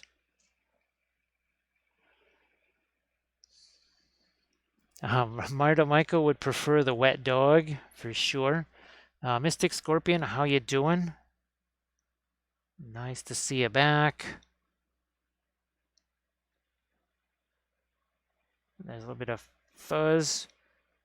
Just got attached there. So that's the other thing too. As you're waiting for your oils to dry, if you've got pets that like to shed hair all over the place, and you don't want a chia miniature, you might want to, I don't know, even just put a box over it or something like that, or just put it in a cabinet somewhere, or it can still get air circulation to dry. Some Harry Potter for Mystic Scorpion. I'm going to just try and push some of that lighter skin tone around. I put it on there, I don't know, maybe half an hour or so ago. That's another case of timing, right? We're waiting for that to set. Oh, Mystic Scorpion, we're eagerly awaiting the replacement printer. That's supposed to arrive tomorrow. And now also eagerly awaiting the newest release in the Middle-earth universe. The book, that War in the North book that I've been talking about practically every stream now for several months since the announcement of the Fall of the Necromancer book. Well, apparently that's going to happen way sooner than I thought. I thought for sure that was going to be something in 2022, but apparently they may be trying to squeeze that in before Christmas.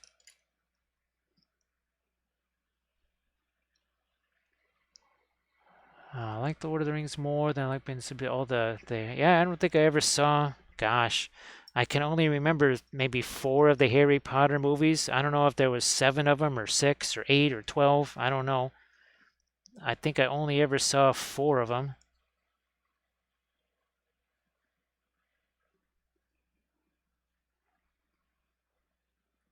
I'm not even sure. I think we did. I think we did actually read all of the books. Trying to even remember how the heck the thing ends.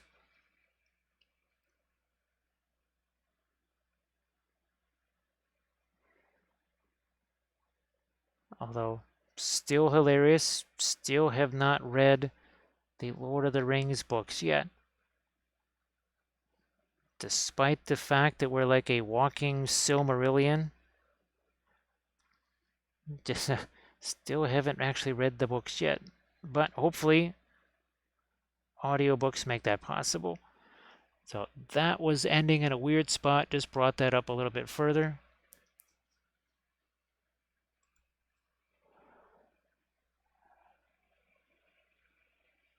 Okay, I intend to read the Lord of the Rings book at some point. It's interesting, Mystic Scorpion, with all of the different lore videos that I watch. And among the other things that the topics they'll focus on is the difference between, book Faramir and movie Faramir, book Denethor and movie Denethor. Or, well, like the Hornburg, where it was actually Erkenbrand. Eomer was actually at Helm's Deep. It was Erkenbrand that arrived with infantry, not cavalry. And of course, there were no elves there either. I was really surprised to learn that several months, oh no, like a couple years ago.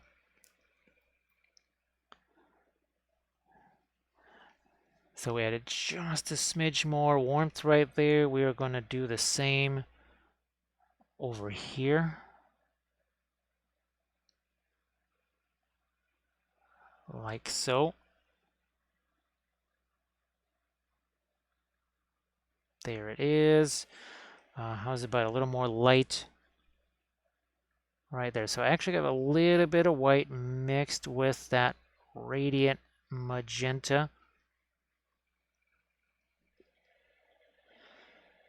Because for me, obviously when I would read things, it was always nonfiction, which is, well, that's why we had never read Lord of the Rings, and I didn't even know what it was when we walked into the theater. I had no clue, never heard of it before.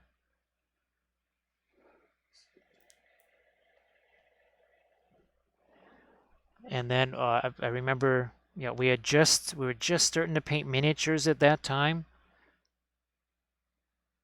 And of course, some of the very first miniatures we ever painted were Lord of the Rings miniatures. I think that's another reason why it's kind of wild to see, because I'm pretty sure I painted this Aragorn figure probably 18, 19 years ago. I'm sure that I have. I have no idea where the pictures might be of it.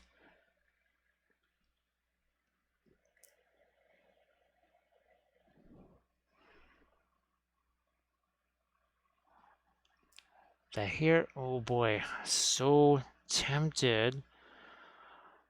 There's a part of me that likes how it kind of comes to that darker end, especially since we have the lights here in the dress. But I don't know. I'm going to do this. Well, speaking of the radiant magenta, I don't know. I think I need to maybe, yeah, we'll just do that here. I was kind of liking that darker color on the ends of the hair, but I think it makes a little more sense to have that lighter. I mean, if that was more object source, that we could actually cast a shadow from the hair onto the miniature itself. And I mentioned before we're talking about some grass or flower tufts on this thing. I think we might just leave it as this. No grass or flower tufts. We'll just leave this as it is. I mean, while it would be interesting, uh, scale-wise, that's the one thing though. And Armored Wolf is trying to develop basically grass tufts that would work with 75 or 70 millimeter scale things. Ah, pizza has appeared. Oh, that's right. I got to take out that last frozen piece that Armored Wolf had sent. Lady B, unfortunately, uh, there was a brief renaissance when I think it was a Carol. Yeah, Carol was still working as the kind of the, what would you call it, the sales promotion person there. She would make sure things got sent to me. But ever since she left, I haven't heard anything from him. It's now been over a year, I think, since I last heard anything from Cool Mini. I'm gonna try and actually, well, I'm sure it's too late, but I was gonna try and contact GW because, well, they're sending stuff to channels that are, let's just put it this way, not as many eyeballs. And I'm looking at that going, and people are telling me, wait a minute, you have how many YouTube subscribers? How many this? And then I'll say, well, yeah, that other channel they're sending them to must have 2 or 3 times. They're like, no, they have less than half of yours. I'm like, okay, wait a minute. I mean, at least some of the Lord of the Rings stuff. I mean, come on, how many people have bought Middle Earth strategy battle game because we keep talking about it nonstop here?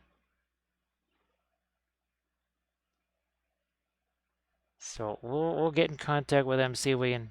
I don't know. I think they'll just ignore me, but who knows?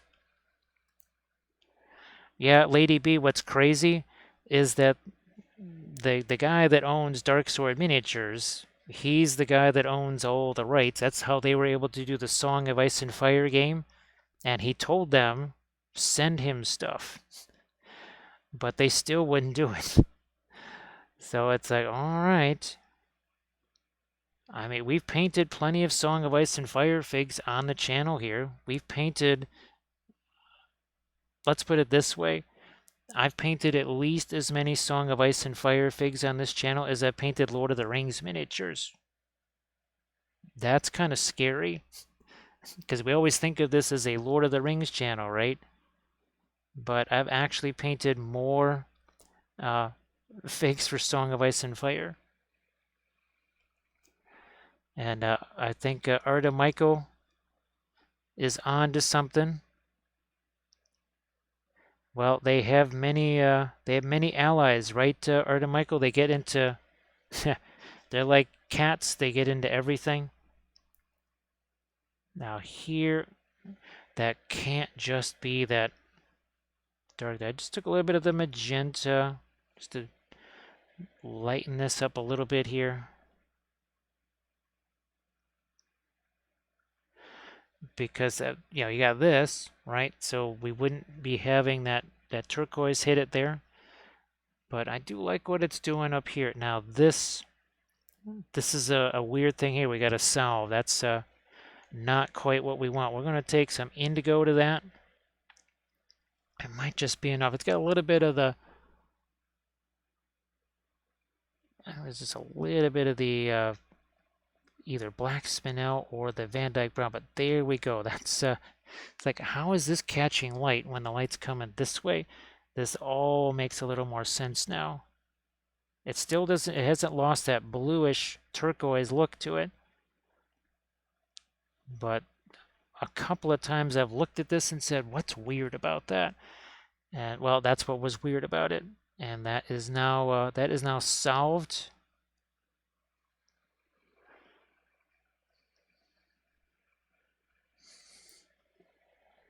Uh, yeah, Lady B, I'm telling you I mean, it's bad enough with Twitch, right? Trying to use that with your phone. Oh gosh, that's the other thing I have to do very soon is get that stupid new phone. Oh my gosh, not looking forward to that. Well, I don't know, I sort of am because it would be, I'm sure, have much more capability than the one that I've got has, especially in terms of video and camera and all that sort of stuff. But boy, not looking forward to figuring out how that works. I'm still trying to figure out the first one years later.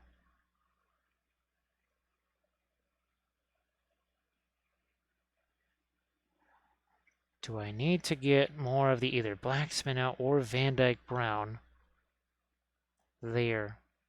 No, actually, I might need to get more. I'm going to have to go the opposite way here. We actually have to go lighter. Well, mid-tone, not lighter. This is really more of a mid-tone right here. As light as that looks, that's just a mid-tone. It's just how dark everything else is around it. And we were talking not too long ago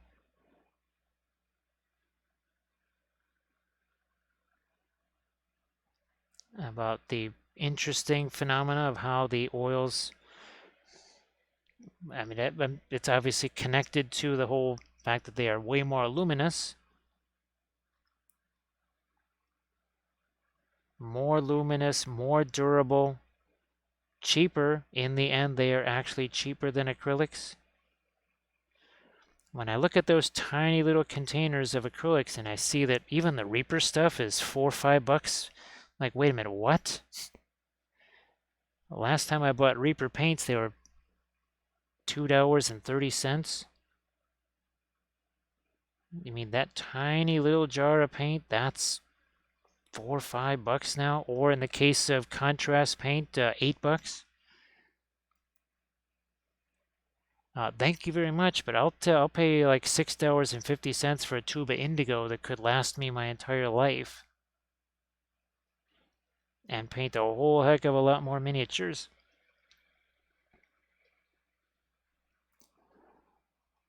Well, well, kittens are, well, of course, all right, Michael, I think, oh, that was last night we were talking about that when that cat is headbutting you, they're not actually, that's not a sign of affection.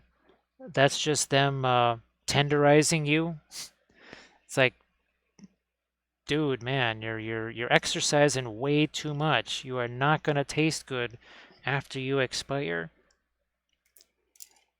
I'm glad that the painting is improving for you there, Lady B. It is, well, it really is a practice, practice, practice kind of a thing. The more you do it, just, well, you'll certainly find out all kinds of fun things.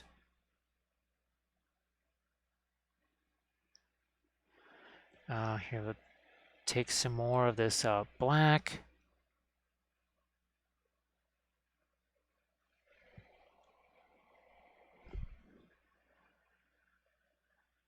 That just needed to be darker because guess what? Kind of thrown into shadow here. I was just looking at that going, yeah, got an awful lot of light there in an area that probably should have some cast shadows.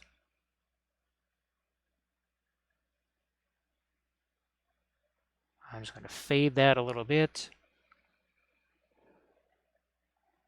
Oh, and Lady B just posts a work in progress there of her latest thing on Instagram.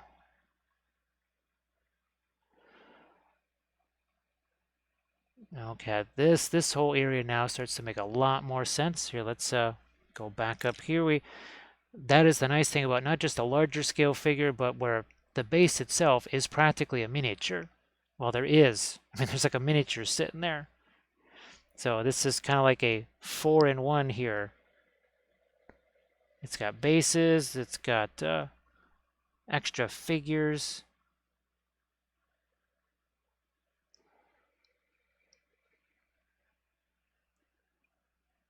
Boy, oh boy, I'm hearing some sounds coming from somewhere.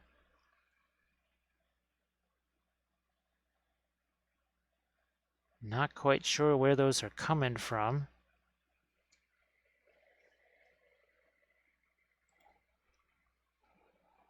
Oh, it's the Dumbledore. All right, I thought so. You know what? Now, ooh, see this? This right here just might catch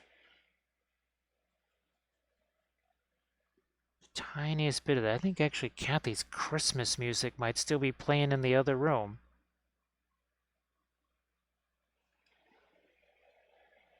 Because I just was like hearing voice. I'm not just hearing voices aside from my own.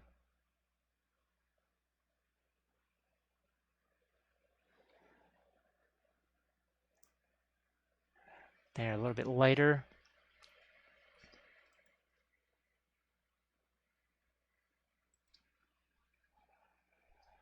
Oh, no problem, Lady B.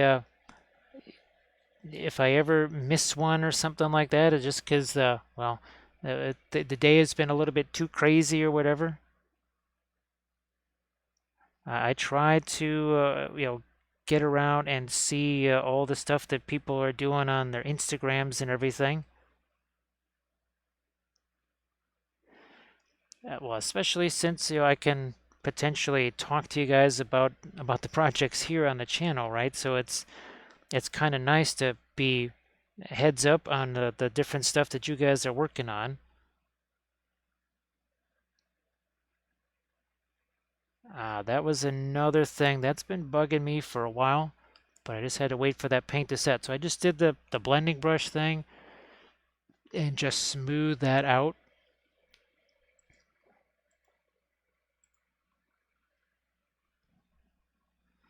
We'll do the same here. There's a little bit too much light right there.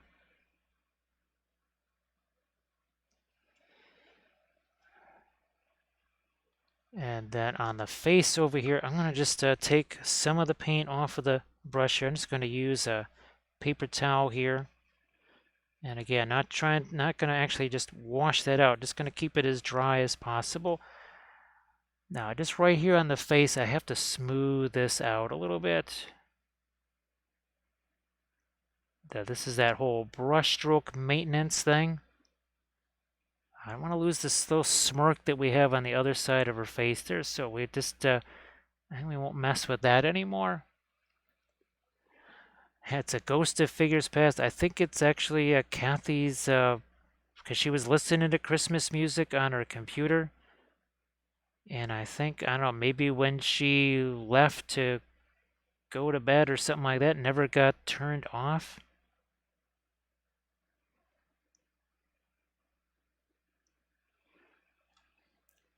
Okay, that's pretty good there.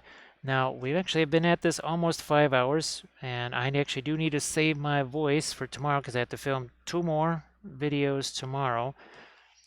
But I was really glad that I was able to get this prepped. I wasn't sure, size-wise, was this going to work with the base and then these little extra skellies we put on there, but they actually did work out reasonably well. So yeah, that was very fun. Again, this is by RM Printable right here.